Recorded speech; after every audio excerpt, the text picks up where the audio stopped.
You need to be out competing all the other people on the planet who are hyper competitive. And if you think you have 8 hours to sit there and just read a book, you are wasting your time. You are too slow and you are going to lose against people like me because we're just too quick, too fast. Our networks are too various and large, and we make decisions too quickly and we absorb information too quickly, and you're just behind the time. By the time you're done reading the book, the moves have been made. But it's over, the game's over. Chess teaches you that if you lose, at some point you made a mistake. It doesn't matter if it's the smallest mistake. It doesn't matter if you just took too long to think to make the right move and you ran out of time on the clock. At some point, you fucked up, you to lose that game. It's 100% accountability with no luck. That's what's so important about learning chess. That's the first thing. And the second thing is, you need to, as a man, adopt the mindset that absolutely everything that happens to you is completely and utterly your fault, whether it's good or bad. And most men don't have that. Most men don't have that. When the Matrix was attacking me and they were destroying me, when they're calling up my exes trying to get fake fucking charges on me and put me in jail, when they close my bank accounts and I use $10, $11 million, when they ban me across all social medias and lie about me, when they harass my family, I'm sitting there going, this is my fault. All of this is me. I got here. It's my fault. I'm not going, that was unfair. It was orchestrated. The NGOs worked against me. Because that is not helpful. So it's accountability. It's 100% accountability in all things. But also when I go out there and I start the Bugatti, it's like, that's me. This is my fault. The car is my fault, and the big house is my fault, and everything that ever goes wrong is my fault. And the failures. Yeah, absolutely. You have to take complete and utter accountability for everything. You can't make excuses ever. Yeah. There's never an excuse. And you're right. People try and put things on the outwards on the outside. It's interesting. I remember watching Forrest Gump about 5 years ago. I was on a plane. I can't remember where I was flying. And the beginning of Forrest Gump has a scene in it, which I don't think many people actually have ever analyzed or anticipated or understood what the scene means. But when he's sitting on the bench at the beginning, think about Forrest Gump. He's sitting on the bench at the beginning and there's a feather blowing. You nailed this shit. Yeah. And then it lands on him and the movie begins. Yeah. What they're saying with that is Forrest is the feather and life has just pushed him all over and put him in all these unusual scenarios. Life has directed him everywhere. Yeah. That's what it's saying. Sure. And if you're going to be the guy and you're going to allow life to happen to you and you're not going to happen to life, then you're at mercy of the wind. Perhaps it might work out okay, but it might not, right? So you have to be the guy who goes, okay, the wind's blowing in this direction. Fuck them. I'm doing this. You have to come to life. You can't let life come to you, because if you let life come to you, then you're going to be living inside of a matrix and a system which is designed not for you to live your best life. It's designed for you to comply, and it's not for your benefit. That's what it's really about. The whole world's about power. So when someone comes on TV and tells me I'm supposed to believe something, you need to believe this about the planet. You need to believe this about the gays. You need to believe this about this virus. You need to believe this. I sit there and I look at it and go, why do you want me to believe this? Do you think? Yeah. Why? It's a lot. And sorry, you got me started now. Sorry, bro. Yes. But it's like, why do you want me to believe this? Do you want me to believe this because it's good for me, or is it because it's good for you? Are the rules made for the benefit of me, or are they made for the benefit of the people who make the rules? And you sit there and you understand that all of it is programming. All of it is a lie. They want you to believe things that are not true, like go to university, get in debt, sit there, learn or get a degree, that they want you to believe all this crap so that you are as enslaved as they can make you. This is all they want. I think that the entire world was built by this God-given drive to conquer. And to conquer doesn't always mean dominate others. You can conquer the sky by building a skyscraper. You can conquer by building roads. You can conquer by construction, not only by destruction. You conquer by turning up to a new territory and having a beautiful family and creating children. I think that's inside of every single man. I think it's been dumbed down by the Matrix, but I'm uninterested in fun. I don't understand the concept of fun. Fun is for women and children. All the women around me have fun. If you ask a woman the kind of man she wants, she will never say depressed or sad, ever. She wants a man who is ultra capable, ultra competent. I've literally had women say to me, you know what I love being around you? I'm like, what? I don't have to think. I'm like, what do you mean? Because I just turn up and we just walk in the hotel and staff do anything we want and the jet's just on the runway and we just land and I'm in this beautiful place and I don't even know where I am and I get to just turn my brain off and it's great. They want someone who is fun and spontaneous and charismatic and successful. They don't have time for sad dudes. They don't care. So the world doesn't care. The world has never given a shit about sad men. So if you're going to sit there and self-diagnose yourself as a sad man, you're going to have a shit life and nobody's ever going to give a fuck and you're going to perpetually lose forever. And that is your decision. I am so scared of being that person. The idea of that terrifies me to the point where I don't even want to accept that as a reality that can possibly exist. I don't give a shit what happens to me in my life. I don't care how bad it is. I don't care if the worst, most heinous things I can possibly imagine happen to me. I know that my sadness, my depression will be temporary because I will never stay a loser. It is against my creed. It's not in my DNA. Ignorant people can to a degree, be happier in certain scenarios than others. Good. Yeah, They're just because they don't understand what's really happening. Yeah. They don't understand about the battle of good and evil. They don't understand about the Matrix. They don't understand that they're a slave. Yeah. They don't understand it. And they're ignorant to how good their life could be. So they think their life is good. I understand all that. But that all changes when times get hard.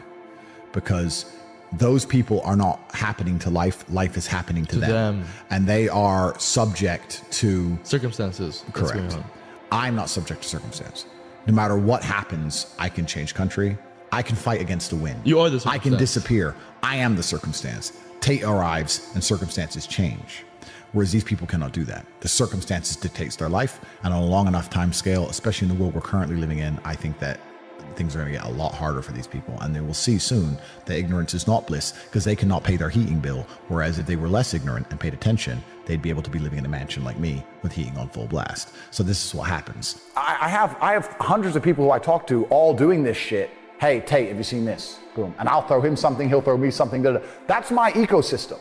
That's who I talk to. Those are my friends. We don't talk about Rihanna. We don't talk about the football. We don't talk about Love Island. We don't talk about anything other than money. Yeah. How are we not going to make hundreds of millions of dollars? How am I not going to have money? Like, that's all we talk about. That's all we do. So I say this to people and say, when's the last time, we talked about the coffee shop example. I say this to people all the time. When's the last time you sat and talked about money? What do you mean? When's the last time you sat down with someone and talked about money?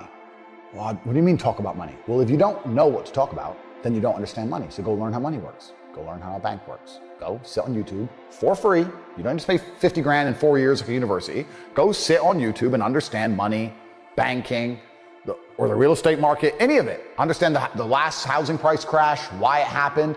Understand mortgage rates and how that's affected by interest rates. Understand it, and then go sit with someone else who understands it and talk about it. Oh, yeah, I should do that. Yeah.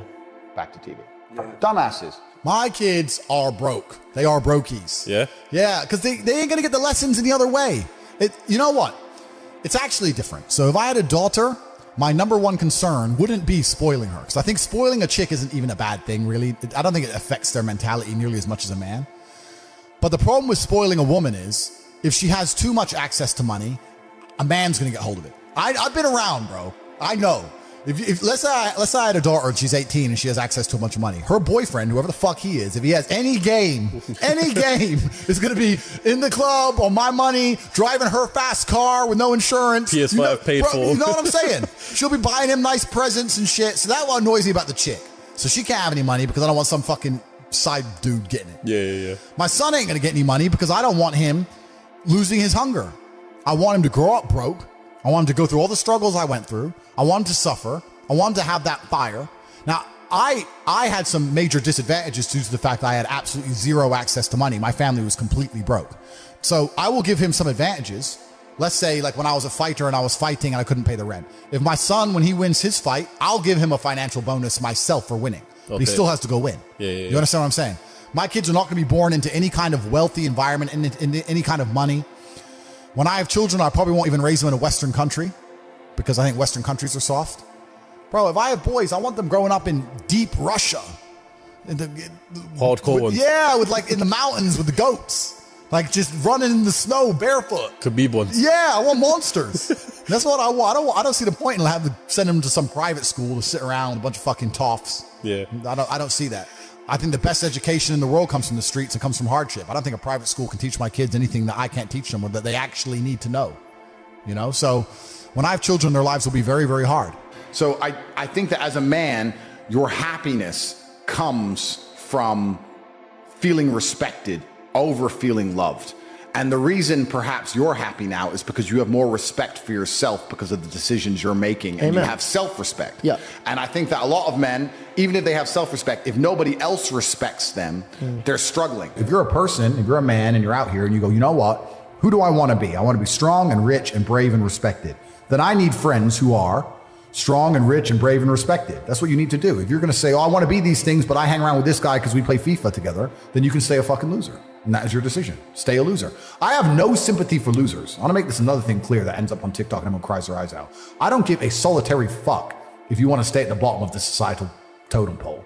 If I'm going to ignore how I feel day after day so I can perform, regardless of whether I'm sad, happy, pissed off, tired, if I'm going to get up and work anyway when I'm tired, how do you expect me to feel sorry for you because you didn't work when you were tired? If I don't care about my own emotions, I certainly don't give a solitary shit about yours. If you want to stay a loser, stay one. Good, it's fine. Stay a loser. I have no sympathy for you. I don't care. Yeah. This is the thing that I don't truly understand. If I'm unhappy with something and I'm uncomfortable with something, I fix it. Yeah. That's endless motivation, which I don't truly believe in as a concept, but that's endless fuel for the fire. Right. If I was unhappy with something about myself, regardless of what it was, I would be able to take all of that discomfort and turn it into endless energy to get the problem fixed. Yeah, exactly. But these people seem to it's okay to be unhappy. Yeah. Well, these people seem to sit and say, I'm really unhappy with X, but then stay doing X. So I don't believe they're truly actually unhappy. What you'll notice if you live life long enough is that somebody will sit and say to you, I'm unhappy being a loser. You say, why are you a loser? I just sit at home, play video games 7 days a week. And you're like, okay. And maybe 3 days of the week, they're unhappy doing that. Yeah. And that's the time they email you, and that's the time they want to make a change. But 4 days of the week, they don't really, it doesn't really bother them. Yeah, it doesn't really bother them. Because if it bothered them 7 days a week, guess what? They would fix it. Correct. Yeah. So I have very little sympathy for people. And that's not because I'm not a nice person, but it's because I've been so hard on myself and I've been through so many things that were difficult, and I've been through so much pain and trauma myself, some of it self-inflicted, some of it given to me by God to make me a better person. But I've been so difficult on myself. It's very hard for me to look at somebody who's refused to be difficult on themselves and see them as my equal or feel sympathy or pity for them. Why would I feel pity for somebody who took the easy route when I took the hardest possible route? Yeah. I took the hardest possible way to be the man I am, and you were too big of a... And now you want me to feel sorry for you? I don't feel sorry for you. Yeah. I don't feel sorry for these people. And because as a man, you can be anything you decide you want to be. That's the beauty of being a male. You can build your character completely from the ground up, just like a video game. Every single thing about me that people respect, I built. I was not born a world champion kickboxer. I was not born this intelligent or intellectual. I was not born this rich. I was not born this strong. I was not born this confident. I was not born this interesting. I was not born this charismatic and humble and gorgeous and tall and strong and sexy. I was not born none of these things. I became these things myself. So I deserve all the spoils of war. And anybody who decides they don't want to work hard enough to become those things, then they deserve to sit and accept they're my inferior. Yeah. That's their problem. The kind of people who are really genuinely upset by what I say are the kind of people who can't truly learn anything and become successful in life. Yeah. I obviously know what I'm talking about to some degree, right?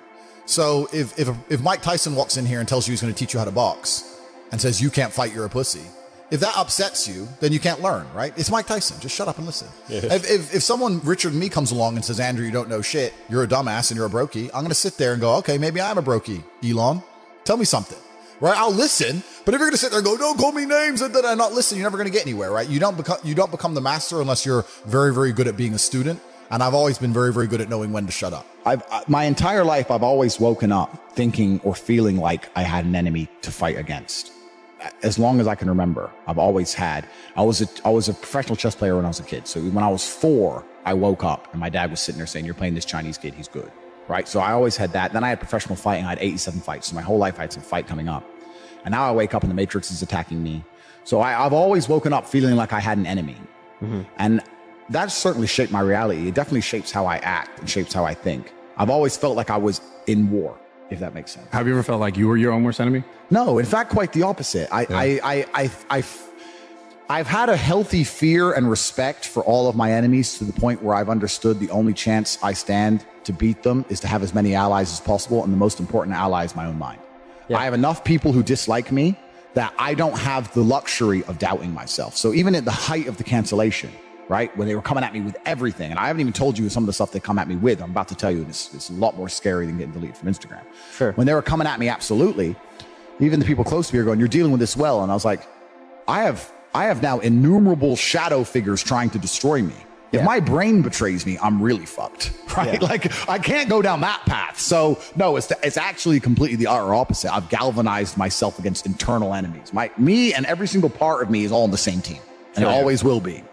And I think that's because, like I said, my whole life I was battling against something and someone else. One of the most terrifying but also gratifying things of life as a man is that we're all born relatively valueless. I don't think women are born that way. A woman, if she's born, especially if she's attractive, has an innate value. People just want her no matter what. But as a man, if you're not an important man, nobody gives a fuck about you and they're never going to care. So you have to build yourself from the ground up. And that's scary for a lot of people, but it's also a massive opportunity. You can decide if you want to be a famous musician or a nice sensitive poet or a painter or a kickboxing world champion or a businessman. You get to decide on all the different characters in the video game. You can choose, who do I want to be? And then if you actually try, you can become it. Isn't that amazing? You can wake up and go, you know what? I want to be this kind of guy.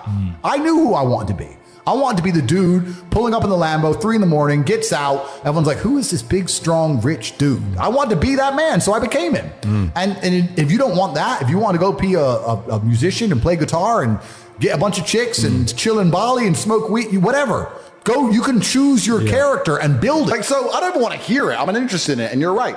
You have to be careful who you're around because you are the sum of the 5 people you spend the most time with. I knew a guy who wanted to be a musician, and I'd meet him and say, how are things going? He's go, bro, nearly finished my song and finished my album and we're going to make a lot of money. I was like, cool.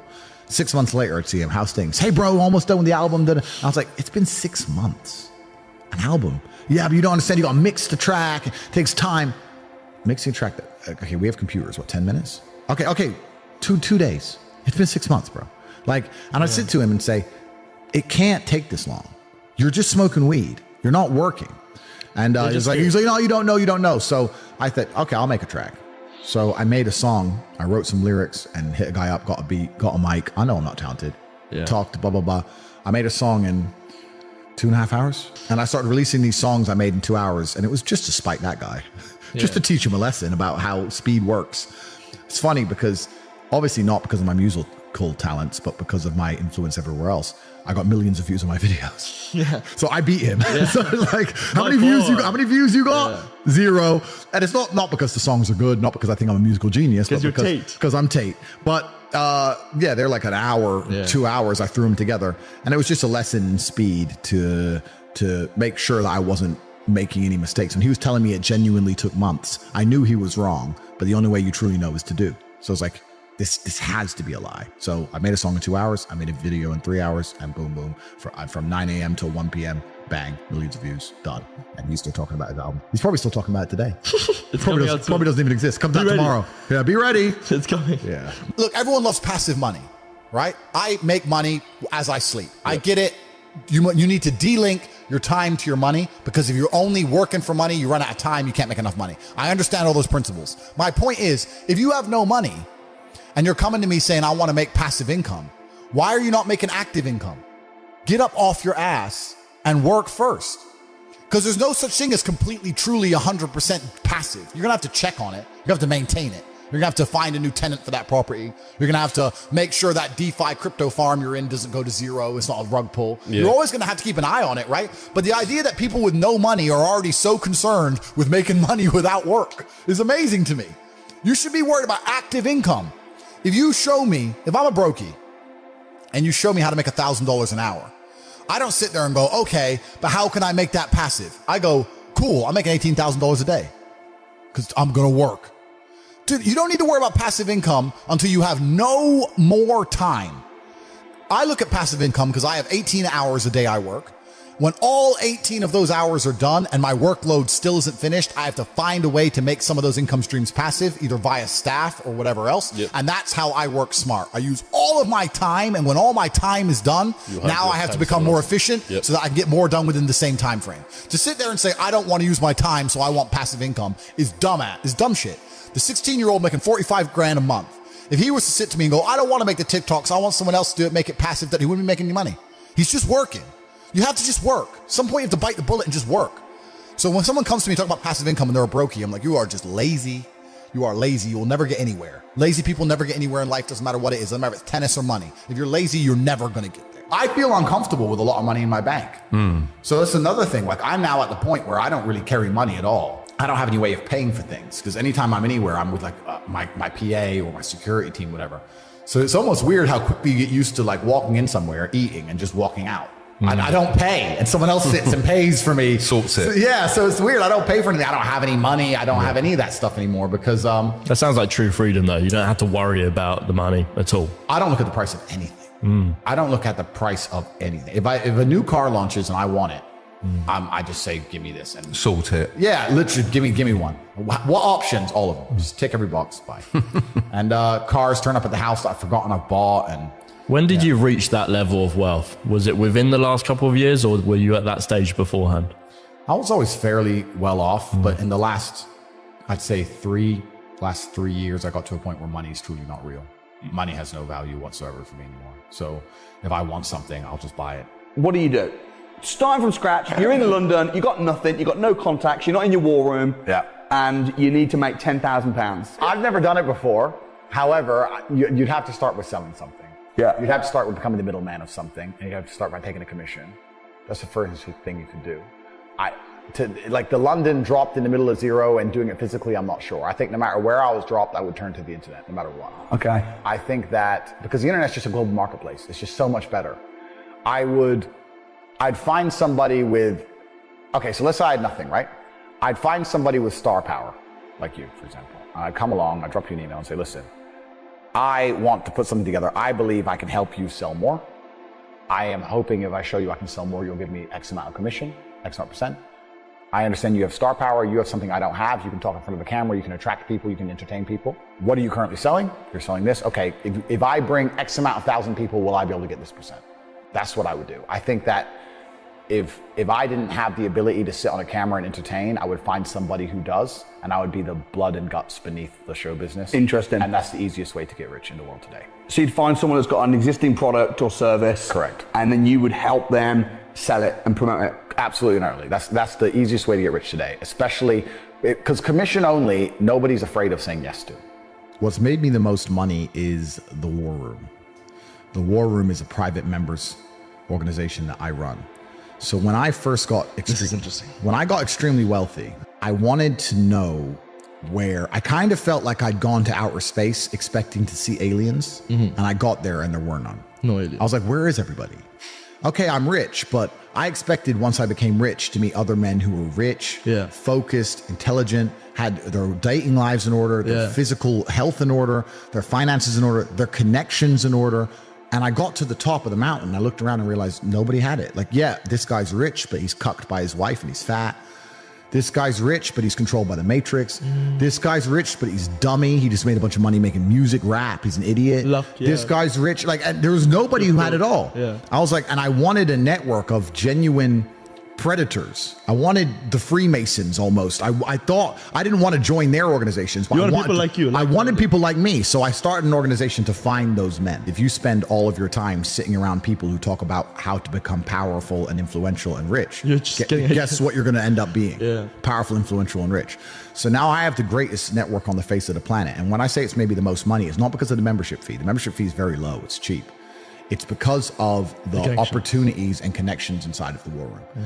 And that's why I am ultra competitive, and that's why nobody will ever beat me. If you're an individual and you wake up and think, I want to make my life better, and you spend 8 hours reading a book, that's fine. When I wake up to maybe 25 messages from some of the most influential and rich people on the planet that you've never heard of, telling me, buy this now, this is an opportunity to make money on the Russian ruble, this is an opportunity to make money British here. Pound, This is an opportunity to make money on this land. This is what's going down in Iraq. Here we have an opportunity in Nairobi. And I'm sitting there going, okay, and I have got all this curated information and genuine opportunities in real time presented to me. And within 15 minutes, I've made a $5 million investment. You're on page 1. You're still reading your book. The introduction. You're still reading. You're still chapter. reading the introduction. And this is why, against people like me and my network and the other people inside the War Room, you will always lose. So the War Room's maybe the most money, but not because of membership fees or anything like that, because of the genuine connections and opportunities inside of the War Room. And we're just free minds. Anybody who listens to what I say and agrees with it and likes it should understand that you are the sum of the 5 people you spend the most time with. 100%. And if you know 100%. That, then you need to make sure you're not spending time with anybody you don't want to be. And if you learn and absorb and you're in the right place, then you can do fantastically well. So the War Room, I mean, with the War Room network now, I could never be broke ever again. I think the world would be a terrible place if everyone had a free mind. You do need the slave minds. I've heard you say that. As annoying as they are, you do need the slave minds. You do need the guy who believes that working the gas station is important and he's good at it. You need him. It's good. You need these people. But what if that guy just doesn't know any better, though? It's good. Or he's This is what we're talking about, Good, though. fine. The world can't all be, mansions on the Palm in Dubai. They can't all be that. So successful is all about self-definition, which is what I was saying at the beginning. You have to decide who you want to be. And if you wanted to be Joe Schmo and you pull it off, then you'll be a pretty happy, content person. To decide who you want to be. I think the people who are miserable, it's the gap between their expectations and their reality. That's where the misery lies. Yeah. My expectations were always enormously high. Even when I was a nobody, I knew I had to be filthy rich and a kickboxer, and I knew I had to be the kind of guy that people gave a shit. Were you happy at that point? I know, but I knew I'm basic things. At the age of 15, I knew that if I'm the kind of guy that if I raise my voice, people are going to care. I'm not going to be the guy who starts shouting and everyone thinks it's funny. I know I'm going to be the kind of guy who is genuinely a formidable opponent in all realms of human endeavor. I know I'm going to have money. I know I'm not going to take shit. Where did from that come nobody. from, though? But You can't just. Yeah, I know. I understand what you're saying, because my whole life you I had the felt same like thing, there's bro. always more. I know that there's more. But I think a lot of people have that. Of course. But the people who are miserable are the people who don't try hard enough to obtain it, because I actually believe, and this is another thing I'll say, I believe the universe is very giving. I think the universe and God himself is very giving. I've yet to meet somebody in all my years who is genuinely giving 100% of themselves day after day, doesn't snake anyone, firm handshake, look you in the eye, doesn't lie to nobody, and tries 100% who doesn't get what they want. I've never seen it. Every single person who doesn't have what they want, there's something in their story that doesn't quite add up. I've yet to see some guy have you ever seen a guy who eats right and trains his ass off and never misses a gym session, ever not grow? Never. Not Ever. what? Not what? Grow. Not grow. Not make ever. gain. It's just, that's the way the universe works, right? So if you're truly about it and you're truly trying your absolute best, you're going to do it. And that's what I believe. I believe the universe is extremely giving. So when I meet somebody and they go, I really wanted this and I don't have it, I say, you didn't really want it. You're a liar. I don't understand, or I don't fathom the concept of fun. I don't wake up and think, what can I do for fun? I don't wake up and think, what is fun? I want fun. That never crosses my mind. I wake opportunities, right? Because you have to be positioned to take advantage of opportunities. Yeah. It's like in chess, they say good moves come from good positions. It's true. You can't find a good move from a terrible position, right? If you're sitting at home with no money, it's hard to invest in Bitcoin at $1. It doesn't matter what it goes to, right? You got to be in a good position to take advantage of things. So you've always got to be in a position where you have a good network, you have good information, you have some kind of liquid money, you have the ability to survive without that money. You can take a risk. Like, it's hard to set yourself up. I'm in a position now where I'm in the NBA. I'm an NBA player. I can never go broke again. So it doesn't matter, right? Once you're in the NBA, I can throw $1 million at something. It doesn't matter if it works or not. So for me, it doesn't make a difference. And that's why it's so much easier. They always say the first million is the hardest, and they're completely right. Once you get to a certain point, you can gamble to a degree. Yeah. I don't want to sound, airy-fairy, but I truthfully believe that the universe is a giving place, and that if you actually really want something, you can have it. How much you want is how much you're prepared to sacrifice. So if you want $500,000 a year, you can definitely make that. And that level of stress you'll absorb for that money and the amount of headache you'll go through, if that's the amount you're prepared to accept for a happy life, you'll have it. Do you think anyone can do that, though? I think that you have to pre-decide, right? So even my level of wealth comes with enormous stress. Governments are after me. Like most people are not mentally prepared for the bullshit I go through. So the number one factor that's going to decide how successful you are as a person is your ability to absorb stress, your stress level. The better you are at dealing with stress, the more problems you can fix, the more money you're going to make. What I'm doing now at my stage of my life is buying power. So I thought I wanted to be rich. I didn't want to be rich. I wanted to be free. You're only free with power. And in the American political system, it's a perfect example of lobbyists and lobbying. Yeah. So they will lobby for things. They'll come along and say, I'll give you an example. Why are there no high-speed trains in America? America's huge and rich. High-speed trains would be fantastic for America, but the rail network is basically non-existent. The reason is because the oil companies lobby both political parties to make sure that they don't build trains, everyone drives. Long highways, it's good, sells a lot of gasoline. That's what they want. So once you get to a certain level of money, you realize you want political friends. So you're like, okay, I want this law, or I want this law to work this way. Or I just want someone I can call if this happens to me. And you just start giving a lot of money away, effectively. And you're trying to buy power, and that's the way it's always worked. That's what these huge corporations and companies do. Well, the thing is with reading a book is it's a reward without any risk. And this is why I think a lot of people are proponents of reading, and they say reading, because nothing can really go wrong besides wasting your time in life, of course, but they don't believe that. I am a much larger proponent of larger risks and larger rewards. If you want to learn about self-help, if you want to understand yourself and see what kind of man you really are, and learn how to fight through adversity, and learn how to get up when life's difficult, and learn how to control your mind, and learn how to struggle, then you can go to the boxing gym and you can get your ass kicked. You do not need to read any books. Yeah. You need to get in the gym, walk in there and say, I'm going to fight the best fighter here every single day and not quit until you can eventually beat him. But most people are not man enough for that. So instead they'll read a self-help book and they'll sit there and try and talk to me about mindset. I learned my mindset in battle. My mindset is 87 professional fights. My mindset was learned in the reality of the real world. Yeah. I don't need to read a self-help book. I don't need to read about motivation or confidence. I've been in the cage smashing people's faces in. I don't need to learn any of that stuff. So I learned in reality, and reality is always going to be a better teacher than a book, because you're not learning when you read books. You're regurgitating. You may be reading, but I don't believe you're truly learning. My coach used to say, if it doesn't hurt, you didn't learn. And I think he's completely right. And it's the same with entire life. You see people make the same mistake over and over again until it eventually goes really wrong. Yeah. And it's only then they'll change. Then they change. So absolutely. So I learned how to become self-disciplined and become self-motivated and work hard. And I learned how to face adversity and find strength within myself I didn't know I had, because people were trying to kill me inside of a cage. And you cannot replicate that by reading pages of a book. No. So it's a waste of time. Yeah. There's a study I read about stress, and it was saying that stress has a placebo effect attached to it, because the placebo effect is extremely powerful. So they found some of the most stressed people in the world, and they split them into two groups. And they're all equally stressed. They all have a bunch of cortisol in their blood. Yeah. The people who believed that stress was bad for you and that stress can hurt you, and they believed those media articles, were dying earlier. They were having heart attacks and having stress-related illnesses.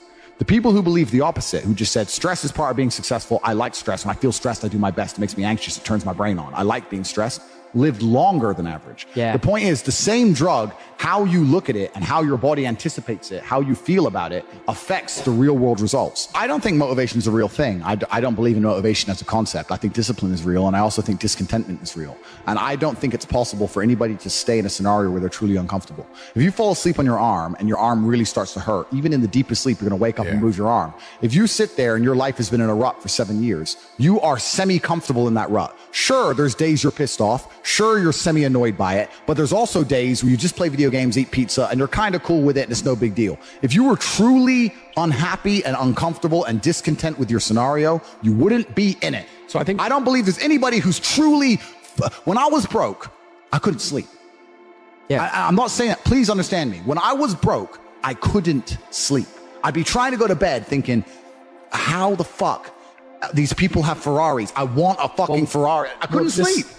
If I had to open a coffee shop, if I sit in a coffee shop, right? If I sit in Starbucks, the whole time I'm in there, not only am I thinking about how they got the money from me and how much I spent, I'm thinking about how I could outcompete them.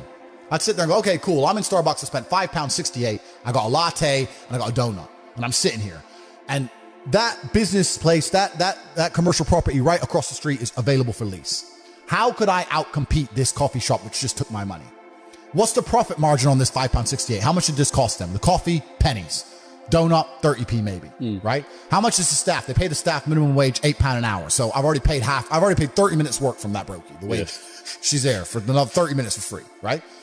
How much is the rent? How much is the business rates? If I had to open up there, how would I attract people to come into my shop as opposed to their shop? They got a big brand name. I'm brand new. Okay, well, the bitch working here is ugly. My one's going to be hot. Boom, that's the beginning. Next thing, do they have any signage outside? No, I'm going to try and put some signage outside. Do they have parking? No, I need parking. But you need to start thinking about how you can convince people to give you their money as opposed to giving it to the places they already give it. Different analytics. And once you do that, people say, I can't think of how to make money. If you start doing that for a year and just keep a notepad, you'll have 100 ideas of how to make money. You'll sit there and go, there's a place here that's doing this, and we could do it better this way. This place online is doing this, we can do it better this way. And then to get them all done, what do you need? Network. You need people. It's all about people. Then you need to either go in the war room if you want to join, or have your people around you and say, okay, we can make money with this. Who's going to do it? Who's not lazy? Who's getting up at 4 a.m. tomorrow? Boom, let's get it done. So there's unlimited ways to make money, but most people go through life and their money is taken from them, and they don't even identify how they got tricked out of it. They're just happy with it. Yeah, they just have. How did I spend 16 grand in Cirque last night? Oh, because my ass got drunk. How'd they get me drunk? Well, because the guy, when I first bought the first bottle of champagne, was there on the table, pouring, putting it in my hand, got me drunk, then I spent 16 grand on bottles. That's how they got my money. So if I open a club, I need to make sure when people first come in, they get fucking hammered. Nobody thinks about it that way. Nobody thinks, how did they get that out of me? Right? Why am I spending $2,000 for dinner in Novikov? Is it the food, or is it the fact that I'm in Novikov and tag myself in Novikov? You have to identify how you're getting famoosed. how you're getting finessed. That's how you do it. But most people just walk through life getting finessed left, right, and center, giving all their money up. And they're like, oh, how did that happen? You got to learn to finesse other people. Yeah, but it's not finessing in a negative way. It's in a good way. It's a good way. You have to take money from other people. That's the only way you're going to make money. Yeah. You have to take it. There's a pimp, and he said a really intelligent line. He said, business is just other people's money. That's all business is. I want to start a business. So you want other people's money. That's what you want. So how are they going to give it to you? You have to think about it. Nobody thinks about it. And the easiest way to think about it is to think how you're giving yours away. That's a mental model you should adopt. Yeah. And you'll end up with loads of business ideas. Business ideas are everywhere. It's just execution, which is difficult. Your ability to speak freely is directly correlated to your insignificance. When nobody listens to you, you can say what you want. If you get a platform and start talking, you will learn very quickly how you're not allowed to say what you want because people are listening. You're free to talk in an empty room. You're not free to talk to millions of people who are paying attention to you. So what we have now in the West is a society which is only linked and only bound by this false idea of freedom. So I'm now at a point where, and my attitude to money, I want to make something clear, is relatively unhealthy. I have no respect for money. There are people who are much smarter with money than me. I don't have any respect for money at all. I don't believe in saving money. And I think a lot of that is down to I'm not advocating people to be like this. It's my life philosophy and the fact that I don't live in any realm of fear at all. I can't imagine myself not being able to make more. I can't ever be poor. And if I wanted something now that took every penny of my net worth, then I would buy it. I'll give you an example. I have an 812 Superfast, a Ferrari. I love it very much. They've released Very nice. Yep, they've released the 812 Superfast Competition. They've released the competition version. Instead of 400 grand, it's 1.6 million, which is a big difference for a bit of a body kit. And I want one in Europe and I want one in Dubai, so I bought two. So I bought $3.2 million of Ferraris. Should I have done that? Well, yeah, I can. But my point is, I'm happy to just spend money. Don't give a shit, right? But that's down to my faith in myself. So when you're asking how much of my income is disposable, in my mind, all of it. I don't give a shit. I have a lot of money left because I can't possibly spend it, but I'm happy to spend all my money. What really matters are the systems you build, the robust systems. If you have a robust system that's guaranteed to pay you $50,000 a day, and it always will, and you have faith in it, and you're working hard and you're on top of it, and it's going to pay you at 9 a.m. every morning 50 grand, you can spend 50 grand a day if you wanted to. You may not want to, but you could. So for me, all of my money is disposable. I don't have a clue how much money I have. When I was broke, I knew exactly how much money I had. I had 117 pounds in the NatWest, and that was it. I'm poor, rent's paid, I ain't got nothing else. When I was broke, I knew exactly how much I had. But now I'm at a point where it gets really difficult to truly measure how much money I have, because you have cash, okay, that's easy.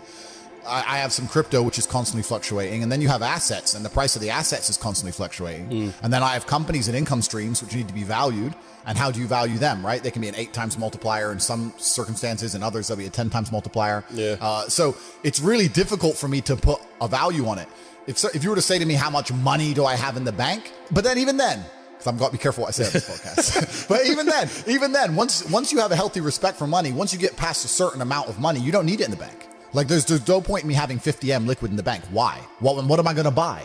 You know, you're like, as long as you have whatever you have in the bank to run around the world with, you have enough. So you try and put that money to use, right? You buy assets, XYZ.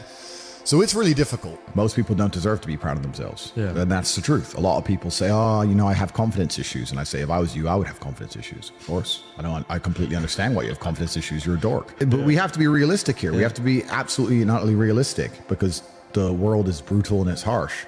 If you're not proud of yourself, you probably don't deserve to be proud of yourself, so you're not going to feel happy. And you just talked about confidence. Confidence comes from competence. The reason I'm confident is because I'm good at everything. Right. I'm good at everything I do.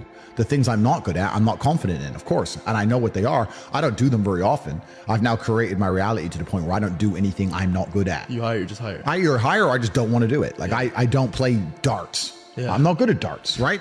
I do what I'm good at. Yeah. So yeah, I'm absolutely and utterly confident because I'm absolutely and utterly competent, and that takes practice and discipline and motivation, and you need to fail a few times, you need to get up. And like I said earlier, when I learned my entire mindset in professional fighting and chess, the two combined, that's how it comes down to. And when people say, oh, I have confidence issues, usually I can look them up and down and say, yeah, if I was you, I would completely and utterly struggle with confidence issues.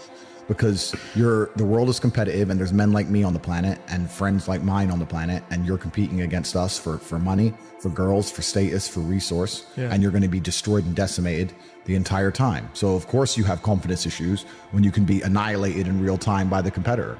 Why wouldn't you have confidence issues? You'd be psychopathic not to. I don't even know the story of the 4-minute mile, but when everyone was running, long distance running, everyone said a 4-minute mile was impossible. And everyone was attempting it, it was impossible. And then one guy did it one day, and after he did it, 10 people did it in like 3 weeks. And it's like the belief. So I think a lot of people when they're canceled go, I'm done. Now, nobody else has I will sit here and openly say my network and the things I do and the unique way I approach it and the war room and the organization I have and the money I have and the influence I have is unique. Most people don't have that. However, people will have the morale to go, I've been canceled, but you know what? I'm not quitting. Doesn't matter. I'm not giving up. All right, just make a new account. Bang, back to work, back to work, back to work. And on a long enough scale, if enough people do that, there will be inertia and momentum behind it, which will make a shift in the universe. It will attack the matrix in real time. It's belief. I have a question. It's belief. You must believe. I believe in you. You must, no, but you must believe. I Everyone fucking must believe in you, bro. themselves. That's the key. Net worth is subjective, like we just discussed. I think it's more about how much and I don't even think it's how much money you have in the bank, because you can tear through any amount of money. It's how much money you're earning. Okay. I think a good life costs about $1 million a month. Wow. That's a big figure. $1 million a month is a good life.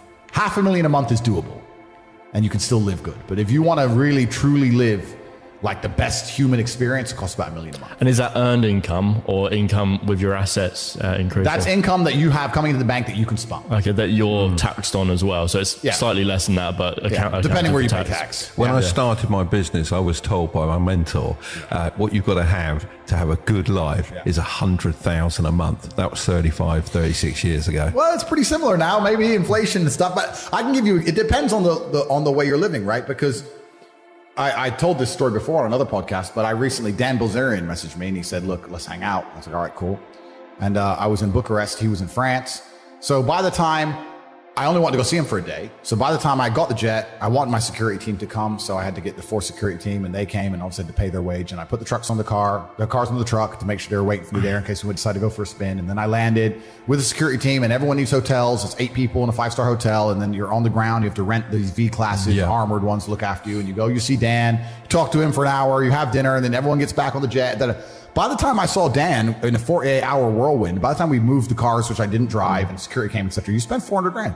You spend $400,000 to go see your friend. But it's very difficult for a government to even pretend to give a shit about the average person to me, because I understand how all this works.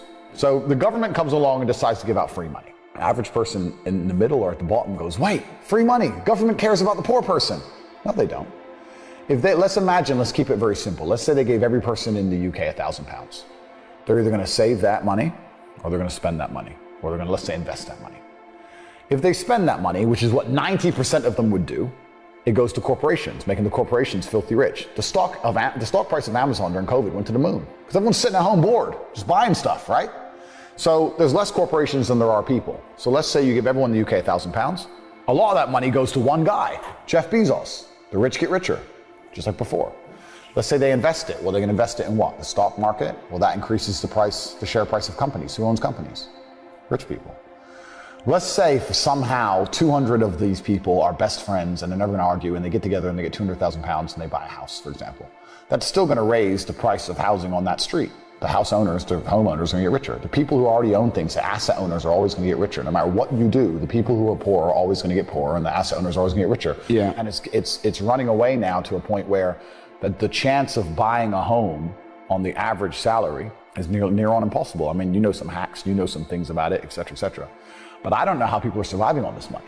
I still very much understood. Any business I'm going to launch from now on out, I need to find a way to get attention. Not in a negative way, not in an attention-seeking way, but that's what advertising is. Yeah, how do I get yourself out there? Yeah, how do I get attention in the world today, which is difficult? And then once I get that attention, how do I monetize it? Yeah. Because that's the world we now live in. Rihanna, when she launches a makeup brand, no one buys it because of the makeup. They buy it because it's Rihanna. She has attention. She can monetize it any way she chooses. Rihanna can launch a fucking clothing brand, makeup, sofas. Who cares? It's Rihanna. Yeah. She's going to sell, right? So that proves that we now live in an economy. We live in a world where the most valuable currency, the most valuable thing that exists is attention. It's extremely difficult to get because people's attention spans are lower than ever. Yep. Bro, they're non-existent. Have you ever watched someone on TikTok Next time someone's on TikTok, watch them, because I don't have a TikTok account myself, but I see people on it. How long do they give a video to interest them? Maybe a third of a second. They're like, not interested enough, move on. Bro, that quick. If you don't get my attention in 0.25 seconds, I'm not interested, right? That's how hard it is now.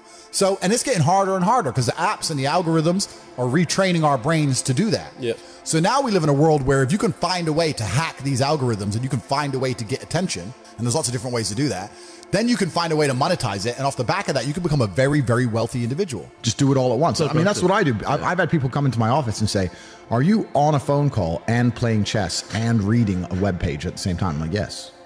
I'll be reading what I need to read and on the phone and at the same time playing chess.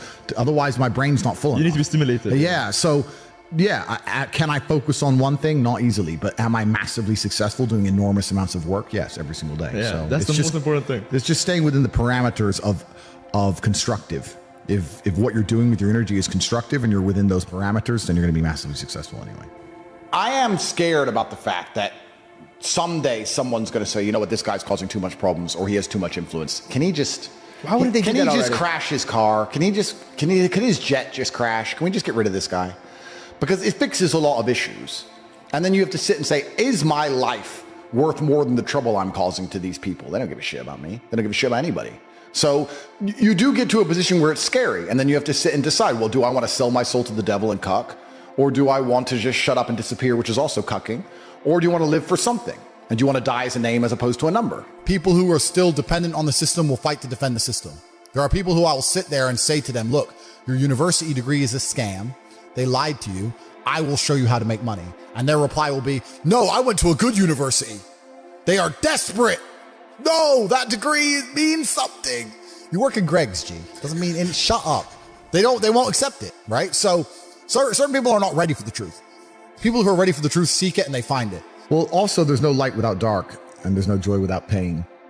You can't have a rainbow without a little rain. Exactly. And no matter how hard you chase pleasure and happiness, there's going to be dips and troughs in between. There's going to be come downs and downtrends. And you're going to have the juxtaposition between that time you were laughing your head off and acting giddish like a child and the time that you feel depressed as such. And I think it's much better to just adopt a very disciplined, stoic mindset. I'm always the same base level of happy regardless. If I lost all of my money today, I would be the same happy. Mm-hmm. If my net worth quadrupled, I'd be the same happiness. Yeah. As long as I'm alive, which is a struggle, unfortunately, in the current climate, but as long as I'm alive and the people I care about and love are alive, and as long as God gives me the honor of doing my duties and providing for the people I care about, as long as I get to wake up and know that there's a whole bunch of people in the world who need me and I get to work hard to please them and do good for society and good for the world, yeah, then I'm a vessel of God and I'm happy enough to survive. That's all I look at it as. I don't ever consider how do I feel. That doesn't cross my mind. I have things to do. A lot of the time, women get in the way. I've seen it a million times, bro. I've seen women get in the way of partnerships like that so many times. Because women don't like you having a strong masculine network because then you don't need them. They want you to need them. I'll help you. I'll be your partner. Bro, that's the biggest mistake. Don't even get me started. Biggest mistake you can make as a man is trying to start business with your wife or some shit. That's a headache. Why is that? Bro, I don't know who I'm going to offend or upset now, but this is how it goes. Because now you got two different battles you got the relationship you're trying to be in control of, and I got to deal with the business as well. Now it's different if you run the business and you hire her and she does a little bit of admin. Cool, that's fine. But I'm talking about, let's say 50-50 business partners. Yeah, let's say your chick goes, I want to open a beauty salon, and you pay for her to open a beauty salon. And now this beauty salon, you've put $1 million of your money in it. And it's not open on a Thursday. You're like, why isn't it open on Thursdays? Oh, I had a headache. What do you mean you had a headache? Bro, I just spent $1 million. Yeah, but Claire's sick and I have a headache. And now you got the relationship, it's all messed up. This bitch is lazy. She thought it'd be like Sex in the City episode where she just drinks lattes and makes money. And she realized she had to actually do shit. You know what I mean? And it's all getting messy there. Whereas when you're with your boys and let's say you invest $1 million in something, it's not open on Thursday, you can go to his house and say, what the fuck's wrong with you? Not for you to live your best life. It's designed for you to comply. My point is, if you have no money and you're coming to me saying, I want to make passive income, why are you not making active income?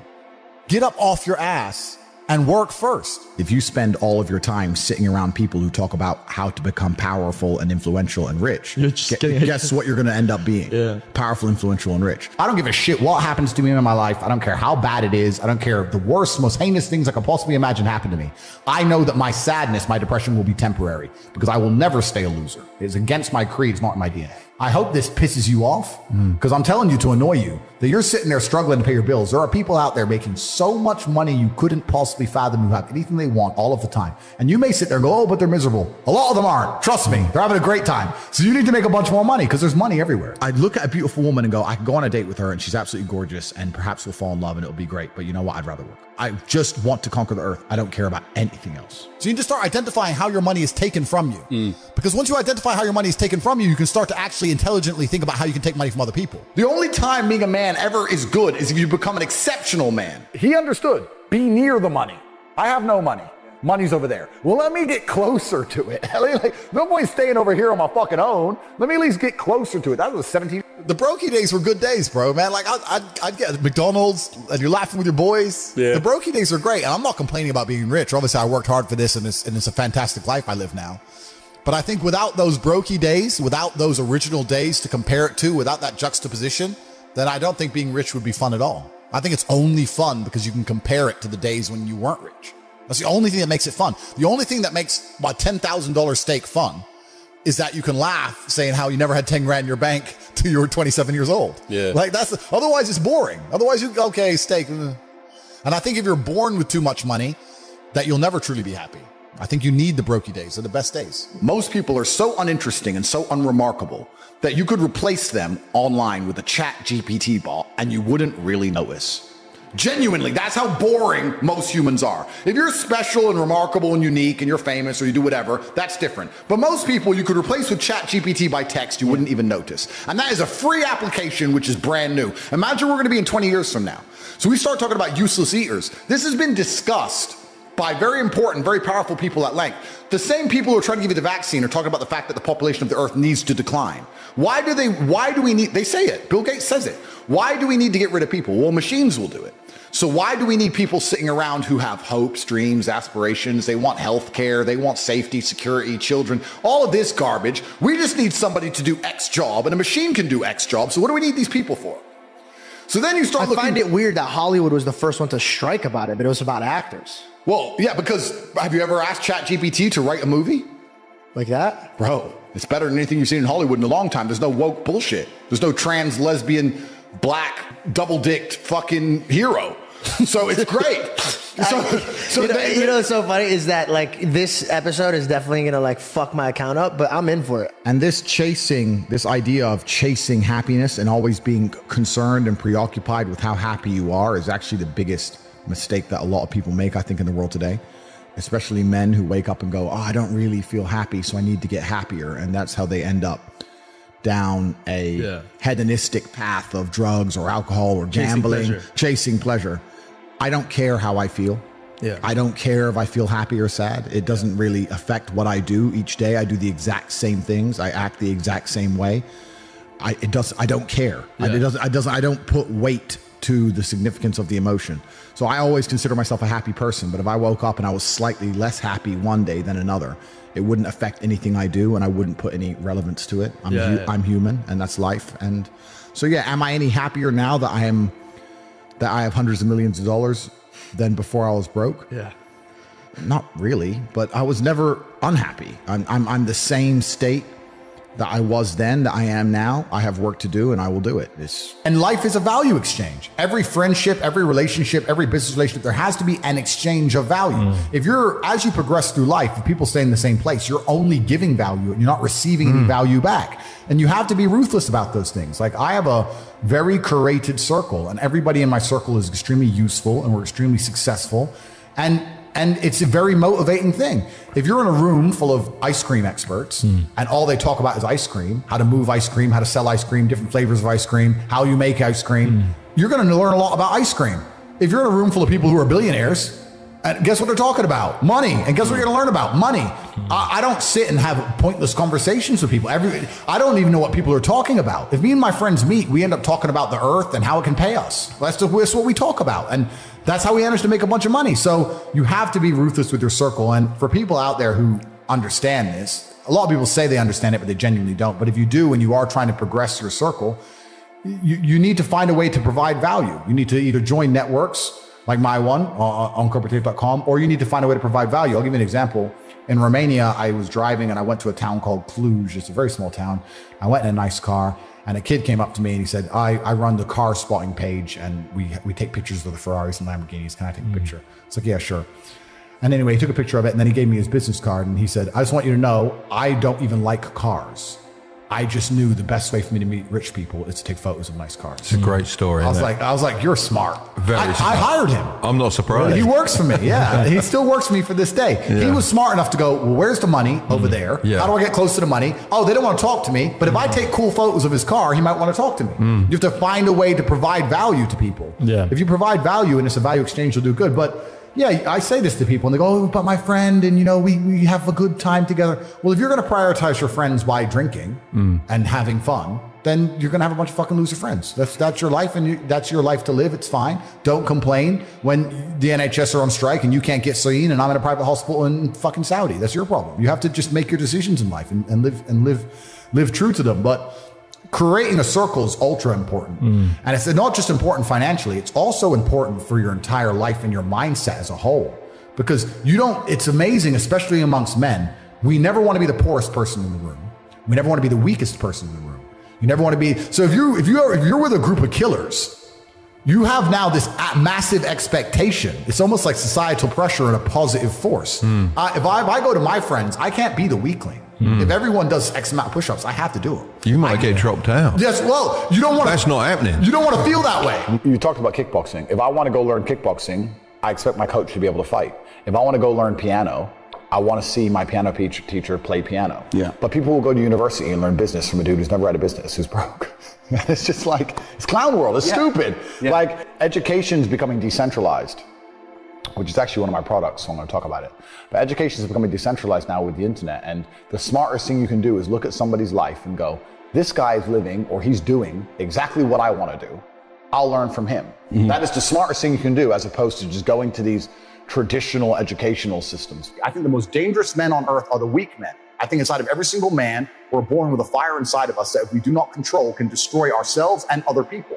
And if you look at men who have no emotional control, because that's what they're trying to teach us to have, they're saying, listen, you're a man, you're allowed to just cry all the time and have no emotional control, no stoicism, just react to your emotions. Do you know what happens when you tell men to just react to their emotions? Anger. You have school shootings, you have rape, you have violence. That's what happens when you tell men to have no emotional control. These school shooters are kids with no emotional control. Rapists are men with no emotional control. Violence and the bullshit you see on the street are men with no emotional control. Telling men to not be stoic is going to create a breed of violent young men who have no emotional control, can't control their emotions, and act out on them. That is absolutely and utterly more dangerous to society than me coming along saying, listen, I don't give a fuck how you feel, young man. It doesn't matter how you feel. You have duties and you have responsibilities as an adult, and you must comply and act a certain way regardless of how you feel. That is better for society as a whole, especially as I'm only teaching the tenets of, listen, go to the gym anyway. Doesn't matter. You don't feel like it. Go anyway. Listen, your girlfriend left you. Your heart's broken. You're not allowed to stalk her. She doesn't want you. Get the fuck over it.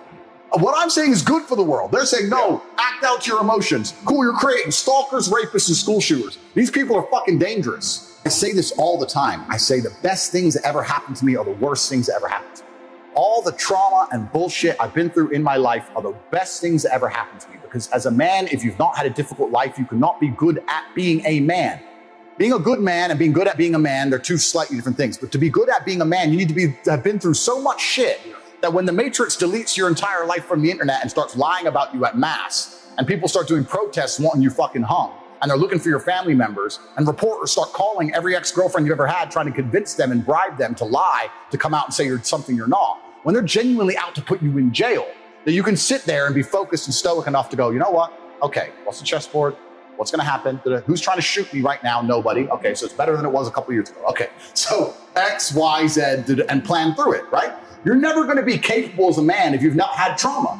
The best men ever have had trauma. If you call a police officer, you need a brave police officer. He ain't going to be brave unless he's been through shit. Yeah. He's done dirty business, been through shit. So we also, as a society, sit and look at men and go, there's two kinds of society. There's the matrix society, but the true society, the true women with a brain, I want a man who's strong, who's supportive, who's intelligent, who financially provides, etc. Then you're going to want a man to some degree who's been through some shit. Yeah.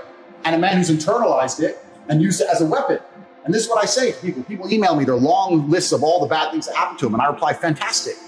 You are so lucky. You have all the building blocks to become the exact kind of man you want to be. If none of this shit happened to you, when something else bad happens to you later, you wouldn't be able to deal with it. Fantastic. And he goes, no, but this. He replied again with more excuses. Say, why are you making excuses? I just told you what happened to you is a good thing. You need to reframe your mind. Bad things happened to Batman. They killed his parents. Do you understand? That's why he's Batman. You've just told me you have the building blocks to become you might become top G when I retire. Fantastic. What are you complaining about? He goes, well, what do I do? I said, you need to work. Take all that trauma. If you're truly heartbroken, my friend, and we've all been there as men, if you're truly heartbroken, you can't sleep. That means you're going to get in fantastic shape. You better hit the gym. You have nothing else to do. Stop watching YouTube. Stop emailing me. I want pictures of you in the gym. Get to fucking work. Heartbreak's a fantastic motivator, as is depression, as is sadness. Great. Look at what's pissing you off and make sure it never happens again. If you were jacked and rich as fuck, she probably wouldn't have left your ass. So get your shit together. There's a version of you that never sleeps in, never skips training, never wastes time. There's a version of you who never fails. It is waiting for you. Genuinely ask yourself a question, you at home. If you had done those things for the last 2 years, you never skipped a training, you never wasted time, you never scrolled TikTok, you never sat aimlessly on the internet typing in garbage, never played video games, you never wasted time. You never skipped training, you were training every single day. You never slept in, you were never lazy. There's this version of you. Imagine the person you would be. Genuinely imagine what you would look like. Imagine where you would live. Imagine the car you would drive. Imagine how much your woman would respect you. Imagine the love you would see in her eyes when she looks at you with adoration like a king. Imagine your existence. That person is waiting for you. And the only thing that's stopping you from being that person is your monumental laziness. You can have it. The universe is very giving. It will give you anything you work for. I've never seen somebody try for something with all of their might and not get it. The only people who do not have the things they want are the people who do not try for them. I've never seen a person wake up and say, my only dedication in life is to solve a Rubik's Cube and fail. You are not stupid. You are not incompetent. You are lazy and arrogant. It's extremely important you understand that that person is waiting for you and you are declining that version of yourself. In the multiverse, in the many different versions of the universe that exist, there is a version of you that does those exact things. And he is a greater person than you can even fathom. You can transform yourself into that guy. You can be a top G. That's exactly what I did. I knew who I was going to have to end up being before I became that person. My brother and I are not from rich families. We are not from advantaged beginnings. But I knew I had to be a big, strong, fighting billionaire. That's what I knew I had to be. Discipline is the key to success. If you cannot force yourself to do something you don't want to do, how are you ever going to put yourself through the suffering required for greatness? If you cannot force yourself to train when you do not want to train, if you cannot force yourself to work when you don't want to work, if you can't force yourself to not log into Pornhub or force yourself to eat right, how can you possibly ever become a monumentally successful person if you cannot control yourself long enough to do what must be done as opposed to what you feel like doing? The only people who get to live their lives based on how they feel are women and children. Children can cry because they feel like crying, as can a woman. A woman can start an argument because she feels like arguing, as can a child. A man must do what he is supposed to do irregardless of how he feels. That is the key component to masculinity, is discipline. If you do not have the discipline to dedicate yourself to anything, you are going to fail and be crushed by the people who can. If you only go to the gym when you feel like going to the gym, you're never going to be as strong as the people who go to the gym when they don't feel like going to the gym. That is a reality of life. So, I train every single day. I've actually heard from some people saying, you overtrain. And I explained to them, one, I don't believe in rest. I'm not you. I'm not pussy and I'm not broke like you are, Mr. Fitness Trainer, standing around the gym teaching people for $50 an hour. I don't need to listen to you. Secondly, I don't train because because I want to get bigger. I train every day because it is difficult to train every day. It hurts. I don't want to. I wake up and I'm busy. I have other things to do. I don't feel like doing it. So I force myself to do it 7 days a week, 365 days a year, so that I know I'm the kind of person who can do what he doesn't want to do when it needs to be done. I am that man. And it is more of a mental exercise than a physical exercise at this point. How can you ever outcompete me if I can force myself to do the things I don't want to do and you cannot? Discipline is absolutely essential for success, and you need to get very comfortable and very used to the idea of understanding that on your path to greatness, there are going to be long periods of time where you hate what you are doing, where you are dissatisfied with the actions you must undertake, where you are tired, where you are stressed. That is why it is difficult. That is why most people won't make it.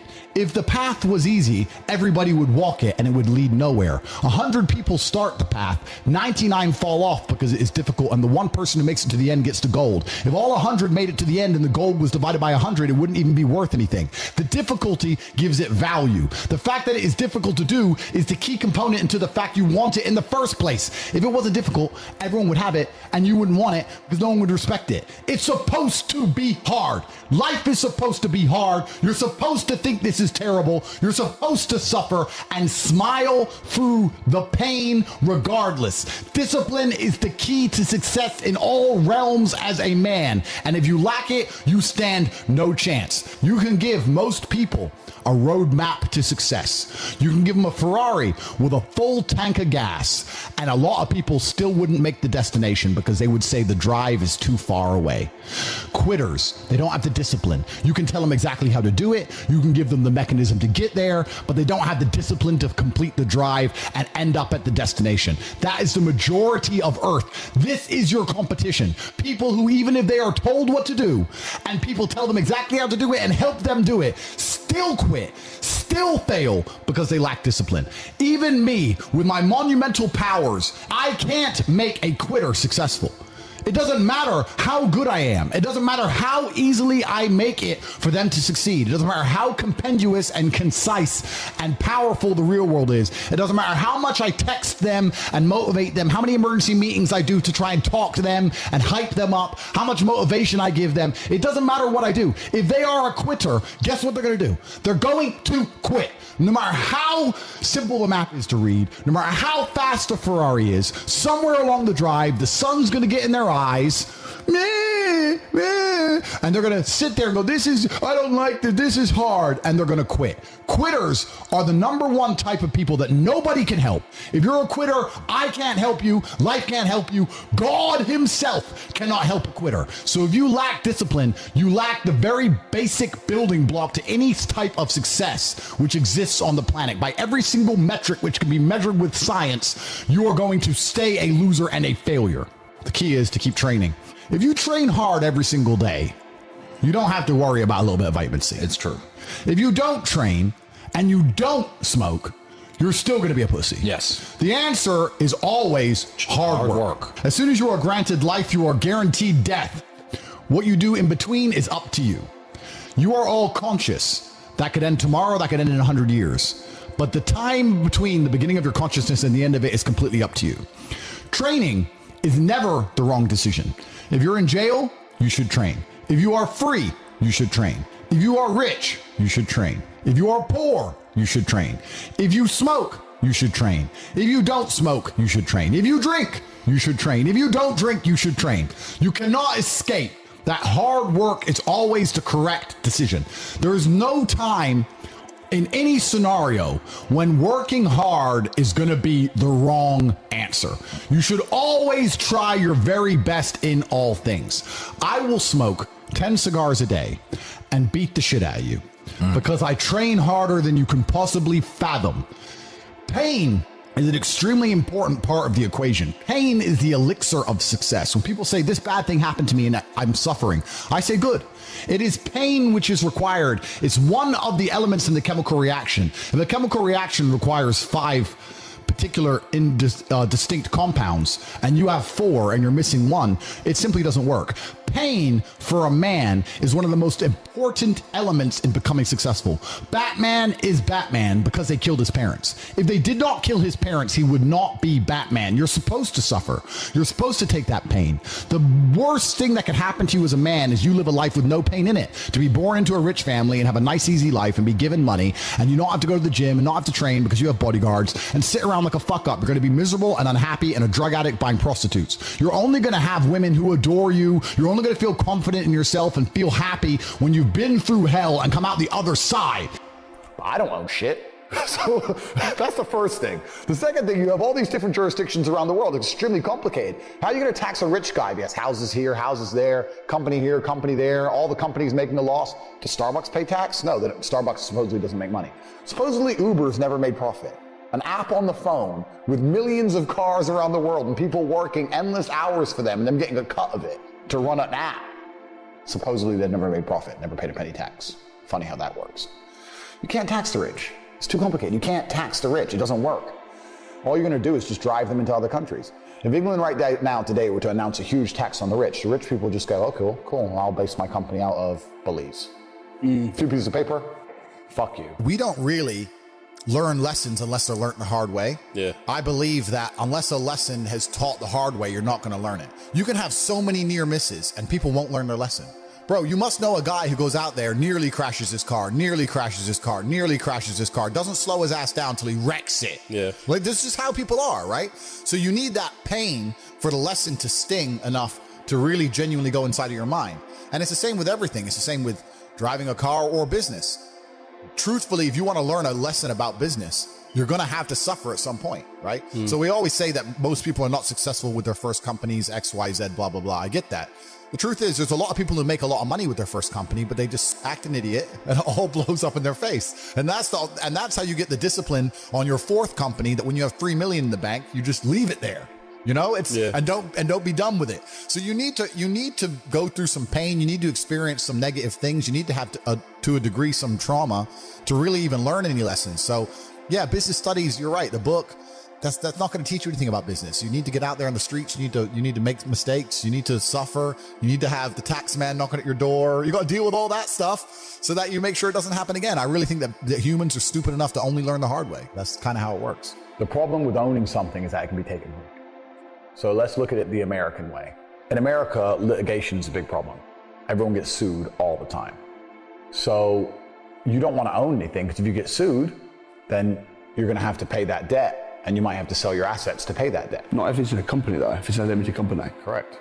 This is the point. So people don't own anything themselves. Okay, so they only their company. It's a limited company owns it. Yeah, a trust owns it. Exactly. So you understand what I'm saying? Yeah. Look at the Panama Papers. Yeah. Look at it. And then it gets really complicated. And this is what I'm saying, where the average Joe Schmo at home has no idea how this stuff works. Yeah. Because let's look at Nike, for example. Nike doesn't pay any tax. Why does Nike not pay tax? Well, I'll give you a very simple version. They have two companies. One set up in Belize with a 1% tax rate. One set up in Europe. The one set up in Europe sells Nike trainers, pays all the staff, pays the stores, sells all the shoes, makes all the money, makes millions and millions and millions in profit. The one in Belize owns the trademark. So after 100 million, 200 million, whatever it is, comes into the European company. The European company has a debt to Belize to use the trademark of all the profit. Yeah. Isn't that coincidental? Yeah, right. That goes to Belize. Then Belize government comes along and goes, give us 1%. Nothing. Boom, boom, done. Tax paid. It's all a scam. It's all a lie. It's all a scam. The person who get fucked, it's always the same. It's the guy in the middle. Yeah. The guy in the middle is going to get wrecked. It makes me laugh when they talk about, we're going to increase taxes, da-da-da.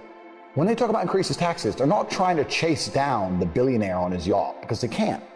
They're trying to chase down the guy with an address, who can't move, can't leave. He has a mortgage debt, 2 kids and a dog, living somewhere in Sunderland, and he's stuck there. I walk in a gas station, put a mask on. No, I won't serve you. Okay, is the gas free? Because I've filled up. So you're gonna take my money or I'm gonna have free gas? No, you have to pay. Well, then fucking serve me, dummy. Put a mask on. No, it's just some stupid thing. In the end, they take my money. It was a big waste of everybody's time. And I'd say to them, bro, you're earning 700 pounds a month, working for a corporation that wouldn't give a fuck about you if you got stage 5 cancer. Why do you care? If I worked in BP, and someone walked into my gas station and decided to start a fire in the corner, and barbecue some sausages, I wouldn't give up.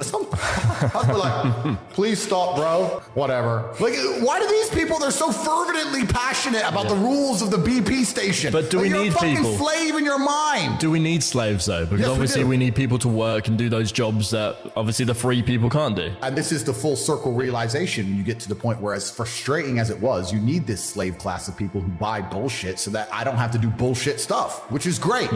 But usually the bullshit people can't tell me what to do. It's only during COVID they were allowed, and now that's all over. They can't tell me what to do anymore, so it's fine. But if you're and not everybody's mind can be free, because in society it would break down. But of course, some people's minds are designed for freedom and some people's aren't. But it's amazing when you're talking to the slave mind, trying to get through to them. You have two choices. Either you understand what's happening in the world today and you're on the side of good and you're fighting against the Matrix, or you've accepted all the Matrix programming to pretend that there is no battle, and then by extension, you're going to end up fighting against your own mind.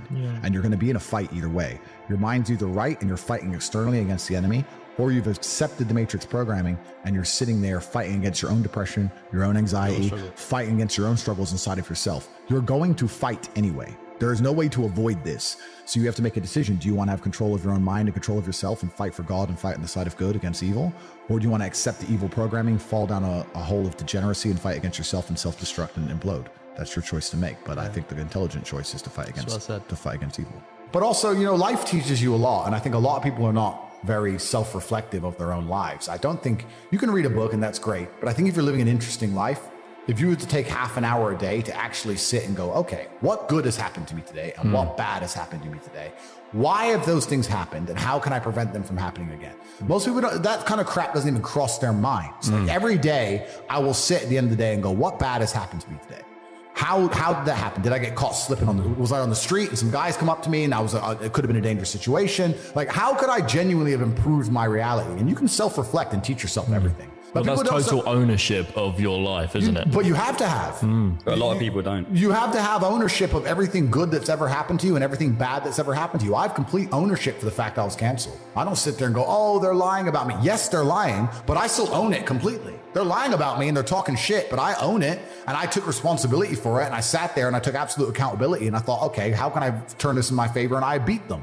If I'm walking down the street and it starts to rain, I take responsibility for that. I didn't have to be in rainy London. I could have been somewhere else. I could have brought an umbrella. Could have took a car. I am responsible for getting wet in the rain. And there's people out here who just don't take any responsibility for their own actions, let alone the weather. If you take complete self-accountability and you self-reflect, you can learn a whole bunch about life. But could you not just say that it's raining, this is unfortunate? No, but that's what losers do. It's raining. I'm unlucky. You got told. But that's what they'll say. I got wet because it rained, not my fault. Whereas I'll say I got wet because I did not prepare for the rain. As the world gets more messed up, which it is, people are going to learn some very abrasive, harsh lessons. And sometimes when you've gone through a very harsh lesson, to be given a solution which isn't harsh, you're not going to believe it. To be given a harsh solution makes you feel like, okay, this guy knows exactly what he's talking about. As a man, your life is supposed to be shit. My argument to this, people go, oh, I don't feel good. I say, good. Your life as a man is going to be terrible the entire time. Who told you at any point, I don't know what the Bible says. I haven't read it cover to cover like I've read the Quran. But I don't think the Bible says you're supposed to be happy all of the time. I think follow your passion is also a terrible piece of advice. Yeah. Yeah. People say, hey, man, you need to find what you're passionate about and do that. And what they're trying to say is only do what you like because you have no motivation to do anything else. And motivation in and of itself is a scam. I don't believe in motivation. I believe in discipline. I am not motivated to do the things I'm supposed to do every day. I don't wake up full of joy that I have to go to the gym or that I have to work or got to deal with crap. I don't feel motivated to do them. I'm disciplined. I do them regardless of how I feel. Whether I'm in the mood to do it or I'm not in the mood to do it, it gets done.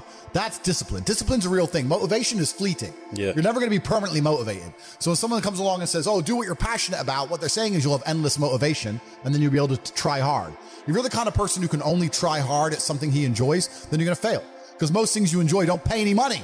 If they paid money, you wouldn't enjoy them. It's called a job, right? Nobody likes their job. You like your hobby. I'm sure you like playing video games. Maybe 1%, 0.1% can make money from video games, right? Most people, you ain't ever going to make it. Yeah. Do you think the guy in China who owns a concrete plant is passionate about concrete? Do you think he's sitting there stroking it at night, naked in bed? Fuck no. It's money. Be passionate about success. If you're passionate about money, then you can be passionate about anything. I'll be passionate about any business on earth that pays me. If you pay me $1 billion to dig that hole, I'll be very passionate about that hole. I will dig that hole with passion. for the cash. because you know the cash for the at the end of money. it. Yeah. That's right. So when people come along and say, "Oh, you need to find something you're passionate about, follow your passion," bro, you're gonna follow your passion to the fucking food bank. You're never going to make any money that way. You have to sit there and go, what is going to pay me? It's not about detaching yourself from your emotions. I feel every single emotion. It's just like Just let using it them, go. just using them all in a positive direction. Yeah. If I feel extremely happy and excited, I'm going to use that as motivation or energy to do amazing things and do good and work hard. If I feel absolutely depressed and distraught, I'm going to use that as endless energy and motivation to do amazing things and work hard. It doesn't matter what you give me. Energy cannot be destroyed. It can only be converted and transferred. It doesn't matter what fuel you give me. If you give me diesel, petrol, kerosene, vodka, doesn't matter what you put inside of my engine. Hard work is going to come out. Absolutely. Success. That's all I know how to do. Yeah. That's all I know how to do. It doesn't matter what fuel you put in my engine. My engine only knows how to do one thing, and that is succeed. That's all I know how to do. Yeah. So it doesn't matter what you feed me with. I'm going to be massively successful regardless. When I was broke, when I was on a council estate in Luton, I thought everyone was poor. And now that I have money, it kind of feels like everyone's rich. I go to buy a plane and they're like, no, I'm sold out. I thought you fucking sold out of planes? I go to buy a Bugatti and they're like, sold out. I'm like, all the shit. Who are these people? Yeah, everyone's bought everything. Yeah. And it's crazy how many people out there have such ridiculous sums of money, truly ridiculous sums of money. There are so many rich people in the world, and it's kind of like your reality is based on it's the Matrix, right? If you're broke, everyone's broke. If you're rich, everyone's rich. And a lot of people have this separation. I was lucky to live in both worlds, but a lot of people have this separation. Yeah. So I've had this conversation with a bunch of people, and my basic premise is that I refuse to believe in things that take power away from me. If you are in a haunted house and you believe in ghosts, you're scared of the haunted house. If you're in a haunted house and you don't believe in ghosts, you're just in a house and you don't care. So I don't like the idea when someone explains to me the idea of one day waking up and being miserable and not wanting to live anymore, and it's nothing to do with my circumstances and I have no power over it, and no matter how good my life is, I'm still going to feel terrible and I'm going to want to die. That's not an idea I subscribe to. That's not a reality I'm ever going to want. But that's for a myself. reactive depression, isn't it? You can be reactive depressed for the day, for example, Feeling for a while. Or even chronically, yeah. Feeling depressed is real. Yeah. Depression as a disease, I do not subscribe to. The idea, I believe, that if you feel depressed, something is depressing you, and you should try your best to fix it. You should take control of your life and do your best to fix it. The idea, but they don't say that. They don't talk that. They say depression like it's this magic thing that comes out the sky and it gets in your brain, and you're sad no matter what, and there's nothing you can do about it, and you need to only take pills. And I think that's a very bad way to look at the world, and that's a bad idea to subscribe to. And if you start to feel depressed, let's say your girl leaves you, you start to feel depressed, but you believe in the idea of depression, you're now going to start diagnosing yourself as clinically depressed, self-hypnosing yourself into hypnotizing yourself into being clinically depressed. And it's amazing how you can speak things into existence. I cannot become depressed because I don't believe in it. I think we're here to struggle and to learn.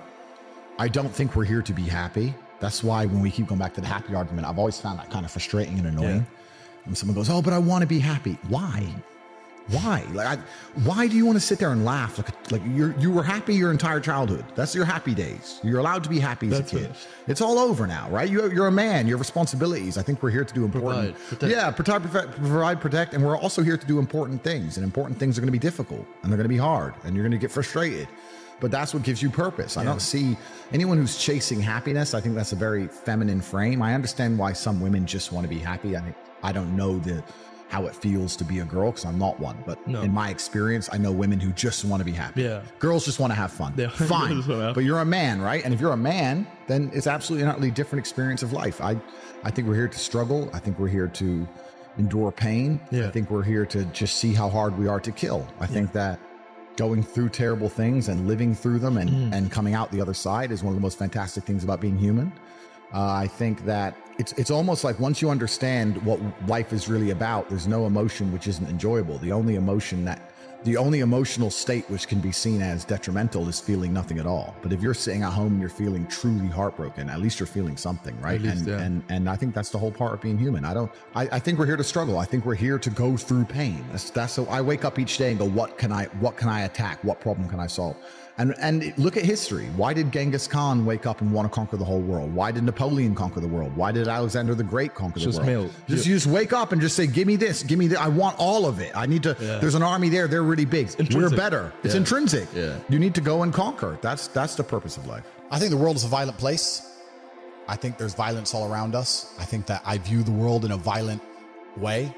And I don't mean that in a negative context. I say a lot of things and people take them as negative, but I see them as positive, right? Like I say I'm an angry person and people imagine me to be like unhappy. Yeah. I'm super happy, but I'm angry. Angry is motivating to me. You can't sleep if you're angry, so you better work, right? So I'm an angry guy, but I'm a happy guy.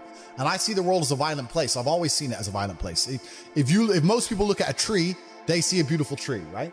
If I look at a big, strong, beautiful tree, I think he must have fucked up every other little sapling around him.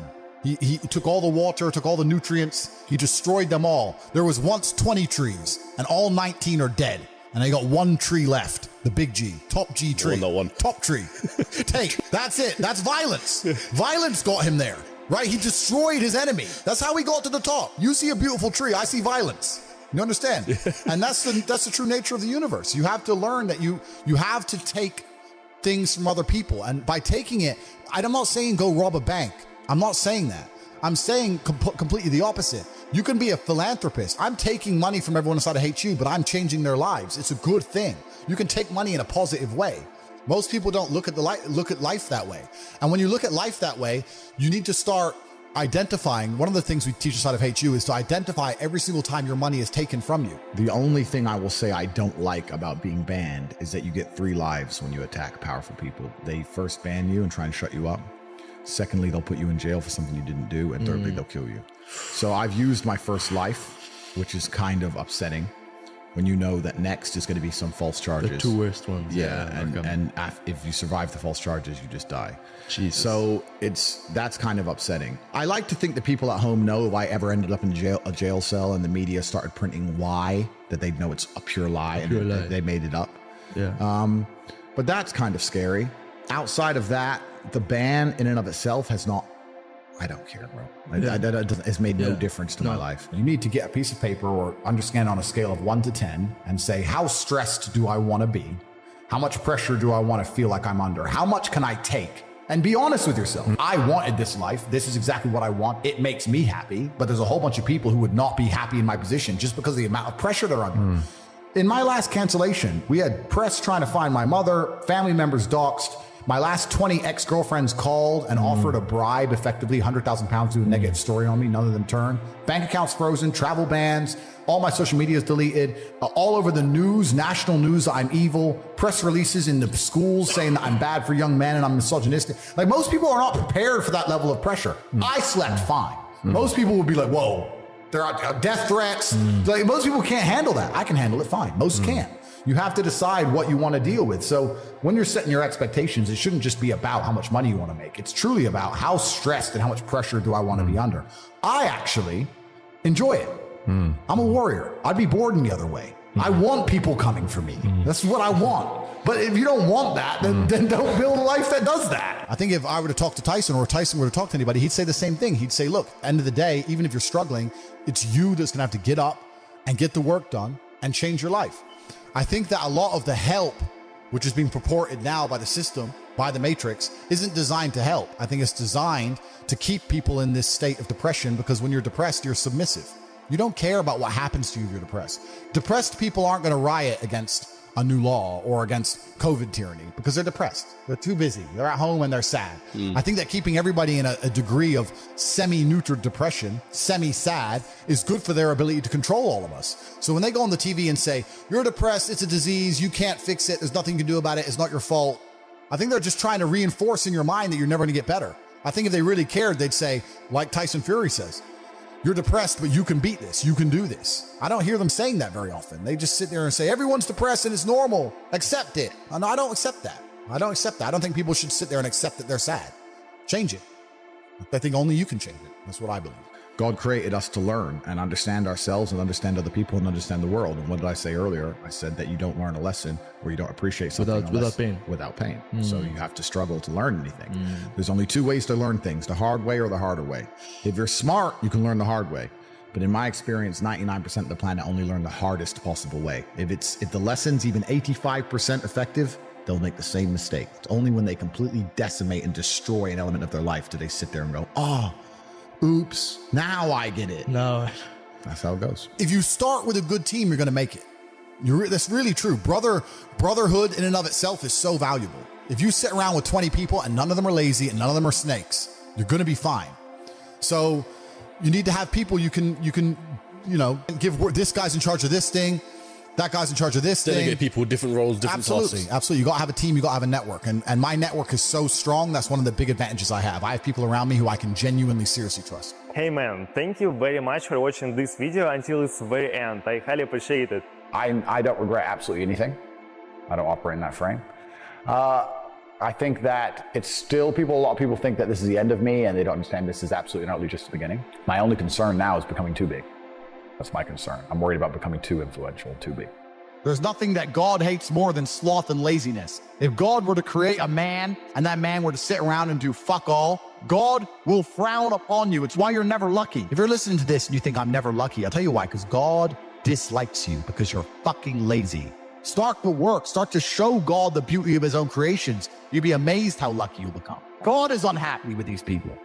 And inside their hearts, they're unhappy. We talk about depression, anxiety, all those things you mentioned earlier on this podcast. You loathe your own weakness. You loathe your own laziness. This is what all of these things are. I don't feel depression. How can I feel depression when I'm the most powerful version of me that I could ever fucking be? Most men are walking through life and they don't realize that it's constant competition. Every single pound they want, someone else wants. Every single girl they want, someone else wants. And they're just sitting there just fucking floundering and wandering through life, unaware of how competitive the world is. And this is my point. If the world is truly that competitive, you do not have time to be depressed because it's a non-competitive mind state. You could be depressed for X, Y, Z, whatever. I'm not depressed. And I want the money you want, and I want the girl you want, and I want the status you want, and the car you want, and the house you want.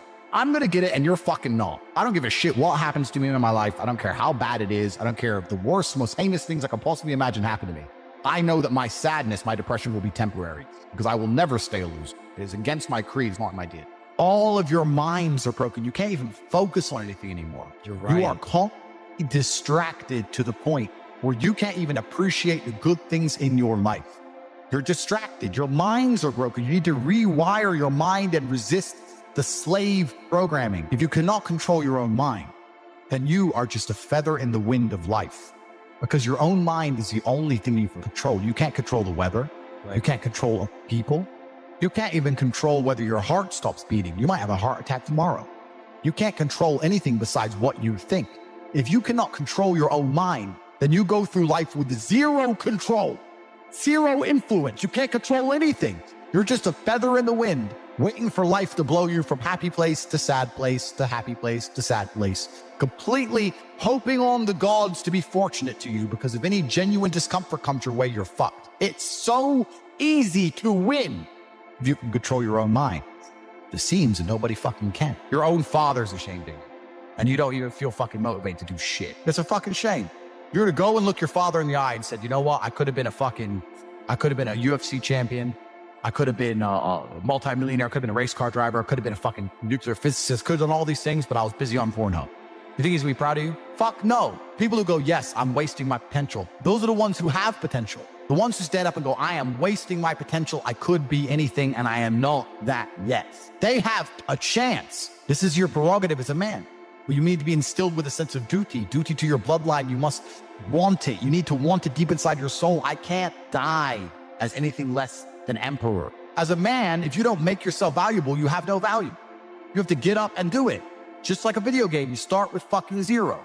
You have to decide if you want to complete it. You have to upgrade your character. So I find it amazing that men are going to play video games and fuck about and waste their time instead of upgrading their character. Everyone knows what to do. You know what you have to do. Right. If you had to become the most dangerous, intelligent, respectable man on the planet, you know you're supposed to go to the gym. You know you're supposed to train, learn how to fight. You know all these things. You don't do them. That's your decision. It's your prerogative. I didn't make that choice. I made the choice to do it all. I decided all. And every single man watching this can do the exact same thing. Which is why I have very little pity when I do these streams and people think I'm arrogant or I'm rude to people. But if you've made a fucking decision to be less than you should be, then I believe you should be mocked for that. And me as a man, when I put myself through hell, when I have had such exacting, such stringent standards for myself, why would I then have less exacting, stringent standards on the people I meet? Why would I put myself through hell to be me and then meet someone who didn't put themselves through hell and then treat them like my equal? No, fuck you. I suffered when you didn't. So you're not my equal because you decided not to suffer. You have enjoyed comfort when I haven't, and that's fine, but don't expect me to look at you as my equal because you're not, because I put myself through hell. I put myself through hell because I decided to throw comfort away. For 10 years of my life, I was never comfortable. My basic premise is that I refuse to believe in things that take power away from me. The idea, I believe, that if you feel depressed, something is depressing you, and you should try your best to fix it. You should take control of your life and do your best to fix it. Let's say your girl leaves you and you start to feel depressed, but you believe in the idea of depression. You're now going to start diagnosing yourself as clinically depressed, self-hypnosing yourself into hypnotizing yourself into being clinically depressed. And it's amazing how you can speak things into existence. I cannot become depressed because I don't believe in it. Let's pretend I'm completely wrong, right? The best option, the best thing to do is still to get up, be an adult, control your emotions, be stoic, and do the things you're supposed to do day after day. Laying in bed and doing nothing is never going to be the best option. The best option is still to go to the gym, to work hard, to run your business, and be successful. So it doesn't matter. We're talking about the different positions on the chessboard. But if the rules of the game remain the same, regardless of the position you're still trying to win, you still have to do the same things. So does it even matter at this point? If you come along and say he's depressed because of X and he's depressed because of Y and he's depressed because of Z, and the answer to all of them is still the same thing, then I don't give a fuck why you're depressed. Yeah, well, what I'm saying is you're playing a game and it's a competitive game and you need to build a mindset that allows you to be ultra competitive. And if you want to sit there and say, no, I want a non-competitive mindset, then fine. You know what you call people who do not win competitions? Losers. Correct. This is just a bottom line of life. And it's kind of interesting because everyone pretends they give a fuck, but nobody does. Especially women. Women truly don't give a fuck. If you ask a woman the kind of man she wants, she will never say depressed or sad. Ever. She wants a man who is ultra capable, ultra competent. They want someone who is fun and spontaneous and charismatic and successful. They don't have time for sad dudes. They don't care. So the world doesn't care. The world has never given a shit about sad men. So if you're going to sit there and self-diagnose yourself as a sad man, you're going to have a shit life and nobody's ever going to give a fuck and you're going to perpetually lose forever. And that is your decision. I am so scared of being that person. The idea of that terrifies me to the point where I don't even want to accept that as a reality that can possibly exist. I don't give a shit what happens to me in my life. I don't care how bad it is. I don't care if the worst, most heinous things I can possibly imagine happen to me. I know that my sadness, my depression will be temporary because I will never stay a loser. It is against my creed. It's not in my DNA. So they try and convince you, don't worry if you're being a loser because people feel sorry for you and you'll get attention for it and you'll be okay in the end. And it's all this temporary fixes of dopamine by saying, I'm sad. Don't worry, bro. You'll be okay. But it's bullshit. They don't care long term. The world doesn't care. Nobody really cares. Chicks don't care. Business doesn't care. You are going to fail. You can have anything you want on the planet. There's not a girl I look at that I want that I can't have. Not one. That's my reality. There's not a car I can't have. There's not a house I can't buy. I want to go to a yacht. I want to go to Antarctica. There's nothing I can't have. Bam. Because I've decided to become this man. It's the same for absolutely every single one of you at home. If you actually try and you actually want it, and you're actually not making excuses, lying, talking shit, you're going to get what you want. So when I see people who don't have what they want, I consider them losers. And this may be elitist. I understand that. But if I put myself through endless pain to end up where I am, it's very hard for me to have sympathy on the man who's afraid of pain. You're avoiding pain. I've been through endless. I now have everything I've ever desired. You have none of the things you desire. Am I supposed to feel sorry for you? Because you took the easy way out. Am I supposed to look at you and go, oh, poor dude? No, you were a fucking coward. You didn't go through the shit I went. You didn't put it on the line. So you deserve your substandard reality. That's what you deserve. You're a fucking loser. Because if you actually wanted it and you actually tried, you'd have it. You could have anything you want. Universe is super giving. If you want it, you can have it. If you're sitting there saying, oh, but I tried my best and I still didn't get it, you're lying. You didn't try your best. That is a fucking lie. The universe gives it to everybody who genuinely tries.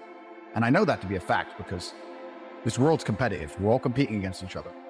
And the majority of people don't try. Like I've achieved this amazing life and I've tried very, very hard.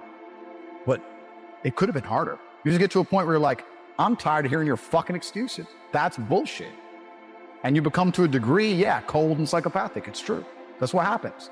And I get it all the time. I get thousands of emails a day. Everyone I grew up with, people I know, I get it all the time. They'll message me, hey man, just unlucky. You are not unlucky. You are a lazy fucking loser. You are not unlucky. You're breathing. You're lucky. The unlucky ones are gone.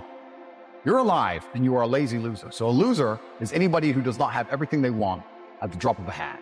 That's what I call a loser. When I was broke, I couldn't sleep. I don't know how there's broke people out here sleeping just fine at night. Going, oh, inflation is 20%, gas prices are 6 times, everything on the news is a lie, I never stand a chance of ever getting rich, where's my pillow? Like, What's fucking wrong with you people? I'd go to bed at night as a teenager and think, I looked it up on the internet. It was a Honda Civic Type R. I wanted one. It was like 38,000 pounds. I had no money, less than 50 pounds on my bank account. Couldn't afford it. Then I looked up how much a Ferrari cost, 210,000 pounds. And I said to Tristan, my brother, I was like, there are people with 210,000 pounds for a car. How? If I worked my job for 6 years and saved every penny, if I walked to work and didn't eat, I couldn't buy this car. As a man, all of your value is going to be built. You're not going to be born with a value. You have to build it one way or another. You have to choose your path and build a value. So if you're not going to build a value, you're going to stay low value and you're going to cry your whole life. That's how it's going to go. Yeah, well, I think with anything, if you're going to learn anything, right? If I want to learn how to play piano, I'd like to see my teacher play piano. I think that's a very intelligent way to approach life. Like, I'm going to play piano. I've seen my teacher play piano. I want to learn to play piano at least to the standard of which my teacher can play piano. If you're going to take blind piano lessons from someone who's never showed you they can play piano, you might not be learning piano correctly, right? I can teach anyone piano. I don't play piano. But if you're not going to ask me to prove it, I can sit my ass down and go A, B, G, play Jingle Bells, motherfucker, do it. Like, I'm sure I could. And I could talk tough about piano, like a lot of guys do about girls. No, when you play piano, no, you need to focus and all this crap. But if you've never seen me play the piano, then who are you learning from? So I think a lot of guys need to qualify their coaches. And that's not just with pickup. That's with anything in the world, right? Yeah. You want to be a professional fighter, a piano player, you want to be a scuba diver. You need to qualify your coaches. And if you don't qualify your coach, then I'm not even mad at the coach so much as I am the student. Like you have a low IQ if you don't qualify who you're learning from, right? So, and I'm going to be fair. I'm going to be objective. I do also think there's levels, right? So there's a lot of scammers who shouldn't be teaching anything. But I also think there's some guys who aren't on your level, but if he's teaching someone way down here, maybe he can teach them a little bit. But personally, if I was at the very, very bottom, I'd still be looking for the best coach I could find. I wouldn't find someone marginally above me. I'd find the best of the best. That's my mentality, because I want to become the best of the best. So, but yeah, there's a whole bunch of guys out there who are learning from, like you said, people who will tell them, never buy a girl a drink. You're not going to survive out here with beautiful women in a world walking around refusing to buy girls drinks. You're not going to find beautiful, good women who expect a masculine man if you're not going to pay $1 for a lemonade. It's just not realistic.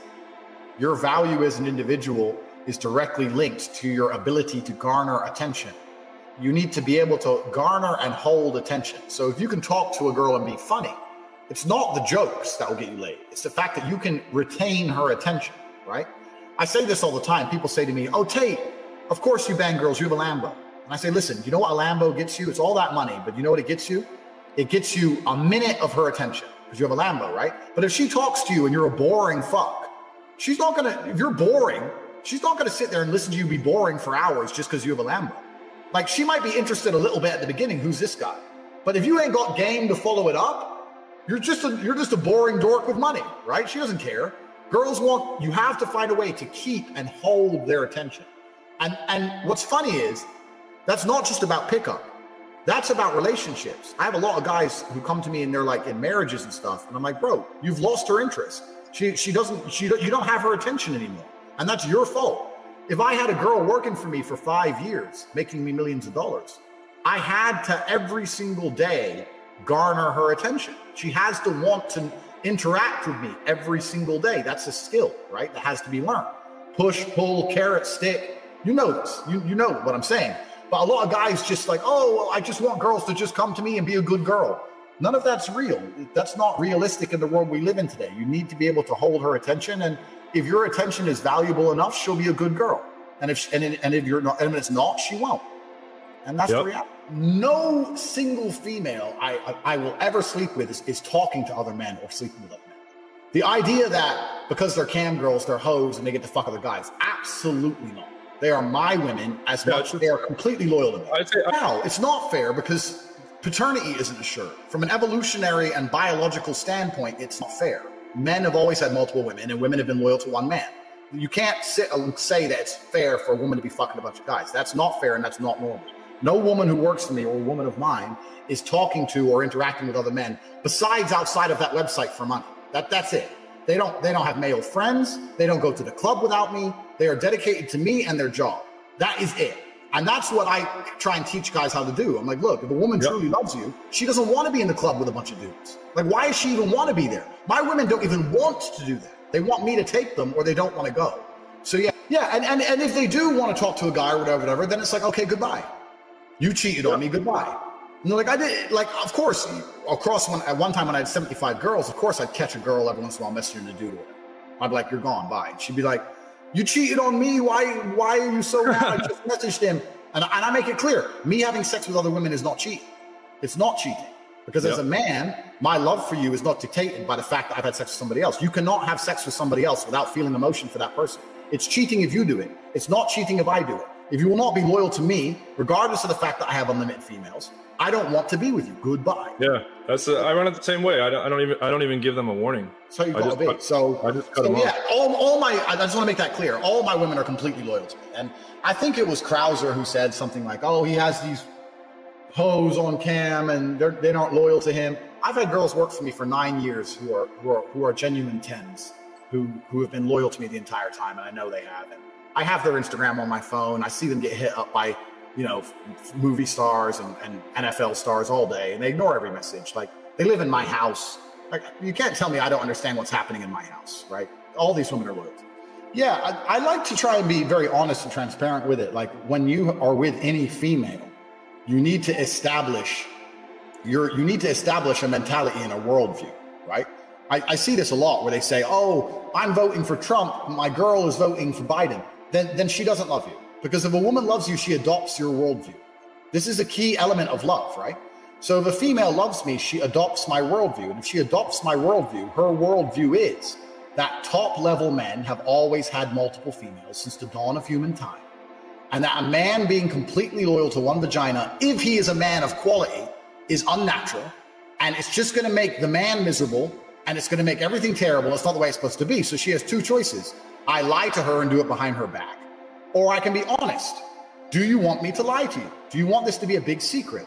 Do you want girls to be laughing at you, feeling like you don't know what's happening? Or do you want me to say, you and I are king and queen, we're a team, and we're going to work together and we're going to fuck these bitches? And most of the time, if the girl's smart, she'll say, okay, if you're completely honest with me, and I know what's happening, and I know you love me, and they're just for sex or whatever, then boom. It's really not complicated. It's from an honest perspective, but first you have to instill that worldview. You need to make them understand, I am in the top 0.1% of men on the planet. Why would I be loyal to one pussy for the rest of my life? That does not make sense biologically. That's not natural. Completely. You just have to change their worldview. And I think it's an acceptance. And when my girls are like the ones I've been with for a long time, if they're a bit drunk or they're being completely honest, they will sit and say to me and say, I love you so much. And of course, sometimes when you're with other women, it upsets me, but I just can't imagine you being loyal even to me. Like, that's just not who you are. Like, they don't view me as an animal they could tame. It doesn't cross their mind. They understand it's impossible. No matter what they try, all they're going to do is lose me. There's no way to stop me because it goes against my entire worldview as an individual. I believe as a man, I should be able to put my dick wherever I fucking want. And if you don't adhere to that and you disagree with that, then you are welcome to find somebody else. But it's very just simple frame. And if you're providing enough value in a woman's life, I think they'll sit there and they'll accept the trade-off. Okay, he sleeps with other women, but I have this guy. It's kind of like a Ferrari, right? A Ferrari it's not as reliable as a Toyota, but it's a Ferrari. So what one do you want, right? You want the Toyota that's always there, or do you want the Ferrari that works 5 days a week? Yeah. Oh, completely. And also, I think another element to it, and this is really, really key, because I get a lot of guys saying to me, how do I live with multiple girls? I say, listen, the woman also has to have faith in your constitution as a man to not be the kind of bitch who's going to fall in love with some chick just because she has a nice pair of tits, right? I can say to my main girl, I've been with you for 8 years. I've fucked 150 girls since we've been together. Do you think I'm going to go out there and find a girl and because she has big tits, I'm going to fall in love and get rid of you and all your loyalty and all you've done for me because her tits are a cup size bigger? Do I look like a fucking moron? And literally my girl will go, no, you're too smart for that. I was like, I know I am. So why are you worried about me mussing her pussy up? Like, who cares? Like, if they really believe as a man, you're too stoned inside to fall for thoughterry, what they're worried about is that some hoe is going to come along and trick you, and some hoe, and you're going to fall for some hoe. But once they know you as a man, they're like, look, no woman's going to wrap you up. No woman's going to mess with you. I've been here for you through everything. I'm still going to be here with you through everything. You know, fuck away, but I just want to be the only one you truly care. And it's like, cool, it is what it is. And then as for living with multiple chicks, that's kind of how it goes. It's like in the fight game, there's always an A side and a B side, right? So you have the champion, me, I'm the A side. And then you have the B side, the guy who's getting a chance. And it's the same when you live with multiple girls. If I'm living with my chick of 8 years and I move a new girl in, how can the new girl compare to a girl with 8 years of history? Yeah, so that's what I said. You have to balance the house in that perspective. To my main girl, I'm like, look, this is some new bitch we're going to fuck. We're going to have some fun. We're going to try it out. To the new girl, it's like, look, this is our lifestyle. This is how it is. Da, da, da. And you do have to kind of very subtly, and it's a subtle art. You have to drop the most subtle of hints to the new girl that if she's perfect enough, she might get to be the top girl one day. And then you put them in a perpetual competition, vying for your attention, and they suck a bunch of dick, and it is what it is. And that's basically the game. The actual work-reward ratio for living with multiple women, it's not, you think it's going to be like, it's not really as great as it seems. Like, there's a lot of work. I'm not saying don't do it. I'm just saying people think like you're living the dream life. At one time I was living with 5 girls. Like, you're living with 5 girls. I was like, bro, the bullshit sex ratio, it's a fucker. But they're making me a bunch of money on top, right? So it is what it is. But yeah, it's got to be something you're prepared for. You have to have a solid frame. You have to be able to ignore female emotionality completely. You have to be uninterested in their bullshit. And you just have to be a very simple, this is how our ship functions. You're either on the boat or you're in the ocean, and you have to choose. Yeah, so it's a good question. Like, it's kind of easier. I find it was easier with more than 2, because with 3, the alliance is constantly shifting, because women are like that, right? So if you have 3, you have 2 who are friends and hate one. And then after a week, 2 different ones are friends and hate the other one. And like, they never seem to get, it's kind of like Stalingrad, right? They never seem to get their fortifications in place, you know? Which made it easier. But with the 2 girls, what I am lucky to have is, with the girls I live with, my main girl, my number 1 girl, is very well trained, and she very well understands, and she very much sees it as, it's me and my man using this girl. Not using, but fucking this girl. Like, she is our toy, not his toy. She is our toy.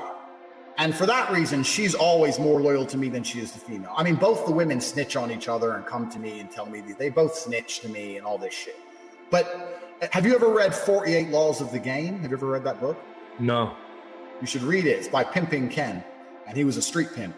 And he makes a very good point. One of the laws of the game is have a solid bottom bitch. And he's saying the key is, if you have one girl who truly is out, who understands you and is on your side, and you can use her to control other girls, it's so much easier. And I'm kind of lucky I have that with my I say my main girl. I have 2 or 3 main girls. I can move any new girl into any of my main girls, and my main girl will be like, look, if you talk to another guy, he's gonna kick you out. If you talk to him bad, he's gonna kick you out. If you look at him wrong, he's gonna kick you out. Like, they put the fear in her for me. Like, they're on my side. Do you know what I mean? So it makes it a lot easier from that perspective. And then my main girl will come to me and say, look, I got her. She's doing everything I say. She's doing it. Da, da, da. She's listening to us, to us, to us. It's very much us and them. And that's kind of how I've always done it with the pimp game and stuff. That's why I get my best cam girl with a new cam girl. It's kind of the same cycle. Corona has made me lose a lot of faith in the world. But I'd like to think that anybody with half a brain can look at that guy and say, that's not true. Like, how does anyone fall for that? It's charismatic. But it's just like, of course that's not true. Of course that's not true. Like, he's lying.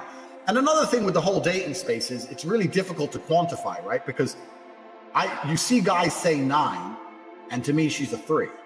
So another thing, they come out and go, I had a 9. Is she a 9? Like, I like to think I'm really fair. Like, I worked in an industry where girls made me money. So I know a 9 because I know how much money they make. Yeah, but everyone's lying as well. So, I mean, maybe he's getting messages off of a 2, some single mom, like, maybe.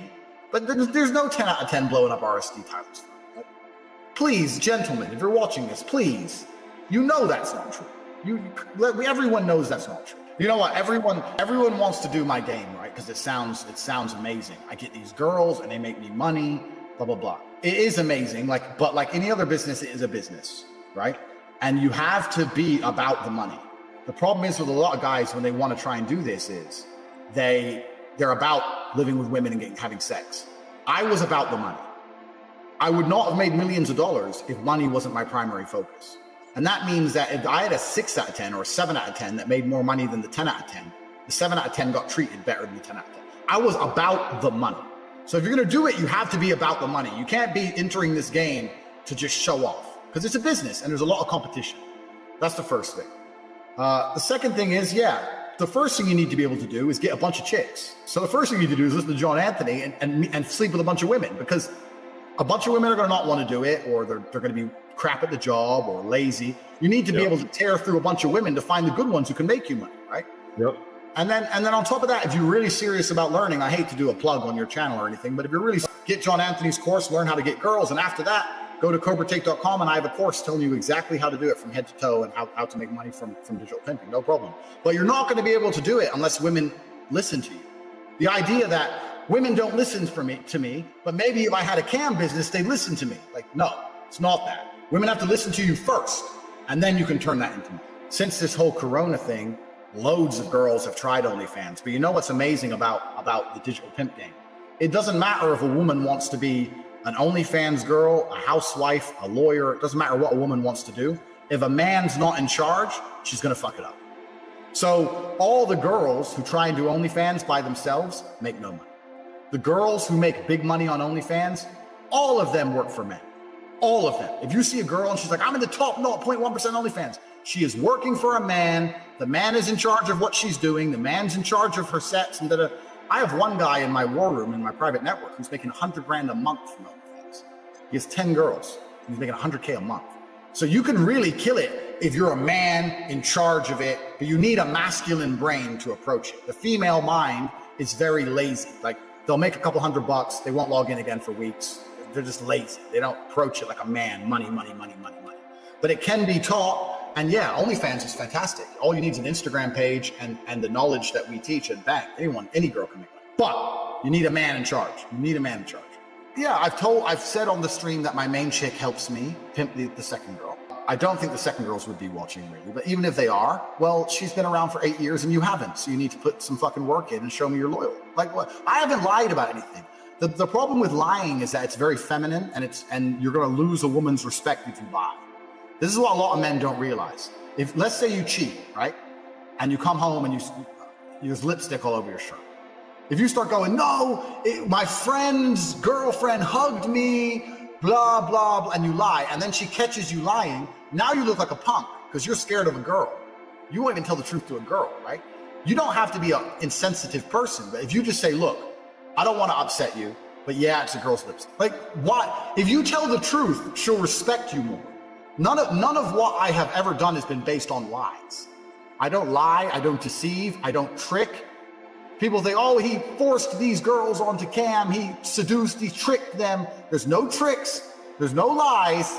It's very just much like you earn $1,000 a month as a waitress. I'll pay you $5,000 a month to live in my mansion and sit on a laptop. Do you want to?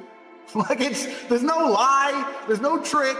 It's very honest. I'm an honest individual as a whole. So yeah, I don't think I've lied about anything. I don't have to hide anything.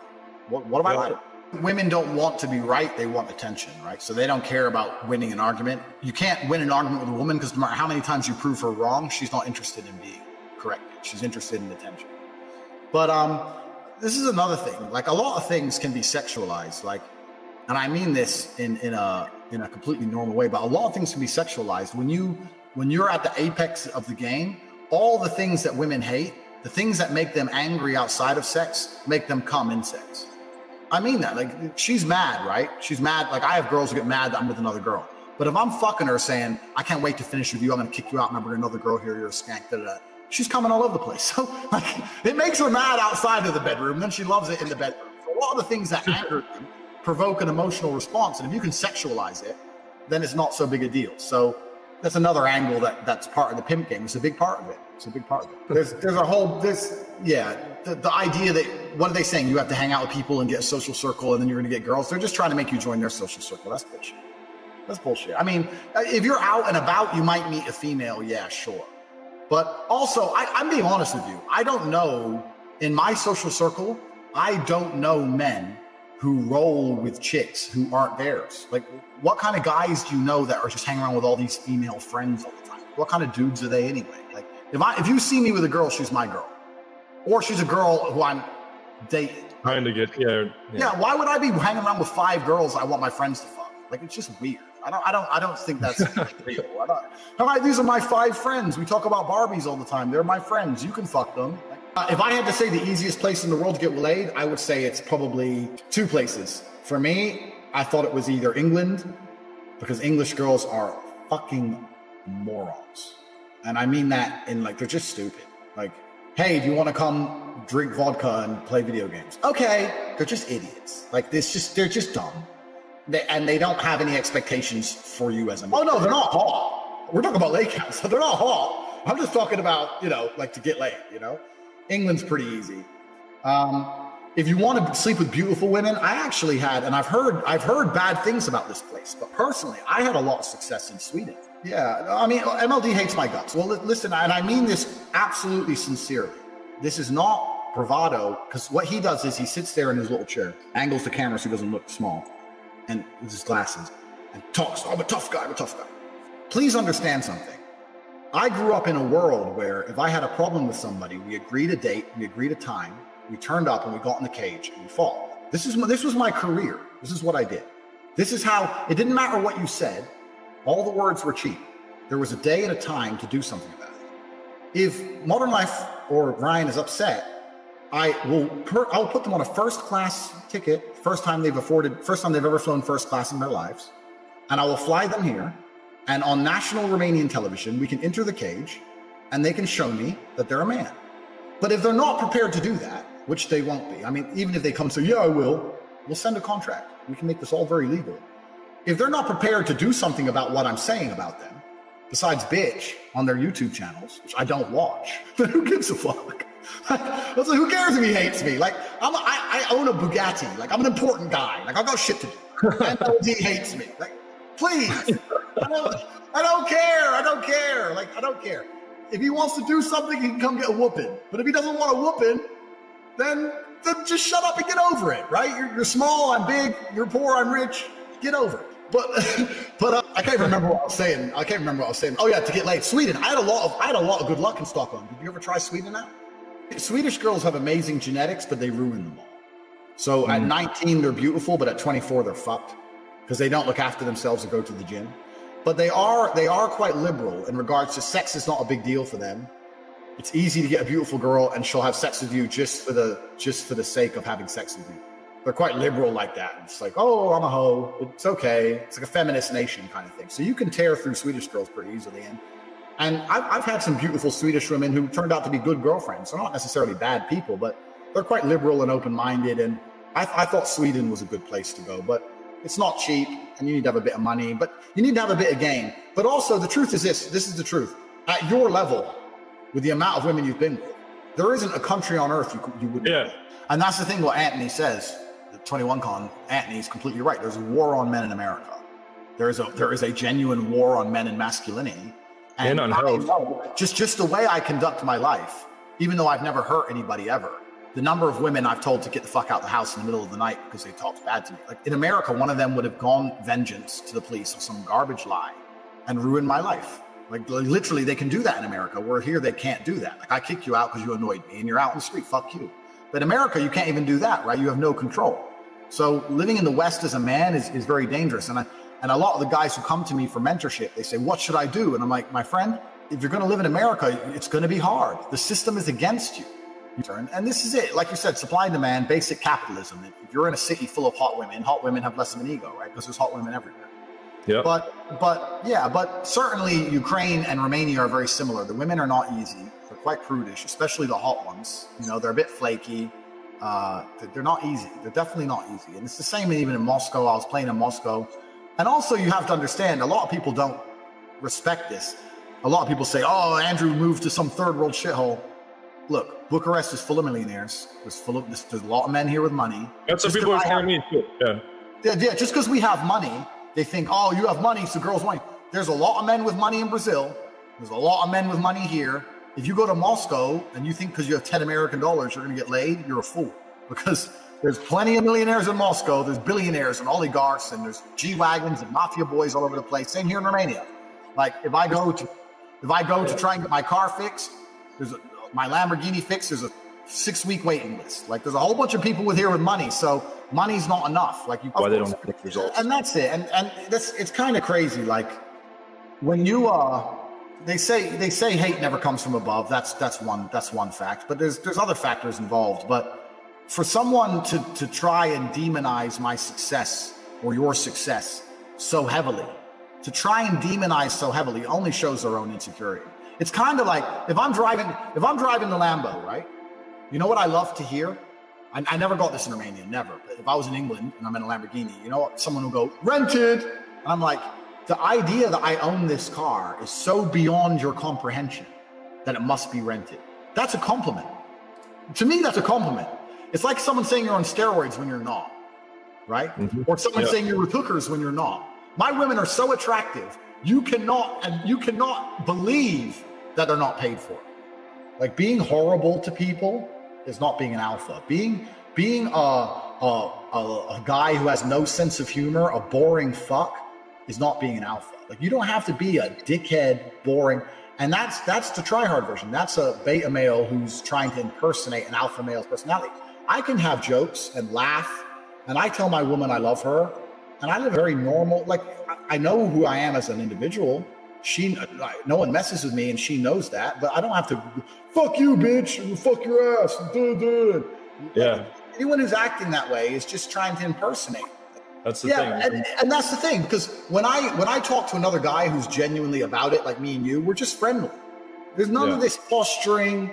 There's none of this. Hey man, well, you fuck this, but I fuck this. These are just imitators. Like a lot of them are just imitators, and you get this all across the world. It's kind of weird. Like a lot of people talk about. There's a whole bunch of people talking about how there's a lack of masculinity in the world, and that is true. But I grew up in the fight circuit, so I always grew up around dangerous men. That was my whole life. And we were all very nice to each other. Nobody was like, I'm gonna fuck my wife in the ass so hard. No one talked like that. Like everyone's like, I'm training really hard, I hope I win. Like, we were normal people. Like, so when I see dudes sitting there going, hey, you know what? This fucking Tate thinks he's so smart. I'm gonna fucking. You're not gonna do anything. You've never even had a professional fight in your life. You don't have the balls to do anything. Just you're embarrassing yourself. To anyone with a brain, you embarrass yourself, right? But they don't know how a true alpha acts, because if what I was saying about them wasn't true, they wouldn't even be fazed by it. The fact they're so upset by me, because they know it's true. They know what I'm saying is true, right? Every time they talk about me, I don't even know it. I don't even watch it. Fuck them. Yeah, so the War Room is an organization I created because it was what I was looking for when I was younger. So when I was 21 or 22, I watched The Matrix. Remember in The Matrix where Neo downloads all that information into his brain? Like, I know Kung Fu, and Morpheus says, show me, because he downloads it. I was like, where do I go online to learn how to get rich, get very powerful friends, and get a bunch of women? Because that's what I wanted. I wanted like 10 passports. I wanted 10 driver's licenses. I wanted paperwork that made me above the law. I wanted friends who in 50 countries around the world who I could crash with. I wanted beautiful girls. I wanted money, and I couldn't find it anywhere. So when I kind of became successful, I put that together. So the War Room's basically an organization based around personal sovereignty. It's not a political organization. We're not about Trump. You know, we're not about saving the West in any particular way. We're about saving yourself as an individual, getting as many passports as possible, getting as many driver's licenses as possible, as much paperwork as possible so no one can contain you. Corona's proved that, right? During Corona, I've been to 16 countries.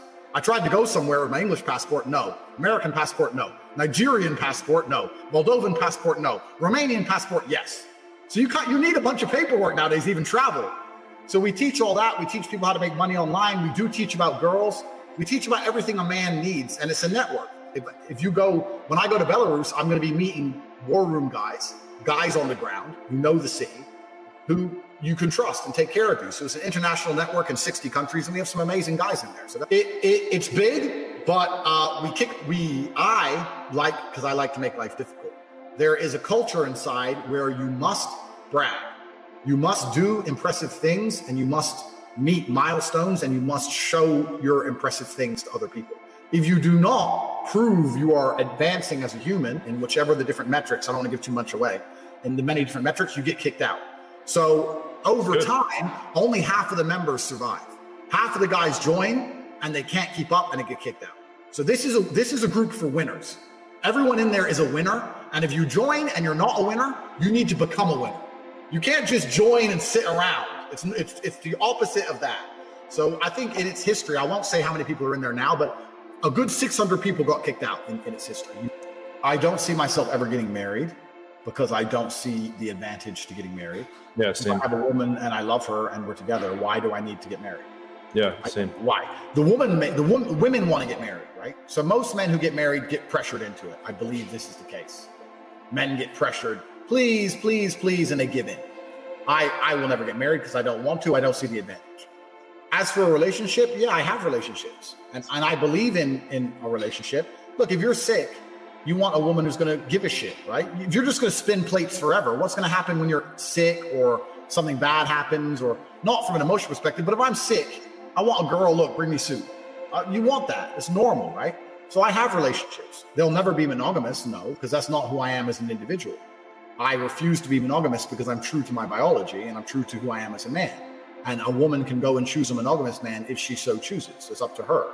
I will not be a monogamous individual, but I will still love. I say to you, look, I will not be monogamous, but I will still love you. I will still take care of you.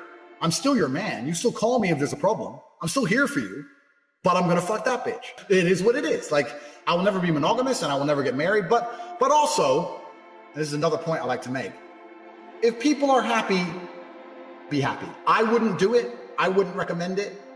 But if you're hell bent on doing it, I'm not trying to talk you out of it. Like, if you want to, you can do anything you want. You want to jump off a bridge, go do it. I'm not trying to talk you out of it, but I just don't think it's a good idea, personally. I kind of feel like there needs to be a definition as well. There needs to be some distinction. And I understand that, like, Rollo's talked bad about me and some of the other guys have talked bad about me, but I'm being honest. The reason Rollo doesn't offend me is because I don't think he's saying he's a playboy. He's saying, I'm a theorist and this is my theory. And I think some of his theories are right.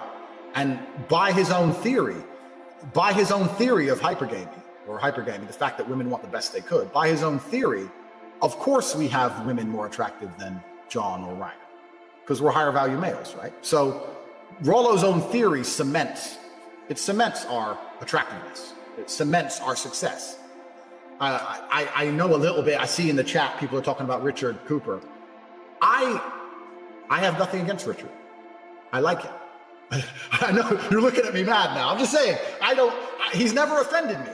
Maybe in the past he's insulted me, whatever. I talk to him. He seems like a nice enough guy. I don't think he's particularly saying about slaying pussy too much. He's just giving theories and advice based on his life experience, right? I can't say. It doesn't matter if you're skeptical. It doesn't matter if you do not believe, because it's happened. And it's not by doing what exactly. Many people have done amazing things, different methods, right? We had one guy who became a millionaire with OnlyFans girls. We had another guy who became a millionaire with the DeFi project. We had another guy who launched his own crypto. We had another guy who invested in the casinos. We had another guy who did a real estate deal based on someone else he met in the war in South Africa. We have lots of guys who made lots of money. Your network is your net worth. To come along to a network, an international network headed by a decimillionaire and full of multimillionaires, and to say, I'm skeptical. How can I be a millionaire if I join? Doing what exactly? Is a very feminine, amateur approach. You understand? If I sit with millionaires, I don't sit and go, how do I become rich exactly? That's not how the world functions. If you're skeptical, Eddie, I very, very, very much recommend you do not join. Because already I can tell by your attitude, when we tell you what to do or you see other people doing things, you're going to fail because you're not going to have the right ethic. If you're skeptical, please do not join, because you're just going to get kicked out. The war room is for people who have the mentality. There's for winners. You have to be the kind of guy who can join in a hyper-competitive environment full of lions and start to run with the pride. You can't be some dude who sits there and starts saying to the lions, you guys said you were going to give me some food. That's not what we're looking for. That's not what we're looking for. So, Eddie, you're not welcome in the world. And if you're skeptical, you can keep your skepticism. And the winners will be the winners. And you can just stay outside. It's just, if you're going to try and diss me, then most of the time it's not worth my time. But I really did grow up in a physical realm, right? And I want to try and explain my mentality. I grew up in a very physical world. Like, if people are going to make diss videos about me on YouTube, they're welcome to. But if you want to garner my respect, you're going to have to get in the cage or come see me on the street and do something, because I'm a physical individual. This is who I am. This is how I gained respect from the world by becoming the champion. This is how other men gained respect from me. Even men I beat, I respected them. I beat an Armenian guy. I broke my hand on his head. His eye was closed. And I shook his hand and said, you are a fucking hero. This is how I operate. If you're not a physical individual, then nothing you say matters anyway. Because at the end of the day, all your opinions I could take away from you with my physicality that you lack. So it, like, whatever. Like, it literally is whatever to me. Like, I don't operate in that sphere. I operate in a physical sphere. If any of these men want to do something, we can arrange it, but they won't.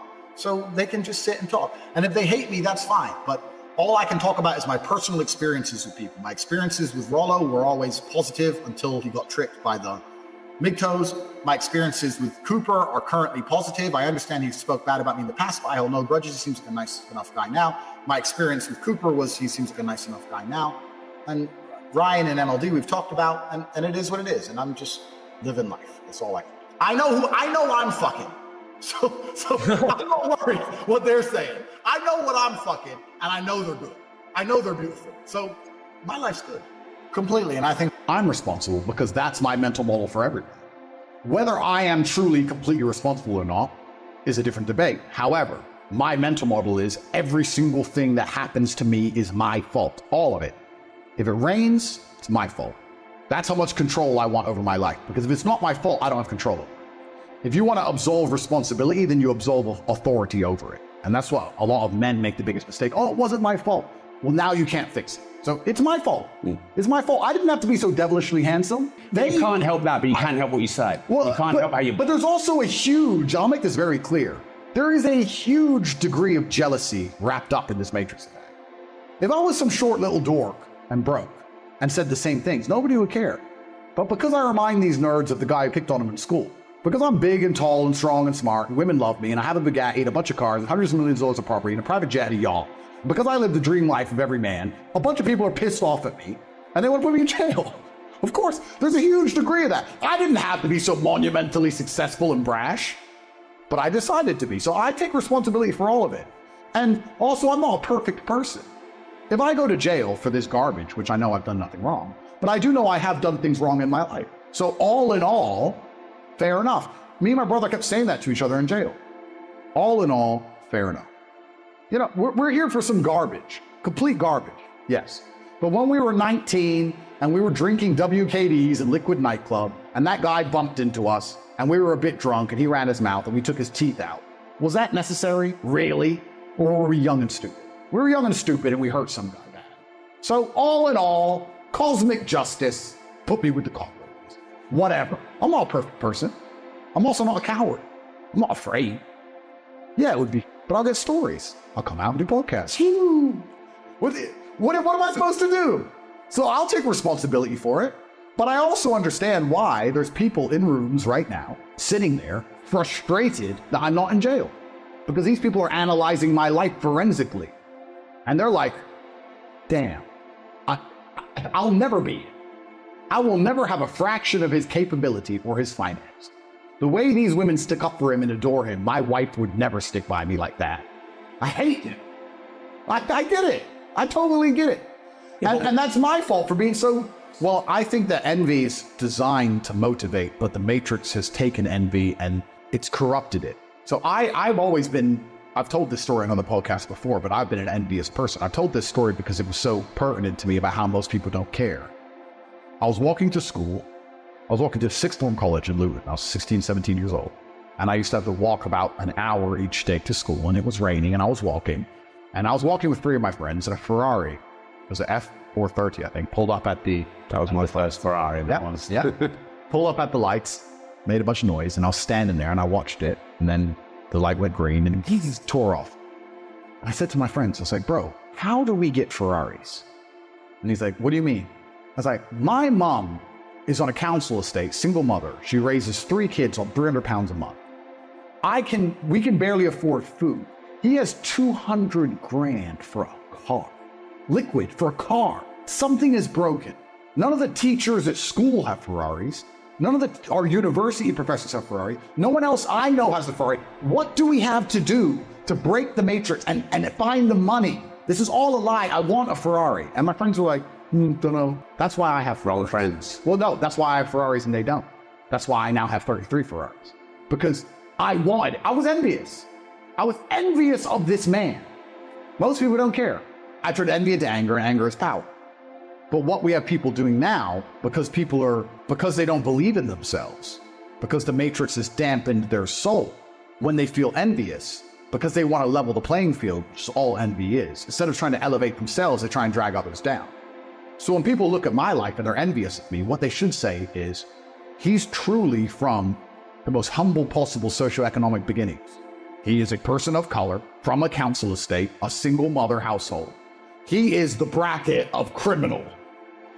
He's at the bottom, and he made it up to the highest echelons. He's on the phone with Elon Musk and his ability. If he can do it, I can do it. But they don't believe in themselves. So what they do instead is, well, I want to level the playing field, so I got to drag him down. And they do that primarily through character assassination. Well, he has all these things, but he's a bad person. I'm a good person. And it's the matrix, so they don't believe in themselves. So envy, when you're trying to drag others down, is actually, it's just laziness. Because you feel envious, but you don't have enough fire about yourself to go out there and attack the world and equal the playing field with vigor. So you want to equal the playing field by dragging someone else down. It's just laziness. Lazy people act that way. People who are not lazy would see me as an inspiration. But inspiration is only envy. That's all it is. Yeah. So I think humans are designed to be envious. And I think the correct mental model for envy is inspiration. And the incorrect mental model for envy is going to be attempting to attack someone's character. And I guess it's a survival mechanism. If you see your opponent has 3 rocks and you only have 2, you want 4. Otherwise you're going to lose. Is that why you have 59 cars? Well, in case I might have to race, my friend. You said you only drive 4 of them. I've only got 7, but they're all in the garage at the same time. Broken. I'm joking. No, but you know what? I bet most of your inner circle haven't got as many cars as I have. Oh, no, you're completely right. Yeah. But they all go wrong all the time, and only 1 or 2 of them actually want to drive. Correct. And it's funny, because I have so many of the same car. Like, I have 3 SF90s. All 3 of them currently have a warning light. I have 4 765s. Only 1 of them's working. Bro, so, it's a nightmare. And then you've lost it for a month because it's got to go back to the garage, and then it's a 25 grand bill for a gearbox you don't need. Correct. It is a nightmare. The reason I buy so many cars is because I'm passionate about cars, and I guess you say I'm very hard on myself, but I like to spoil myself with cars because I can't think of another way to spoil myself. Clothes, okay, you buy a wardrobe of clothes. How many clothes do you have? Diamond watches, okay, I had 30 diamond watches. Boring. Let me ask you about this. What's there to buy? Besides cars, please, you're another very high net worth individual. Please correct me, because I buy a new car every week because I'm bored. What else am I supposed to buy with all my money? Yeah, cars, watches, clothes, assets. But assets is work.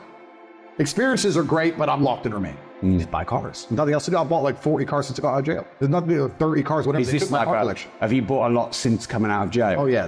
So is this a reaction to it? It's like... You know, it's funny. When they raided my house, the first thing the police said is, "Where's the Bugatti?" First words. It's almost like the Romanian state just wanted to steal money. Interesting.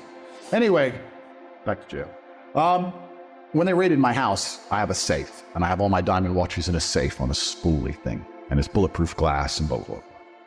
And they're like, open the safe. And I was like, well, what happens if I don't? And Mr. Ski Mask with the shotgun, he says, well, you're going to jail. So it doesn't matter if it takes us 3 months with a chainsaw. We're getting in that safe. And we're going to destroy your house while we do it. I was like, well, that's a pretty valid point. Time is the fire in which we all burn, including a safe. I mean, it can hold someone out for a certain amount of time, but I'm sure with months of time, they'd get in. So I opened the safe and they took all my watches. So I just feel you know what? I don't even drive them. I think what I think if I have to analyze it, what I truly think it is, I think it's because it's most men's dream. Most men's dream is a Lamborghini, let's say. And they have to save and they have to finance it and work out how they're going to pay for it. And they have to get the garage for it. And it's a big deal. So by me trivializing that big deal, it highlights to me the echelon of my life. If I walk into a car dealer and say, what have you got right now? Oh, this and this. Okay. Don't ask the price. Don't care what it is. Don't care what it costs, and pay for it. And then leave it at the dealership for 4 months before eventually it collects on a truck, because I never even pick it up, and it goes into some storage unit somewhere. It's like I get other people's dreams with ease. I take their dream scenario and I trivialize it into just, okay, I don't even want it.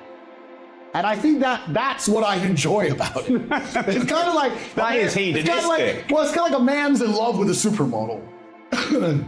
I love the supermodel. And he writes on her Instagram, and these dudes, this is real. A man's in love with a girl on Instagram. She's got 3 million followers, and she's beautiful. And he's liking her posts and writing underneath it, and he's inboxing her, and she's not replying. He's obsessed with her, and I'm like, yeah, okay, coffee, fine, Tuesday. Do I really want to talk to her? No. But this man wants it so bad. But I have to make it so ridiculously easy. I guess it's kind of like a peacock putting up his feathers, you know? Or a lion saying, don't come near my territory, don't come near my tree, or I'll annihilate. It's the same in a fiscal stance. So I just take other people's dreams and I reduce them to nothing, to dust.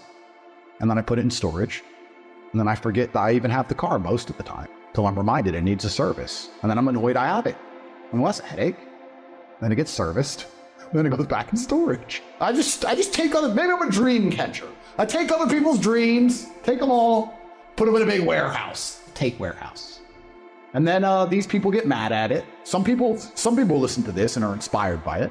Some people get mad, and those are the two camps. The ones who believe I shouldn't be in jail, and the ones who rejoice when I go to jail. The ones who rejoice when I go to jail, though, don't understand a very important part of this whole equation. Is that jail makes me stronger. I think the best way to predict the future is to study history. I believe in times of old, let's go back the last 3,000 years. If you were a king, your life was pretty good. Or it was as good as life could be. To be a king, you had power, influence, money. That's what you had, and you were a king, and you lived a good version of life. If you weren't a king, you were an average man, a common man. Mm-hmm. And I think the world is cyclical. When you were a common man 2,000 years ago, you were effectively a slave, and life was terrible. And then that was the same all the way up to perhaps 1930s, 1940s. Being a common man was pretty terrible. And perhaps it was the war and the massive loss of life. Perhaps it was something else, I'm not sure. But I kind of feel like there was a golden period between in the 50s, the 60s, the 70s, the 80s, maybe even the 90s, where being a normal, hardworking man, because life is cyclical, went from being a terrible existence to quite a good existence. In the 60s, you could be a normal man who worked in a factory, an unskilled labor job, and with one wage, you could afford a house, you could afford a car, you could afford to raise a family, your children would not be taught garbage in school, your wife would respect you, you'd have a home-cooked meal. Times are good. Times are good. All the things I said about playing Uno earlier in hyperbole are true. What matters most? Your wife loves you, you're respected as the breadwinner, your kids respect you, they listen to you, your house is clean, your house is safe, your car works, your life is good. And I feel like, because it's cyclical, those good times are over and we're going back to where it was before. The kings have always been fine, and we always will. But if you're the common man, I think that the good days are over. And I think it's going to get harder and harder. Inflation is going to absolutely decimate your spending power. Now, inflation doesn't damage me because I own all the assets. Inflation just means houses get worth more money. Inflation just means Bitcoin and stock and land and houses all go up. Inflation means my car collection is no longer worth 110 million. It's now worth 300 million. Whatever. Inflation, I own everything. Inflation is amazing for the rich man. 100%. I love it. But for the broke man, you're done. You're fit. You're done. You're finished. Because inflation is meaning your money is worth less. And it's going to take more of your money to buy a house. And your wage is not going to increase at the rate of inflation. It's becoming more and more impossible for you to own assets. For us asset owners, inflation's fantastic. So the common man is about to get wrecked. I think inflation is going to make it exceptionally difficult. I think AI is going to make most jobs worth less than they already currently are. If you're a newspaper writer or whatever, AI is taking that. AI is going to take that in the next 10 years. Yep.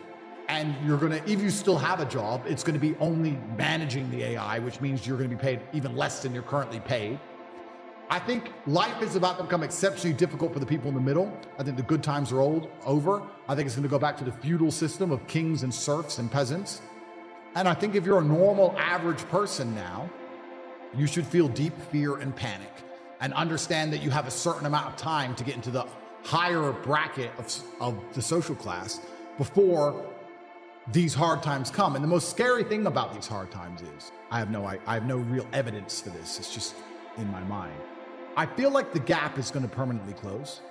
In olden times, let me think about this thought, because in olden times, the chance of turning into anything more than a peasant when you were born a peasant was effectively zero, unless there was chaos, unless there was a war or some great catastrophe, which allowed social mobility for you to go to war, win, get a knighthood for bravery, get some land, and change your social mobility class. But there had to be war and chaos for you to escape.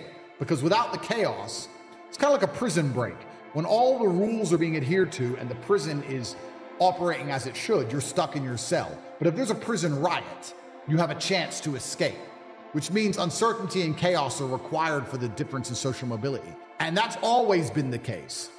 But now I feel like with AI and certain other things, although there's going to be instability in the world, although they're going to continue to lie to us, I feel like the Matrix is going to gain enough control to keep us all in our pods or in our 15-minute cities, or our electric cars will be turned off, or we need to get our bug rations for the week so that there can't ever be enough true chaos for you to escape. There won't be true social mobility. And I feel like there's going to be a close. The people who are rich now, their bloodlines will be rich for a very long time. And the people who are poor now, if they don't get rich soon, in the next 10 years or so, they're never going to. You're never going to get rich. The prices of houses are going to continue to go up. Prices of land is going to continue to go up. Inflation is going to continue to happen. Your wages will not catch up. It's going to get harder and harder for the average person to ever stand a chance of owning any assets. Yeah, it's now or never. Yeah. It's almost impossible right now. How does the average person on an average wage buy a house in London right now? Yeah. It's almost impossible already. I think in the next 10 years, it's going to become truly impossible, and they're going to use AI to keep the gap closed. And what's interesting about that is, well, I'm in the rich team, I guess. But what I find most interesting about that is the socio ramifications of the fact that I think this is quite pertinent to most average people. I think most normal people understand. If you were to ask them, how's the economy? They'd say, well, it's impossible. I can't pay for my bills. I can't pay to eat. I can't afford a house. I can barely afford my mortgage. I'm never going to get rich this way. They understand all of this, but they're not panicking. Why are you not panicking? The Titanic just hit the iceberg. You may not be in the water yet, but it's a certainty. There's nowhere else to go. It's going to sink. It's going to happen. Panic now. Don't panic at the end with everyone else as they go into the icy depths. No, I would argue if I was on the Titanic and it got struck by the iceberg, I could have got a lifeboat nice and early. Now, I wouldn't have women and children first. I'm just using this as an example. Analogy. I know where you're going with it. I could have gone to the top deck when no one else was panicking and said, you know what, I want this. I want to go on a lifeboat. No, I don't feel comfortable on a lifeboat. And the guard probably would have said to me, you don't need to go on a lifeboat. It's no big deal. I said, yeah, but please just give me the lifeboat, or here's some money or whatever. I want this one. Give me this one. Everyone started panicking at the end. There's no lifeboat. And people are sitting here now going, oh yeah, the economy's bad, but maybe if we vote for this person, I want to swear. Who are you going to vote for that's going to put money in your pocket? Actually come along and say, here's money. Nobody. Still got to pay your council tax. Still a brokey. Nobody cares. No one you vote for is going to change it. It's going to get worse. It's going to continue. And you know the boat is going to sink and you're not panicking. That's why I kind of catch myself. And one of the things I try very hard not to do is become elitist. Because when you've come from the absolute bottom to the absolute top, and you've done it all off of your own back, and hard work and dedication, and never missing a day, the only shortcut to life is to never miss a day. One, because of compounding interest, and two, because sometimes you get lucky. And you'll never miss a lucky day if you try every day. If you don't try every day, you might miss your lucky day. And that's what people don't understand. If you never miss a day, and you never don't try, and you're always on time, Was I late today? No. On time. And you try and improve every aspect of your life, and you're a professional, and you try and make sure that you analyze your decisions, you give yourself feedback, you don't make mistakes, you're not lazy. If you try and you make it to the top, you end up elitist because you look at the people down below and you're like, well, why didn't you try? I did. Oh, I did too. No, you didn't. That's a lie. Now you're lying to me, and that annoys me. And you catch yourself being very elitist. And this is what's scary about it, because I'm from a Luton council estate, and now I have all this money. But if I meet somebody who's truly broke, I'm not talking about you not have hundreds of millions, but if I meet somebody who's broke, I think they're an idiot. And I catch myself going, is that bad? Am I elitist? Or do I sit down now and I just say, no, I started lower than you and beat you. How are you poor? You're lazy. Okay, fair enough. I was gonna say, why would you say if they're an idiot if you wanted that position as well? No, I was, but I got out. And I think one of the there's only three reasons you can't get rich in the world today, which is either you're stupid, you're lazy, or you're arrogant. And I find the most common one is lazy and arrogant. It's not stupid. There's nobody at home who is too stupid to become rich. I'm sure anyone watching this podcast right now, if you were to sit down next to me and I were to say, do this, do this, do this, do this, do this, you could do it. Of course you could. But you're too lazy to learn how to do it yourself. And you're too arrogant to listen. And you're too arrogant to listen. It's not about being stupid. You're lazy or arrogant. It's one of the two. Those are the two most common factors of people. So when I meet people who have truly failed, and they pretend to me that they didn't want to fail, I know they're one of the three. And it's usually arrogant. Because when I sit and say to them, you could have got out, they don't say, you're right, I could have got out, I didn't try. That shows humility. They don't do that. They say, no, because it's excuse, someone else's fault, the Matrix's fault, no self-accountability. Oh, well, you don't know what you're talking about anyway. Arrogance. Sounds like feminine mindset to me. Well, yeah, exactly, and then they're going to lose. Yeah. So I catch myself being elitist, and I try very hard not to be, because I don't consider myself a rich man. I'm a poor man with lots of money. And what's scary about being elitist is, if I'm from a Luton council estate, and I have a bunch of money now, and I see the common man as a lazy idiot, imagine how the elite see us. And then you start to really go down the rabbit hole when you understand these people who've been in charge of the world for a very long time, who own the banks, who believe they're genetically superior to us because why not? Their families always own the bank. They can be a fat loser, but they just believe they're something because why not? They have a big boat. So that's just what they're going to believe, isn't it? Imagine how they view the common man. You think they give a shit about you or your family or your income or your wages? You think they care about you? You think they're going to make life easier for the common man in the next 10 years as you've just asked? Or are they going to continue to decimate your lifestyle for their own forever profit? There's no light without dark, which is a basic fundamental law of the universe which can't be broken.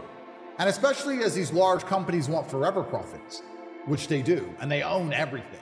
Like, I don't think many people understand, if you go into Sainsbury's and you look around at the brands, you will struggle to find 10 brands that aren't owned by the same. Yeah. The whole thing's owned. Yeah. The same company that owns Sainsbury's owns every brand. They own everything. So if they want forever profits, which they do, they're not going to do that without owning everything. Well, and also, you have to take that money from someone. If they can make you poor so they can get richer, they will.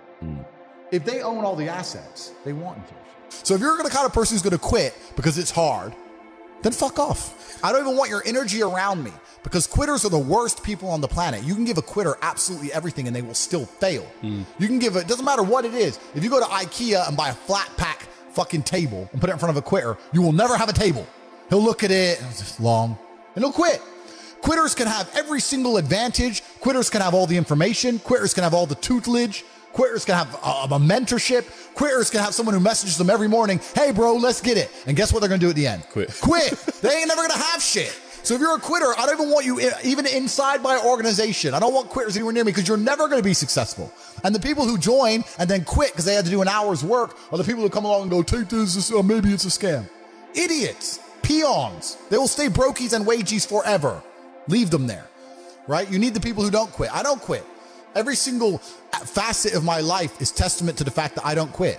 When people see my plane in the sky, you can say whatever you want about me. You can call me arrogant. You can call me anything you want, but you cannot call me a quitter. I didn't quit.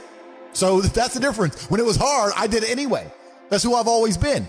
And if you don't have that kind of tenacity, you're never going to be anything. So the people who come along and talk about passive income, they sound like quitters to me. They sound like people who don't want to work.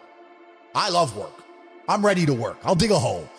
Bro, you offer me $1 billion right now and give me a shovel, I'll dig a hole. I don't give a fuck. Give me the shovel, give me the money. I will dig a hole. I'm not afraid of work. I think follow your passion is also a terrible piece of advice. Yeah. Yeah. People say, hey man, you need to find what you're passionate about and do that. And what they're trying to say is only do what you like because you have no motivation to do anything else. And motivation in and of itself is a scam. I don't believe in motivation. I believe in discipline. I am not motivated to do the things I'm supposed to do every day. I don't wake up full of like joy that I have to go to the gym or that I have to work or got to deal with crap. I don't feel motivated to do them. I'm disciplined. I do them regardless of how I feel. Whether I'm in the mood to do it or I'm not in the mood to do it, it gets done. That's discipline. Discipline's a real thing. Motivation is fleeting. Yeah. You're never going to be permanently motivated. So when someone comes along and says, oh, do what you're passionate about, what they're saying is you'll have endless motivation and then you'll be able to try hard. If you're the kind of person who can only try hard at something he enjoys, then you're going to fail. Because most things you enjoy don't pay any money. If they paid money, you wouldn't enjoy them. It's called a job, right? Nobody likes their job. You like your hobby. I'm sure you like playing video games. Maybe 1%, 0.1% can make money from video games, right? Most people, you ain't ever going to make it. Yeah. Do you think the guy in China who owns a concrete plant is passionate about concrete? Do you think he's sitting there stroking it at night, naked in bed? Fuck no. It's money. Be passionate about success. If you're passionate about money, then you can be passionate about anything. I'll be passionate about any business on earth that pays me. If you pay me $1 billion to dig that hole, I'll be very passionate about that hole. I will dig that hole with passion for the cash. Yeah, because you know the cash. For the money. Yeah. That's right. So when people come along and say, oh, you need to find something you're passionate about, follow your passion. Bro, you're going to follow your passion to the fucking food bank. You're never going to make any money that way. You have to sit there and go, what is going to pay me? The problem is as well, it's difficult because the way that humans work and the way that we've evolved as a species is that we don't really learn lessons unless they're learned the hard way. Yeah. I believe that unless a lesson has taught the hard way, you're not going to learn it. You can have so many near misses and people won't learn their lesson. Bro, you must know a guy who goes out there, nearly crashes his car, nearly crashes his car, nearly crashes his car, doesn't slow his ass down until he wrecks it. Yeah. Like, this is how people are, right? So you need that pain for the lesson to sting enough to really genuinely go inside of your mind. And it's the same with everything. It's the same with driving a car or business. Truthfully, if you want to learn a lesson about business, you're going to have to suffer at some point, right? So we always say that most people are not successful with their first companies, X, Y, Z, blah, blah, blah. I get that. The truth is there's a lot of people who make a lot of money with their first company, but they just spunk it, act an idiot, and it all blows up in their face. And that's how you get the discipline on your fourth company that when you have 3 million in the bank, you just leave it there. You know, and don't be done with it. So you need to go through some pain. You need to experience some negative things. You need to have to a degree some trauma to really even learn any lessons. So yeah, business studies, you're right. The book, that's not going to teach you anything about business. You need to get out there on the streets. You need to make mistakes. You need to suffer. You need to have the tax man knocking at your door. You got to deal with all that stuff so that you make sure it doesn't happen again. I really think that humans are stupid enough to only learn the hard way. That's kind of how it works. Yeah. You know what's actually the saying, if you know what you have, you ain't got much. That is completely true. Yeah. I don't have a clue how much money I have. When I was broke, I knew exactly how much money I had. I had 117 pounds in the NatWest, and that was it. I'm poor, rent's paid, I ain't got nothing else. When I was broke, I knew exactly how much I had. But now I'm at a point where it gets really difficult to truly measure how much money I have, because you have cash. Okay, that's easy. I have some crypto, which is constantly fluctuating. And then you have assets, and the price of the assets is constantly fluctuating. And then I have companies and income streams, which need to be valued. And how do you value them, right? They can be an 8 times multiplier in some circumstances, and others they'll be a 10 times multiplier. Yeah. So it's really difficult for me to put a value on it. If you were to say to me, how much money do I have in the bank? But then even then, because I've got to be careful what I say on this podcast. But even then, once you have a healthy respect for money, once you get past a certain amount of money, you don't need it in the bank. Like there's no point in me having 50M liquid in the bank. Why? What am I going to buy? You know, you're like, as long as you have whatever you have in the bank to run around the world with, you have enough. So you try and put that money to use, right? You buy assets, X, Y, Z.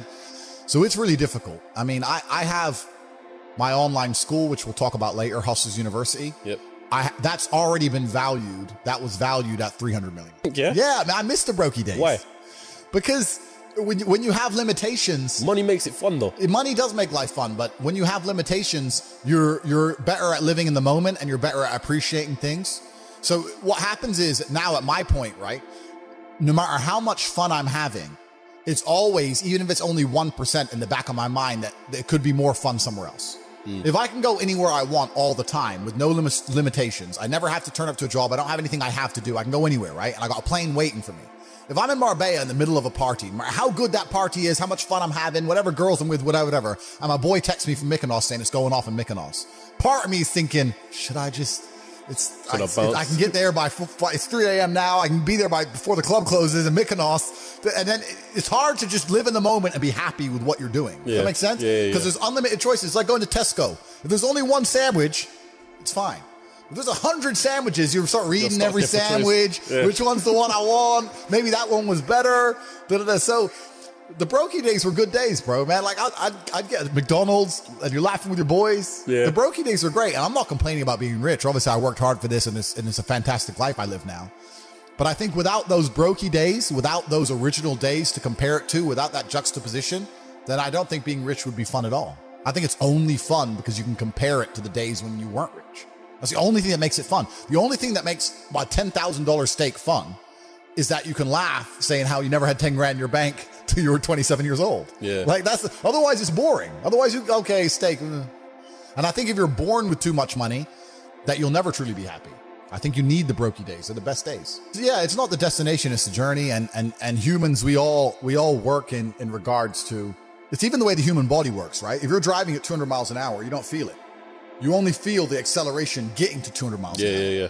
So if you were born at 200 miles an hour, it doesn't feel fast. It doesn't feel fun. My life feels fun now because of all the acceleration to get here. And I can remember the times when I was stuck by the side of the motorway without a car. Yeah. So I have that juxtaposition. Without that, it's not even interesting. It's not even fun. So the brokey days, anyone who's out here who's broke, good. These will be the happiest days of your life once you made it. You just got to remember everything and sit around with your boys. I mean, maybe some people change with money. Maybe if you get new friends and things change, but I hang around with the exact same people I did when I was poor. I got the same friends. I live with the same people, the same guys, same jokes, nothing's changed for me. So for me, I'm just a broke guy with a bunch of money. That's all that's happened. And I think sales jobs are probably the best job any person can get. If I had to get a job again, it'd be a sales job because you learn a lot as a salesman. You learn, and sales is a really important skill. You learn a skill. And also if you're actually good at it, it's not even really like having a job. They don't fire the top salesman. Yeah, no, they don't. No, they do not fire the top salesman. You turn up late. You crash your car. Well, sorry, G. Boom, here's my numbers. They're like, all right, dickhead, but all right, bye. They don't give a fuck if you're the big boss, right? So if you're a salesman, it's the only time you get any kind of freedom. And also all the responsibility and all the pressures on your back where it belongs as a man. You need to adopt stress and adopt problems if you want to be successful as a man. And as a salesman, you get that. So I had a bunch of sales jobs. I did a bunch of sales things. I was fighting, became world champion, started making money with fighting. But even fighting, kickboxing is not boxing, bro. Most I ever got paid for a fight was like 200 grand. As a kickboxer, you don't make that much money, man. I had an apartment and a BMW and I was doing all right, but I wasn't balling. You know, I couldn't just pull money out the sky and just do whatever. Like if you're fighting twice in a year, and let's say you get 50 grand for one fight, 40 grand for another fight, 90 grand? By the time you give your manager 20%, pay all your rent, paid your car, but you ain't rich, right? And that's the best you'll ever get at kickboxing ever. Well, even at top level? Top level. You have to go to UFC, and even most UFC fighters have no money. Yeah. You got to be the champ to get paid. The thing is with the UFC is that everyone says Dana White should pay them more, but look at how liquid the UFC is. Even during COVID, when basically every other organization couldn't function and shut down, he managed to keep shows running. He managed to keep UFC running, keep fighters getting paid, keep fighters in shape. I mean, I know a lot of kickboxers who didn't have a fight for two and a half years. How are you going to stay in shape for 2.5 years? Yeah, and then you come out doing what? Yeah. How are you going to drive to the gym every day, eat good every day without you're not even getting paid to fight now? So it's hard. So maybe he does rub the fighters. I don't know, but he's an excellent businessman. He's provided a platform for people. But the point I'm trying to make is that fighting as a career path is a terrible career path because it's just too hard to make money. Too much can go wrong. You can get unlucky. You can break your hand.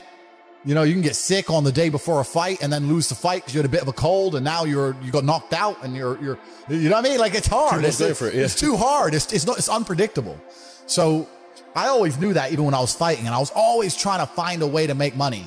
Even when I was fighting, all I did was try different ways to make money. I tried a million things, and that's what you have to do. You have to try a bunch of things and learn a bunch of lessons until you finally find something that works. So that's a good question. And I think one of the reasons why I was so motivated to make money is because even when I was completely broke, through fighting, I had access to a lifestyle. I saw money, right?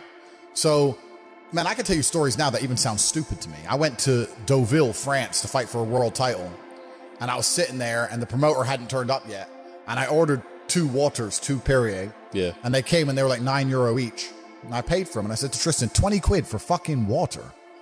Because we're brokies. And he's like, yeah, that's crazy. And we look around and there's all these tables just with water, champagne, food, you know, like $1,000 lunches, £1,000 lunches. No one gave a shit, right? And we're sitting there going, where are we going wrong with life? Like, we're worried about the price of water. That dude's got a lobster. He's got like a big bottle of champagne. Like, we're going wrong. So I always knew there was, outside of the matrix, there were these people who were living in a way that money didn't have any significance. Money wasn't real to them. So I always knew it. I was always around it, especially through fighting. I went to a bunch of crazy countries, Kazakhstan, all these places. We're in Kazakhstan, a poor country. It's just G-Wagon, G-Wagon, G-Wagon, G-Wagon. I'm like, what's going on? Like, there are people who are living outside the matrix. And once you live outside of it, once you get to a certain level of incomes and wealth, everything becomes free. Like when I was looking at the price of that water, no one else in that restaurant even looked at the price of anything. It didn't matter. Yeah. And that's what I'm like now. I don't know the price of anything I eat or buy. If it's not a house or a car, even most supercars, G, I don't even know. If I want the new Maserati, the MC20, the Spider, I'm just going to text my boy, yeah, fully spec, every option. And it's going to come out the bank and I ain't going to notice. Like, it doesn't make a difference. If I have 11.8 million or 11.4 million, what difference does it make? It doesn't mean anything. Yeah. So you get to a point where the whole world's free. And then you start just buying stuff, not because you want it, but because it's completely free. So even if you 1% want it, right? You're like, oh, well, maybe I might use it once. 400 G's. I might drive it one day this summer. Yeah. You know, and that's how you get to. It's the same way people just buy coffee at a whim. You end up doing that with everything. So I always knew that kind of life existed. I used to talk with my brother about it all the time. I was like, bro, we're doing something wrong. Something doesn't add up. We're still thinking in terms of like make money, spend money, money in the bank. It doesn't. There's people who are living for free and they just point at things and they get everything they want. And my brother used to call me crazy. He's like, what are you talking about? I was like, no, there's the matrix. We're inside the system. We need to escape. And now I managed to find a way out. So I always knew it existed. I was always looking for it. And it does exist, man. You can get to a point of income. You can get to a point of wealth generation where literally everything, I don't know how else to say it. I want to say it in a more articulate way for the sake of the podcast. The only way I can explain it is everything is free. That's how I view the world. Everything's free. If I want something, it's free. I want dinner's free, coffee's free, supercars are free, private jets are free, it's free, it's free. I just want it because all they want is numbers on a screen. Yeah. And numbers on a screen are what's numbers on a screen? It's nothing. It's free. I don't know how else to say it. You're telling me if I give you some numbers on a screen, you're going to go and build me a W16 fucking Bugatti Chiron Pure Sport and you're going to deliver it to me in my house and you're going to put it in the color I want and it's going to be gorgeous and beautiful and everyone's going to be jealous and you're going to do that and all you want is a few numbers on a screen? Safe. Take it. I don't give a fuck. It's free. I don't know how else to explain it. That's the world. That's the level the world gets to. I think that's one of the biggest mistakes that people can make. And one of the largest things that hold people back from wealth is the people around them. Not only because of the mindsets of the people around them, but also trying to find people around you who you can truly actually trust is difficult. Yeah. It's difficult, man. I'm telling you, if you get 20 people, 20 full-grown men in a room, and they can trust each other completely and nobody's out to snake anyone. Even if all 20 are working normal jobs, but they pool their spare income, you will be rich. You'll be fine. The problem is finding 20 people you can trust, right? 20 people with normal jobs, even with normal jobs, you could pool your spare income. You could buy cryptocurrencies, you could buy houses, you could do whatever you want to do. And you would find a way to escape the matrix. At least, maybe not to the insane levels, but you'd all be comfortable, right? By just pooling incomes. Problem is, one of them 20 is going to snake you. One of them 20, his woman's going to leave him and he's going to get fucked over. You're going to get fucked over by extension. Or one of them 20, his wife will be in her ear. You're always out with them boys. You can't be with them anymore. The woman gets involved, starts messing it all up. So it's hard. A lot of people don't understand that the entire world, the most valuable thing on the planet today is human capital. Even the people at the very, very top echelons of life, all they care about is controlling people. The people who are in charge of governments and stuff, all they care about is controlling people, making sure you do what they want you to do. I don't want to get too political and talk about Epstein's Island and all that crap. But once you get to a certain level of money, all they want is people. People are the most important thing. You can't have a business without people. You can't have a government without people. You don't have anything without people. So I don't see why you wouldn't have the people you're born with, who share blood with, and just do a handshake as men and say, okay, let's not fuck each other over and let's get rich. Because now you're doubling your manpower, right? You're doubling up. So I think that I was always close with my brother and he's always been close with me because we are a team and you need to have a team. And if you have a team, you stand a better chance. It's player versus player out here, man. It's on the street. It's not easy. For every dollar you make, for every pound you take, you took it from someone else. You don't make money, you take money. People don't understand the way that money works. You're not the Federal Reserve. You can't create money from thin air. Every single pound in your bank is money you took from someone else. And when I say take, I don't mean it in a negative way. You might have convinced them to give it to you. You might have a coffee shop. I'll give you a nice coffee. You'll give me some money. Cool. But you still took his money, right?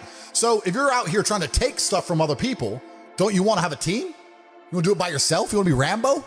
Because if you get two of you doing it. You get two of you. That's right. So the whole idea of this lone soldier, this Rambo, I'll do it all by myself, that's all dead, bro. You need to have a team. It's player versus player. And for the same reason, if you were out here on the street and you want to defend yourself, you want your boys around you. It's the same thing with trying to get rich. The problem is trying to find guys on your level. That's the hard part, right? So you and Tristan have always been close then? We've always been close since the beginning. Every single battle either of us had to face, we faced as a team. Yeah. And our battle to become rich, we faced as a team. We sat there and go, okay, we are going to get rich. It doesn't matter if right now I'm going to start this business and I ain't going to make any money. So you're going to work a wagey job so we have somewhere to live. And I'm going to focus on this as a team, right? So at least we have somewhere to live. If I'm working wagey job, we can't focus on the business. If we're both trying the business, we have nowhere to live, etc. So we've always worked as a team. We've doubled up our manpower. And I think a lot of men understand this and intrinsically would like the idea of this. But a lot of the time, women get in the way. I've seen it a million times, bro. I've seen women get in the way of partnerships like that so many times. Because women don't like you having a strong masculine network because then you don't need them. They want you to need them. I'll help you. I'll be your partner.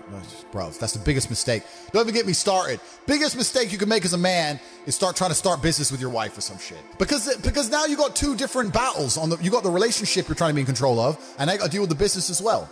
Now, it's different if you run the business and you hire her, and she does a little bit of admin. Cool, that's fine.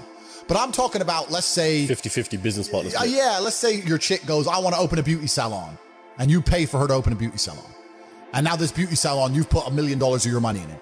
And it's not open on a Thursday. You're like, why isn't it open on Thursdays? Oh, I had a headache. What do you mean you had a headache? Bro, I just spent $1 million. Yeah, but Claire's sick and I have a headache. And now you got the relationship. It's all messed up. This bitch is lazy. She thought it'd be like Sex in the City episode where she just drinks lattes and makes money. And she realized she has to actually do shit. You know what I mean? It's all getting messy there. Whereas when you're with your boys and let's say you invest $1 million in something, it's not open on Thursday. You can go to his house and say, what the fuck's wrong with you? Don't be a bitch. You're men. Yeah. You could just say, look, we need to open. You can't do that with chicks. It's hard. So even now, I've got 45 people who work for me and not a single one is a female, not one. Well, women don't need money. This is the thing. I mean, there are women out there who say they need to get the bag and all this crap. I think it's a very masculine mindset for a female to have. Women don't really need money, not to the extent a man needs money. I understand they need to live and they say it's expensive to get their nails done, blah, blah, blah. But they don't need a nice car. They don't need a nice place to even live. They don't need to pay for bottle bills or table spends or none of these things. They don't need any of that if they're attractive. So being attractive in and of itself is a currency. I don't know if this idea of ugly even then is warped because let's say a girl, right, goes to the gym every day. Her body is banging. Her hair is long and it's nice and it's maintained. Her nails are done. She's got a nice manicure. She's got sunglasses on. She's dressed up nice. She's got a little dress on. She's got heels on. She's walking down the street. It's hard to be ugly. Do you know what I mean? Like, you might only be a 6, but you're all right. Like, dudes still want you. Still bangable. Do you know what I'm saying? It's very hard as a chick to become unbangable if you're trying your best. Unless you fully give up. Unless you give up. So I think the path because we have to not conflate and confuse issues here. What we're actually talking about is status. We're not talking about money. We're talking about status. Men want money because we want to be high status males. Females want to be high status females. They don't need money to do that. They can do that purely through their aesthetics. So if I was a woman, thank God I'm not, because I think I'd be a terrible existence. But if I was a woman, I would understand, okay, I want to be the highest status female I can. I need to look good. I need to look gorgeous and get a banging Instagram profile. I'm a high status now. Now billionaires want to talk to me. For a billionaire to want to talk to us, we need money. Is that the whole... You know what I'm saying? Like, if there's a billionaire's boat, the chicks who get on that boat don't have to be anything other than pretty. That is it.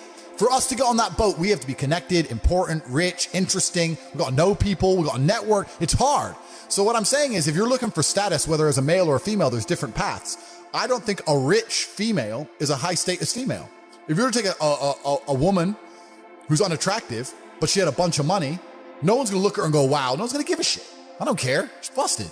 I'm not interested. I'm giving the 19-year-old brokey with the big titties. That's the one I want to talk to.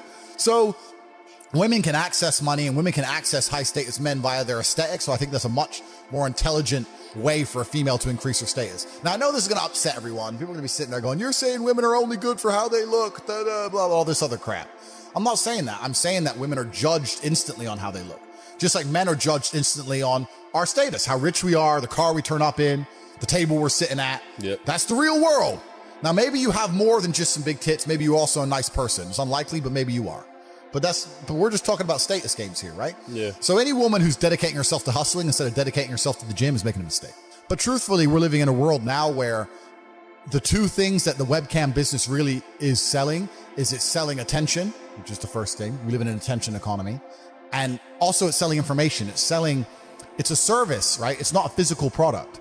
So I sat there and I understood that even if I launched my webcam business, if I had a brand new girl, she has to get attention, right? People have to notice she exists to want to spend money on her. So you have to be an expert at soliciting attention. And then once you get the attention, you have to find a way to monetize it. So the girl would monetize it by sitting there talking away.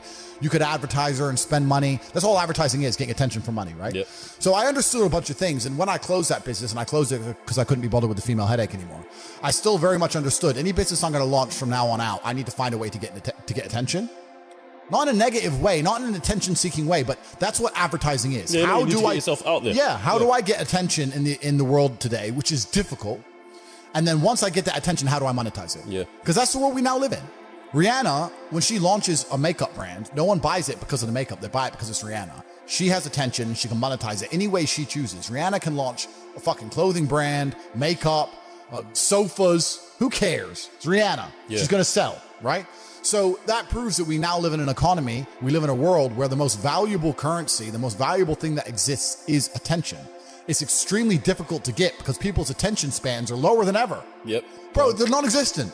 Have you ever watched someone on TikTok? Next time someone's on TikTok, watch them. Because I don't have a TikTok account myself, but I see people on it. How long do they give a video to interest them? Maybe a third of a second? They're like, bro, that quick. If you don't get my attention in 0.25 seconds, I'm not interested, right? That's how hard it is now. So, and it's getting harder and harder because the apps and the algorithms are retraining our brains to do that. Yeah. So now we live in a world where if you can find a way to hack these algorithms and you can find a way to get attention, and there's lots of different ways to do that, then you can find a way to monetize it. And off the back of that, you can become a very, very wealthy individual.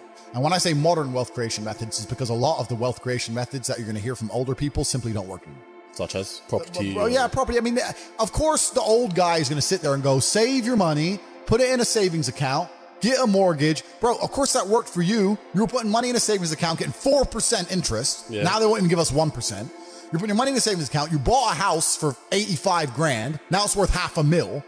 And at the time you bought it for 85 grand, you were probably earning 30 grand a year. Yeah. Now I'm earning 40 grand a year. The house has cost 10 times more. I get no interest on my money. So everything you're telling me is outdated. It doesn't work anymore. If you're going to follow the path that your parents followed, you're not going to ever become rich. You need modern ways to make money, modern wealth creation. And I won't say what all 18 are, but we teach them inside of Hustles University because there are ways to make money in the modern world, which no one in your school is going to teach you, which none of the older people are going to know, they're going to talk about. There's a lot of ways to do it. And one of them is monetizing attention. So what you just said in regards to the affiliate section is one of the 18 ways. There's a 16-year-old kid making 45 grand a month from his TikTok because all he's done is he's gone into Hustles University. He's joined. He say, okay, how do I get attention? I'm 16. I'm not a flawless orator. I don't have a life or life experiences which are interesting enough to be used in a podcast, which are going to ever allow people to pay attention to me. Yep. But Tate does. So let me go and find all of Tate's old stuff. Let me chop it up. Let me make a TikTok for Tate. That gets attention. How do I monetize attention? Now people are on my page. How do I monetize it? Well, I can take my referral link. I'm in HU. Here, they can sign up, get 50% off my link. Boom. So he's taking attention, the attention that I generated. All he's done is chop up some TikTok clips, monetized it, and he's making 45 grand a month, do 16. That's mad. Bro, so like it's crazy. So there's so much money that can be made, but you have to find a way to get attention in the first place, right? That's the hard part. And if you look at a lot of companies, so many of them have huge profit margins, but they have to spend all their money on advertising to sell any product, and then the margin gets wrecked because they have to get attention the old-fashioned way, which is advertising. And that's a very expensive way to get attention. You need to find another way now. Yeah. And it's difficult. That is the only hurdle between being broke and being a billionaire. Attention. How do you get it? without embarrassing yourself and being a jackass, because no one buys from a clown, right? So me, I'm lucky because I've had a very, very eclectic life, and I'm good at speaking, and I have a good memory, and I have a lot of stories, and I can sit and tell people, and I can talk in a way that make people know I know what I'm talking about. So that's how I get attention, right? But if you don't even have that, then it's difficult. It's hard. You got to find a way. And I don't exist in a vacuum. The educational system exists in a vacuum because the loans that they'll give you, you can only spend on that education. If they were to open it up to fair market, nobody would go university. If they're to say, here's 50 G's, you can buy Bitcoin, you can start a business, you can put a house deposit, or you can buy a degree. Who's going to choose a degree? No one. So they deliberately link the loan to the education and say you can only have one with the other because then they don't exist in a fair and open economy because they wouldn't be able to succeed in a fair and open economy because they are selling a scam. They're selling a lie. I exist in a fair and open economy. You don't have, if you spend $49 with HU, you can spend that on anything else. You can go buy Snickers, and man, people are saying Bitcoin's a scam. People are saying, people are saying some of the most fundamental, rudimentary, new financial systems on the planet, like the blockchain, are a scam. There's always someone who's going to say something's a scam. There's some people who are negative, and the reason that people are negative like that is because it is a disguise for their laziness. If they say something is a scam, they don't have to try. Yeah. Right? If they have to, I'm not saying HU is going to instantly make you rich. You have to work like you do on anything else of value. You have to get in there and try. If they get in there and they don't want to try, what's the first thing they're going to say? Scam. I joined. He told me to do something. It takes an hour and a half. I'm lazy. Scam. That's it. That 16-year-old kid making 45 grand, he's making TikToks all day, every day. He's working. Like, he ain't getting money for free. He's sitting there finding videos, chopping them up, making them entertaining, adding the fucking titles that he's working for. About that, a lot of people with no money are really, really arrogant. I know a lot of broke people who are very arrogant. They'll come along and go, I think that's a scam. Oh, do you, Brokey? Oh, Brokey thinks it's a scam. Oh, tell me again about how my online educational platform, the biggest in the world, which I've built when I'm flying around in my private jet. Tell me again about how I'm out here to scam you of your fucking 36 pounds. It's dumb because they're arrogant, and their arrogance is a shield for their laziness. People will shield laziness with anything. No one wants to admit they're lazy. So they'll shield it with disbelief. Ah, that's a scam. Or I don't work hard, I work smart. Bollocks. More cover. For just anything it takes to say, I don't want to work. Do you believe in that? Work smarter, not harder? I believe in both. Yeah. But there's a time when it comes to work smart. And most people are trying to do the smart work before they do the hard work. It's kind of like talent, right? You don't notice if you're talented at something until all the hard work's done. Yep. I could be the most talented tennis player in the world, but I don't play tennis. So if I go down the tennis court, Joe Schmo is going to smoke me. I don't get to see my talent until I've worked so hard that I'm in the top 1%, and now I'm beating them because I have some God-given gift. Yeah. You understand? Yeah. You have to do the hard work first. If there's no hard work, there's no smart work. So someone's going to sit there and go, I work smart, I don't work hard, so I only have to work an hour a day. If working smart gets you a lot done in an hour a day, then you should work smart for 12 hours a day and get 12 times the work done. I am absolutely and utterly a believer in hard work. I'm a proponent of hard work. I have all this money and all I do is work. My entire life is work. This podcast is work. I'm getting in the car and going to another meeting, work. I'm going to fuck a bitch. That's work. She's going to be on my arm at the fucking Cannes at the film festival. That's more credibility. I consider it work to fuck her. That's work. I want to go to the gym so I'm in good shape. Work. It's all work. My entire life is work. And people don't want to look at life that way. They want to talk about work-life balance and being lazy and all this crap. I don't believe in any of that. I believe in if you want to win, you have to outcompete the man who's prepared to do nothing but work. It's player versus player. If you're going to sit there and go, I don't want to work more than an hour a day, well, the guy who does want to work more than an hour a day is going to beat you. And no matter how smart you are, there's always a smart dude who's doing the same smart work you are for more hours than you're doing it. That's just the nature of the game. And this is why we talk about things like passive income. Passive income's a fucking scam. I'm tired of people coming to me saying, I want to make passive income. Look, everyone loves passive money, right? I make money as I sleep. Yep. I get it. You need to de-link your time to your money, because if you're only working for money, you run out of time, you can't make enough money. I understand all those principles. My point is, if you have no money and you're coming to me saying, I want to make passive income, why are you not making active income? Get up off your ass and work first. Because there's no such thing as completely, truly 100% passive. You're going to have to check on it. You're going to have to maintain it. You're going to have to find a new tenant for that property. You're going to have to make sure that DeFi crypto farm you're in doesn't go to zero. It's not a rug pull. Yeah. You're always going to have to keep an eye on it, right? But the idea that people with no money are already so concerned with making money without work is amazing to me. You should be worried about active income. If you show me, if I'm a brokey and you show me how to make $1,000 an hour. I don't sit there and go, okay, but how can I make that passive? I go, cool, I'm making $18,000 a day because I'm going to work. Dude, you don't need to worry about passive income until you have no more time. I look at passive income because I have 18 hours a day I work. When all 18 of those hours are done and my workload still isn't finished, I have to find a way to make some of those income streams passive, either via staff or whatever else. Yep. And that's how I work smart. I use all of my time, and when all my time is done, now I have to become more efficient so that I can get more done within the same time frame. To sit there and say, I don't want to use my time, so I want passive income is dumb shit. The 16-year-old making 45 grand a month, if he was to sit to me and go, I don't want to make the TikToks, I want someone else to do it, make it passive, that he wouldn't be making any money. He's just working. You have to just work. At some point, you have to bite the bullet and just work. So when someone comes to me talking about passive income and they're a brokey, I'm like, you are just lazy. You are lazy. You will never get anywhere. Lazy people never get anywhere in life. Doesn't matter what it is. Doesn't matter if it's tennis or money. If you're lazy, you're never going to get there. But also, diversification becomes very easy when you have a good team. It's amazing. Every single thing I talk about ties back to things we've already talked about before. We talked about having good people around you, right? So how can I run all these casinos while I'm not even there? Well, I got people around me who can do things for me. I got a good team of people. If you start with a good team, you're going to make it. That's really true. Brotherhood in and of itself is so valuable. If you sit around with 20 people and none of them are lazy and none of them are snakes, you're going to be fine. So you need to have people you can give this guy's in charge of this thing. That guy's in charge of this thing. Delegate people, different roles, different tasks. Absolutely. You got to have a team. You got to have a network. And my network is so strong. That's one of the big advantages I have. I have people around me who I can genuinely, seriously trust. I think the world is a violent place. I think there's violence all around us. I think that I view the world in a violent way. And I don't mean that in a negative context. I say a lot of things and people take them as negative, but I see them as positive, right? Like I say I'm an angry person and people imagine me to be like unhappy. Yeah. I'm super happy, but I'm angry. Angry is motivating to me. You can't sleep if you're angry, so you better work, right? So I'm an angry guy, but I'm a happy guy. And I see the world as a violent place. I've always seen it as a violent place. If most people look at a tree, they see a beautiful tree, right? If I look at a big, strong, beautiful tree, I think he must have fucked up every other little sapling around him. He took all the water, took all the nutrients, he destroyed them all. There was once 20 trees, and all 19 are dead. And they got one tree left, the big G, top G tree. Top tree. Tate, that's it. That's violence. Violence got him there, right? He destroyed his enemy. That's how he got to the top. You see a beautiful tree, I see violence. You understand?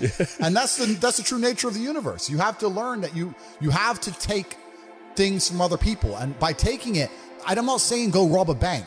I'm not saying that. I'm saying completely the opposite. You can be a philanthropist. I'm taking money from everyone inside of Hate You, but I'm changing their lives. It's a good thing. You can take money in a positive way. Most people don't look at life that way. And when you look at life that way, you need to start identifying. One of the things we teach inside of Hate You is to identify every single time your money is taken from you. So I say this to people. I say for the next 2 weeks, every time you spend money, even if it's £1, write down how they got it from you. And they're like, what do you mean? I'm like, all right, cool. You're walking down the street. You're going to Starbucks, you buy a coffee. Why did they take your money? Well, I wanted coffee. Yeah, but how? Okay, you wanted coffee, right? Cool. Did you only want a coffee because you saw Starbucks, or did you want a coffee beforehand? Why did you want their coffee and not another coffee? Did you buy a cake as well? Why did you buy a cake? All right, cool. So now you identified how they took your money. Then realize how they could have took more of your money. You bought a cake, but you didn't buy a sandwich. Why? The sandwiches weren't on display, or they looked cold, or they looked rubbish. Or the woman who was serving me was old and ugly. Maybe she was a young cutie and talked to me about bologna sandwiches or a ball. Right? So you need to start identifying how your money is taken from you. Because once you identify how your money is taken from you, you can start to actually intelligently think about how you can take money from other people. If I had to open a coffee shop, if I sit in a coffee shop, right? If I sit in Starbucks, the whole time I'm in there, not only am I thinking about how they got the money from me and how much I spent, I'm thinking about how I could outcompete them. I'd sit there and go, okay, cool. I'm in Starbucks. I spent £5.68. I got a latte and I got a donut. And I'm sitting here. And that business place, that commercial property right across the street is available for lease. How could I outcompete this coffee shop which just took my money? What's the profit margin on this £5.68? How much did this cost them? The coffee, pennies. Donut, 30p maybe, right? How much is the staff? They pay the staff minimum wage £8 an hour. So I've already paid 30 minutes work from that brokey, the wage. She's there for another 30 minutes for free, right? How much is the rent? How much is the business rates? If I had to open up there, how would I attract people to come into my shop as opposed to their shop? They got a big brand name. I'm brand new. Okay, well, the bitch working here is ugly. My one's going to be hot. Boom, that's the beginning. Next thing, do they have any signage outside? No, I'm gonna try and put some signage outside. Do they have parking? No, I need parking. But you just start thinking about how you can convince people to give you their money as opposed to giving it to the places they already give it. Different analytics. And once you do that, people say, I can't think of how to make money. If you start doing that for a year and just keep a notepad, you'll have 100 ideas of how to make money. You'll sit there and go, there's a place here that's doing this, and we can do it better this way. This place online is doing this, we can do it better this way. And then to get them all done, what do you need? Network. You need people. It's all about people. Then you need to either go in the war room if you want to join, or have your people around you and say, okay, we can make money with this. Who's going to do it? Who's not lazy? Who's getting up at 4 a.m. tomorrow? Boom, let's get it done. So there's unlimited ways to make money, but most people go through life and their money is taken from them and they don't even identify how they got tricked out of it. They're just happy with it. Yeah, they just have, how did I spend 16 grand in Cirque last night? Oh, because my ass got drunk. How'd they get me drunk? Well, because the guy, when I first bought the first bottle of champagne, was there on the table, pouring, putting it in my hand, got me drunk, then I spent 16 grand on bottles. That's how they got my money. So if I open a club, I need to make sure when people first come in, they get fucking hammered. Nobody thinks about it that way. Nobody thinks, how did they get that out of me? Right? Why am I spending $2,000 for dinner in Novikov? Is it the food or is it the fact that I'm in Novikov and tag myself in Novikov? You have to identify how you're getting famoosed, how you're getting finessed. That's how you do it. But most people just walk through life getting finessed left, right, and center, giving all their money up. And they're like, oh, how did that happen? You got to learn to finesse other people. Yeah, but it's not finessing in a negative way. It's in a good way. It's a good way. You have to take money from other people. That's the only way you're going to make money. Yeah. You have to take it. There's a pimp, and he said a really intelligent line. He said, business is just other people's money. That's all business is. I want to start a business. So you want other people's money. That's what you want. So how are they going to give it to you? You have to think about it. Nobody thinks about it. And the easiest way to think about it is to think how you're giving yours away. That's a mental model you should adopt. Yeah. And you'll end up with loads of business ideas. Business ideas are everywhere. It's just execution, which is difficult. I have a massive respect for Islam because they have principles which they refuse to bend on. And we live in a world now where every single principle is being constantly bent and broken. Yeah. And I like to see a fundamental, or I like to see a mental model which is rigid. Yeah. There's nothing left rigid anymore. The law isn't rigid. Christianity isn't rigid. Like the only thing you can sit there and say they will not bend or they will not break is Islam. So I have absolute respect for them because it's just a masculine imperative. It's just a masculine mindset to have. And as a man, I respect people who say what they mean what they say. Those are the rules. Oh, you don't like it? Tough. And besides Islam, there's not much of that left in the world now. Now everything's just bending and breaking and they're just making it up. Yeah. Like I think Christianity is a joke. I think it's a joke of a religion. If someone were to ask me my religion, I would have to say, if I was to find God, it would have to be via Islam, because how am I going to go to a Christian church when they got gay pastors and shit? The Bible says no, and you're just ignoring it. What is this? It's not even a thing. Like, to me, it's a joke of a religion now. I think it's a joke. So if you're gonna bend all your own rules, if you're gonna be tolerant of everything and stand for nothing, then I don't think you have any. What's actually happening is that the New World Order and people who are in charge of the world are using certain agendas to enforce. They're using them as a disguise to enforce hidden things. You understand? It's like the Green New Deal. They come along and say, global warming, global warming, global warming. They pretend it's about the planet, but really it's about just raising taxes to the sky, locking you in your house and taking your car away. They don't give a shit about the planet. It's a disguise. So the people who are in charge of the world are using certain agendas which they don't want you to argue against to sneak in a bunch of other legislation, a bunch of other rules. And the whole pro-gay acceptance thing is exactly the same. It's nothing to do with gays. The people who are in charge of the world don't care about anyone but themselves. They don't care about you, whether you're gay or straight. They're not interested. What they're interested in doing is controlling the minds of people and affecting the way people operate in a way which is beneficial to them. I don't want to get too political on this podcast to say what they're really doing, because the video will get taken down. But anyone who has a brain, who wants to go and find out, you will find out that all this green agenda they're pushing has nothing to do with the environment. All this gay stuff they're pushing has nothing to do with gay people. It's all to do with control. The people who are in charge of the world want more control. If they gave a shit about global warming and rising sea levels, why does every single multimillionaire and billionaire buy a house on the beach? It's the first place they buy their mansion. I thought we're all going to drown next year. Bollocks, bro. It's a lie. It's all a lie. They don't care. But by saying that, now there's carbon credits, carbon limits. You can't drive your car past 8 p.m. because of the environment. You can't eat meat anymore because of the environment. Stay home, eat the bugs, be a slave, be a slave, be a slave. Every single government in the world is interested in control. That's all they've ever wanted. That's all they ever want more of. Governments want control. They want to control their populace. They think of us as sheep. We're cattle to them. They want us to comply. They don't want our individuality. They don't want us to think for ourselves. They want us to just sit there and obey like robots. So every single one of them is slowly inching, day by day, pushing the limits, taking as much control as they can from the people to the people revolt. And if they do it slowly and incrementally, they get away with a law. And that's what they're doing. And they're all inching towards communism, which is what they want in the end, because communism is the governmental system that allows them the most control over the world. People sit there and go, oh no, the governments don't want communism. The governments want free enterprise because governments want money and governments want everyone to be rich and they want people to be wealthy. This is beyond money. The people in charge of the world print the money. They don't care about money. They don't care about economies. They don't care about taxes. All these things are brokey considerations. When you print the money, do you think you give a shit if the economy is good or bad? You print the money. You don't care. What you care about is when you click your fingers, do people obey you? That's what they want. They want power. Power, yeah. That's what it's really about. The whole world's about power. So when someone comes on TV and tells me I'm supposed to believe something, you need to believe this about the planet. You need to believe this about the gays. You need to believe this about this virus. You need to believe this. I sit there and I look at it and go, why do you want me to believe this? Do you think, why? It's a lot. And sorry, you got me started now. Sorry, bro. But it's like, why do you want me to believe this? Do you want me to believe this because it's good for me? Or is it because it's good for you? Are the rules made for the benefit of me, or are they made for the benefit of the people who make the rules? And you sit there and you understand that all of it is programming. All of it is a lie. They want you to believe things that are not true, like go to university, get in debt, sit there, learn or get a degree, that they want you to believe all this crap so that you are as enslaved as they can make you. This is all they want. And I understand that. So whenever they come along with anything, this is not about gay people as a whole. Don't give a shit. Any agenda they try and push on me, I know is not for my benefit. I know it. So I reject basically all of it. Like you look at Tyson Fury, right? How can you not respect the heavyweight champ? Gypsy King, G. Right? And he was talking about how he was depressed and how he fought his way out of it and everything. Huge respect for the guy. He was depressed, and the only way he fought and beat his depression was one day he got up, grabbed himself by the bootstraps, got in the gym, became the champ again, brought himself back to the former champion he was. He did it himself, right? And I think that that's really the only way any of these things can be beaten. I think if I were to talk to Tyson or Tyson were to talk to anybody, he'd say the same thing. He'd say, look, end of the day, even if you're struggling, it's you that's going to have to get up and get the work done and change your life.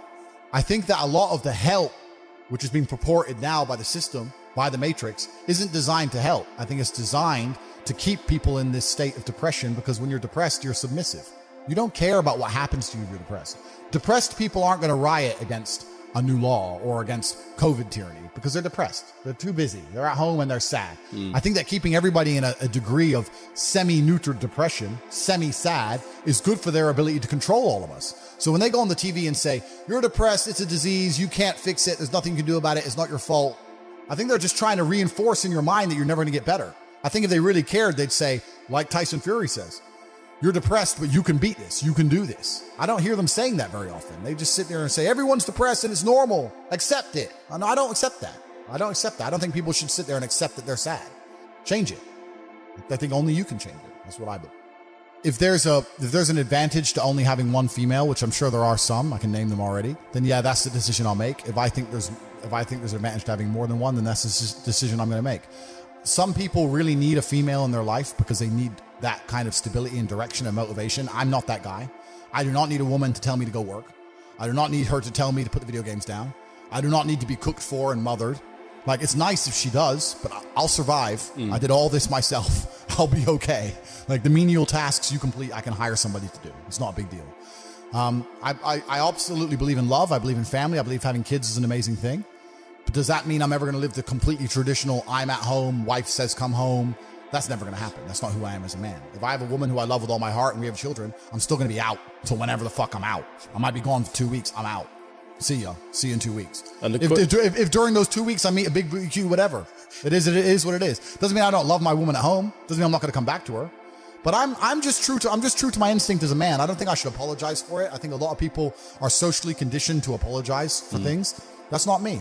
Society says I should do X. Well, society says I should do a bunch of dumb shit. Everything society tells me to do is wrong. So now society's going to sit here and say that I'm a bad person if I fall in love with a woman, we have a child, I take care of her financially, she's safe, the child's safe, I love them both, I spend time with them, and sometimes I'm away with my brother and there's a couple chicks around. Does that make me a horrible person? According to society, get fucked. Don't care. I do what I want. That's what I want to do at the time. That's what I'm going to do. My kids are broke. They are brokies. Yeah? Yeah, because they ain't going to get the lessons in the other way. You know what? It's actually different. So if I had a daughter my number one concern wouldn't be spoiling her. Because I think spoiling a chick isn't even a bad thing, really. I don't think it affects their mentality nearly as much as a man. But the problem with spoiling a woman is if she has too much access to money, a man's going to get hold of it. I've been around, bro. I know.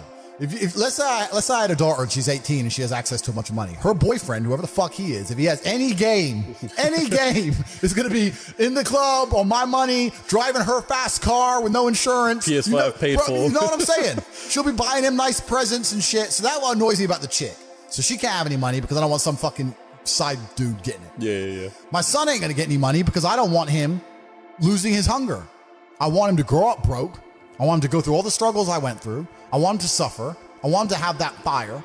Now, I had some major disadvantages due to the fact that I had absolutely zero access to money. My family was completely broke. So I will give him some advantages. Let's say like when I was a fighter and I was fighting and I couldn't pay the rent. If my son, when he wins his fight, I'll give him a financial bonus myself for winning. But he still has to go win. Yeah. You understand what I'm saying? My kids are not going to be born into any kind of wealthy environment, in any kind of money. When I have children, I probably won't even raise them in a Western country because I think Western countries are soft. Bro, if I have boys, I want them growing up in deep Russia. Hardcore ones. Yeah, with like in the mountains with the goats. Like just running in the snow barefoot. Khabib ones. Yeah, I want monsters. That's what I want. I don't see the point in having to send them to some private school to sit around with a bunch of fucking toffs. Yeah. I don't see that. I think the best education in the world comes from the streets and comes from hardship. I don't think a private school can teach my kids anything that I can't teach them or that they actually need to know. You know, so when I have children, their lives will be very, very hard.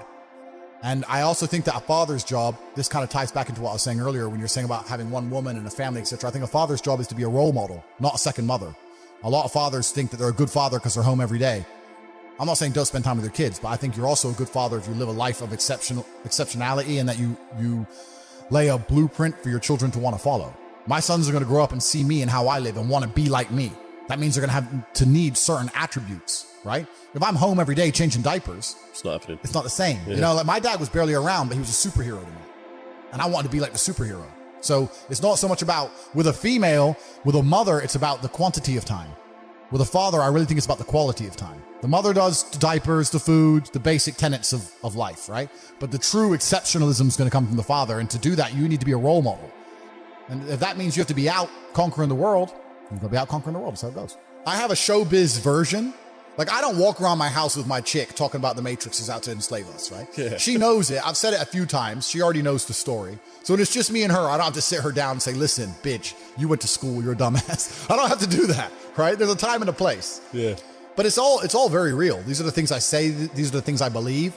These are the things I talk about in my private networks. I just don't talk about them here to public. I don't talk about them nearly as deep or as advanced. Amongst my private networks, I like to talk about them at a much more intricate level because to the normies, to the brokies, they're not ready to listen to it. Yeah. The Matrix, they say in the movie, people who are still dependent on the system will fight to defend the system. There are people who I will sit there and say to them, look, your university degree is a scam. They lied to you. I will show you how to make money. And their reply will be, no, I went to a good university. They are desperate. No, that degree means something. You work in Greg's, G. Doesn't mean, and shut up. They won't accept it, right? So certain people are not ready for the truth. People who are ready for the truth seek it and they find it. And those are the people I talk to inside of the War Room at Hustlers University. I talk to them at a much deeper level. But yeah, this is all very, very real. I have a showbiz version of myself because in the world we live in today, you need to be able to get information across compendiously and precisely.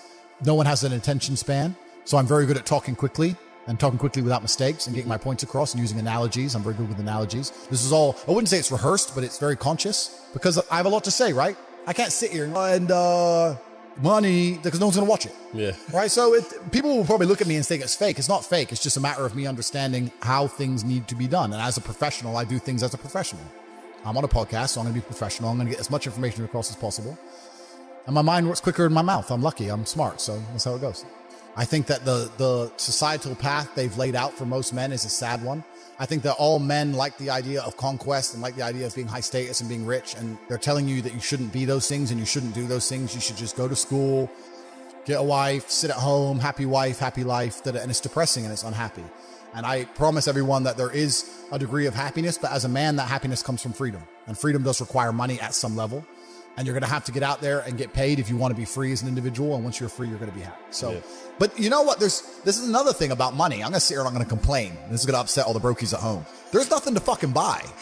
Like you buy 3 or 4 diamond watches, you buy a couple suits, you buy some cars. What else? What else is there to buy? You end up just spunking it on bottle shows and $10,000 steaks. There's nothing to buy. You can go on holiday and travel, blah, blah, blah. But if you're actually looking for physical items, things to own and buy, there ain't much to buy. Okay, you can buy property, but property is a funny one for me because I'm very anti-governmental as a person, and I think that property is one of the big tools the Matrix uses to enslave. To keep you in the system. Completely, man. You buy a $10 million house in whatever country, you don't want to piss off the government of that country. Yeah, but because you'll lose that house. Yeah. There's a lot of people who talk about passive income, and we'll talk about passive income because I think that's the biggest scam on the planet. The idea of passive income in and of itself is a lie. You're the first person on the podcast to say that. bro. Yeah, no, like everyone goes, oh, I want passive income. Well, of course you do. Everyone wants passive income, but tell me how you're going to get it, because only having tenants is not passive income. Ask anybody who has tenants. It's fucking headache, right? Yeah. If I have a house XYZ, I got to make sure it's looked after, not broken into, the electricity's on, it's cleaned. I got to get someone on the ground. My assistant's got to deal with it. Now it's just got to be something to deal with. And once I got a bunch of money, what I really wanted more than anything was freedom. There's a bunch of these real high-level crypto guys, you know, like the guys who invented Ethereum and all that lot, the autistic guys. They don't own anything. And I kind of get that. I'm at the point now where they have a backpack of their possessions, and if they want a house, they rent it. They want a Lambo, they rent it. If I need to go somewhere, rent. I don't own anything. I don't have any hassle. Nothing's in my name. No government can take anything from me. You know, you get to a point of wealth where you kind of start thinking, do I want to have all this crap now I got to deal with? Really, you want peace of mind. And I have enough troubles in my head. I don't need to be worried about my mansion in Santa Monica, which has been broken into. And I don't even go there. Do you know what I mean? It's just long. So that's that. And then also what I was saying earlier about property being a tool to the Matrix. If you buy a $10 or $20 million property under a government, you can't piss that government off. You can't disagree with that government. You can't, if the tax authority of that government says you owe them money, you better fucking pay it. Or you're going to lose a house, right? Yeah. If they say you better take an injection in your arm for the good of society, you better take your vaccine. You better put your mask on. You can't even get a parking ticket, my G. Listen, if I'm in England right now, I don't own any assets in England, right? And I pull up in the DBS. Have you ever seen James Bond look for parking? Me neither. No, fuck no. He parks up and gets out. That's what I do. Park up, boom, get out. I don't look for parking. They put a ticket on the DBS. Let's say I decide not to pay that, right? What are they going to do? I don't have any assets in the UK. They're going to make a bunch of letters, send it to a bailiff. Bailiff's going to drive around the UK. I don't even live here. Boom, it's over, right? If I had a £20 million house, eventually it's going to go, the 60 pound becomes 120, 120 becomes 240. Yeah, bailiff comes, $2,000, $3,000, boom, boom, boom. Gets to the point where they're going to take my £20 million house off me. Maybe it takes 3 years, but they will, over a parking ticket. So by buying that property, you're now giving you're giving the government a way to hurt you. You're giving them a leverage over you. And I'm at the point of wealth now. I have enough hidden money where I don't want any government to have any leverage over me. I want a government to say, Andrew, we don't like you. And me say, get fucked. Safe. All right, I won't come then. Bye. And that's the problem with property. Property is a tricky one. I know you can make money with it, but you have to understand that they'll use it against you, man. It's a leverage. So I always knew I wanted to escape the Matrix before I escaped it. And let me tell you why. If COVID has not woke people up in the last 3 years, I don't know what's wrong with you. The government came along, closed your business down by force, forced you to have a medical procedure you didn't want, made you stay in your house and cover your face because of something with a 99.9% fucking survival rate. They come along and literally broke every single rule. They broke the Geneva Human Rights Convention, every single law that they wrote themselves. They just broke them all under the guise of safety. More people committed suicide from mental health issues, or more people died from missed doctor's appointments for real diseases because of this crap.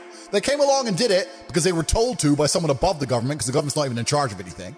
And now they've gone back to normal. Everyone thinks they're not going to do it again for some other reason. You think across the next 30 years they're not going to come back with some new shit?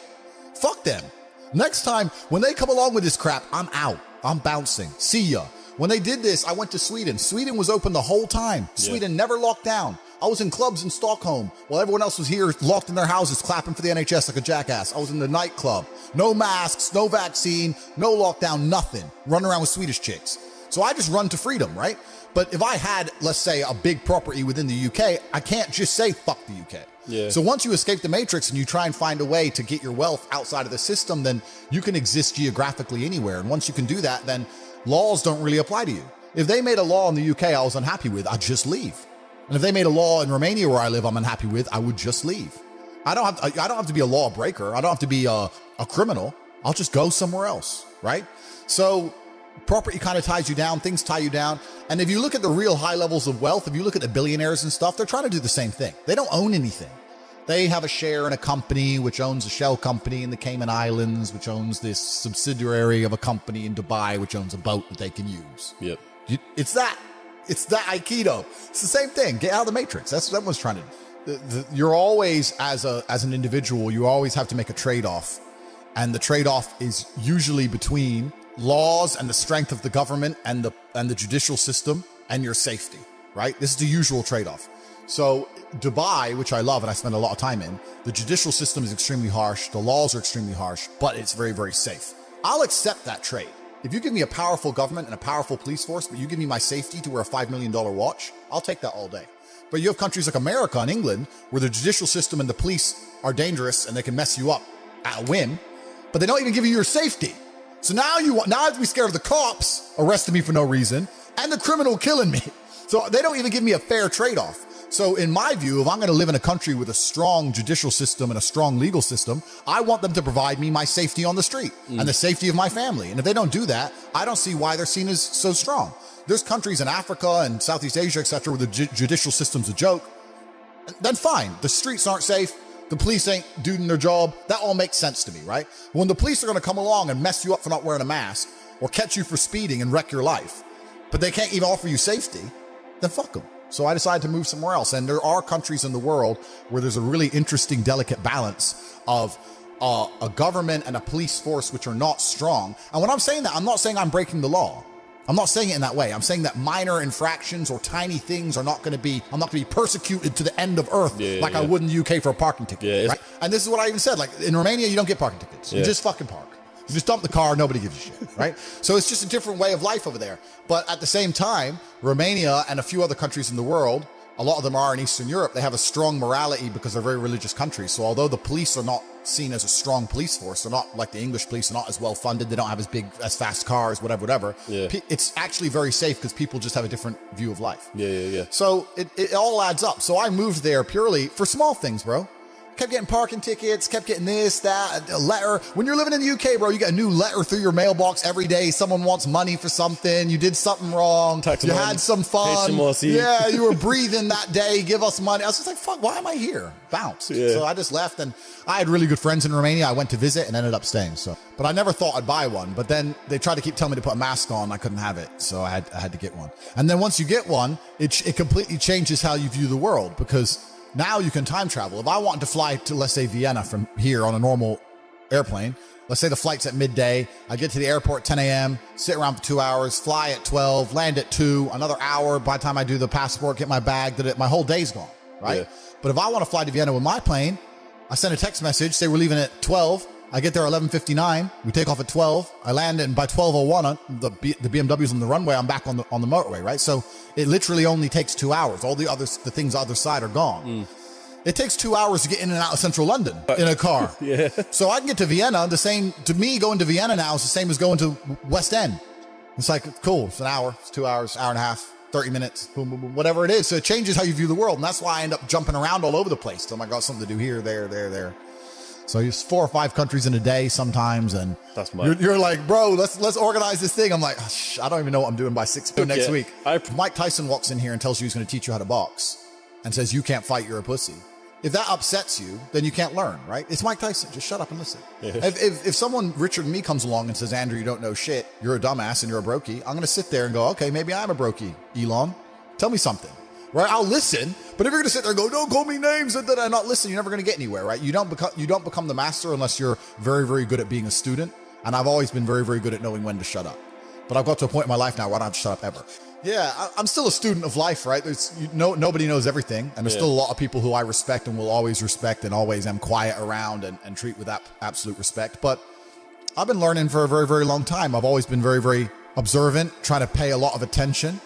And life really doesn't have to be that complicated. When you see somebody that has something you want, you just got to try and work out how they got it. And that's the missing part. Most people see people with things they want, and they don't do the second half. They don't try and work out how they got that thing. Oh, my man has a Ferrari. Okay. I wish I had a Ferrari. Okay. They don't sit there and go for an hour. How did he get a Ferrari? It doesn't cross that part is the part they don't want to do, right? They just go, oh, here's a Ferrari. Wish I had a Ferrari. And they go back to TV. Yeah. And that's why they lose. When I talk about the Matrix, I'm talking about the systems which have been created by society, which are deliberately designed to enslave. In the movie, the Matrix were used for our body heat, but here in this Matrix, we're used for our efforts and our energies. And you're existing inside of a system which is deliberately rigged to make the rich richer and for the poor to stay poor. Yeah. And you can sit there and get upset about it. You can sit there and cry about it and say the system needs to change, which is what some people do, socialists, XYZ. But I know that's a waste of time, right? That's futile. The best thing to do is to understand the rules of the game and find a way to win. So yes, the game is rigged. Yes, the rich are always going to get richer. Yes, the poor are always going to struggle.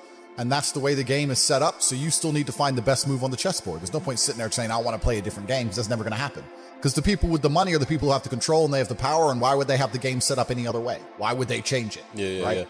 It's also the basic of economics. I think a lot of people don't understand the true basics of economics. And the basics of economics state that even giving money to the poor, that ends up back in the hands of the rich. There's no way to stop the rich getting richer. I've already explained this before.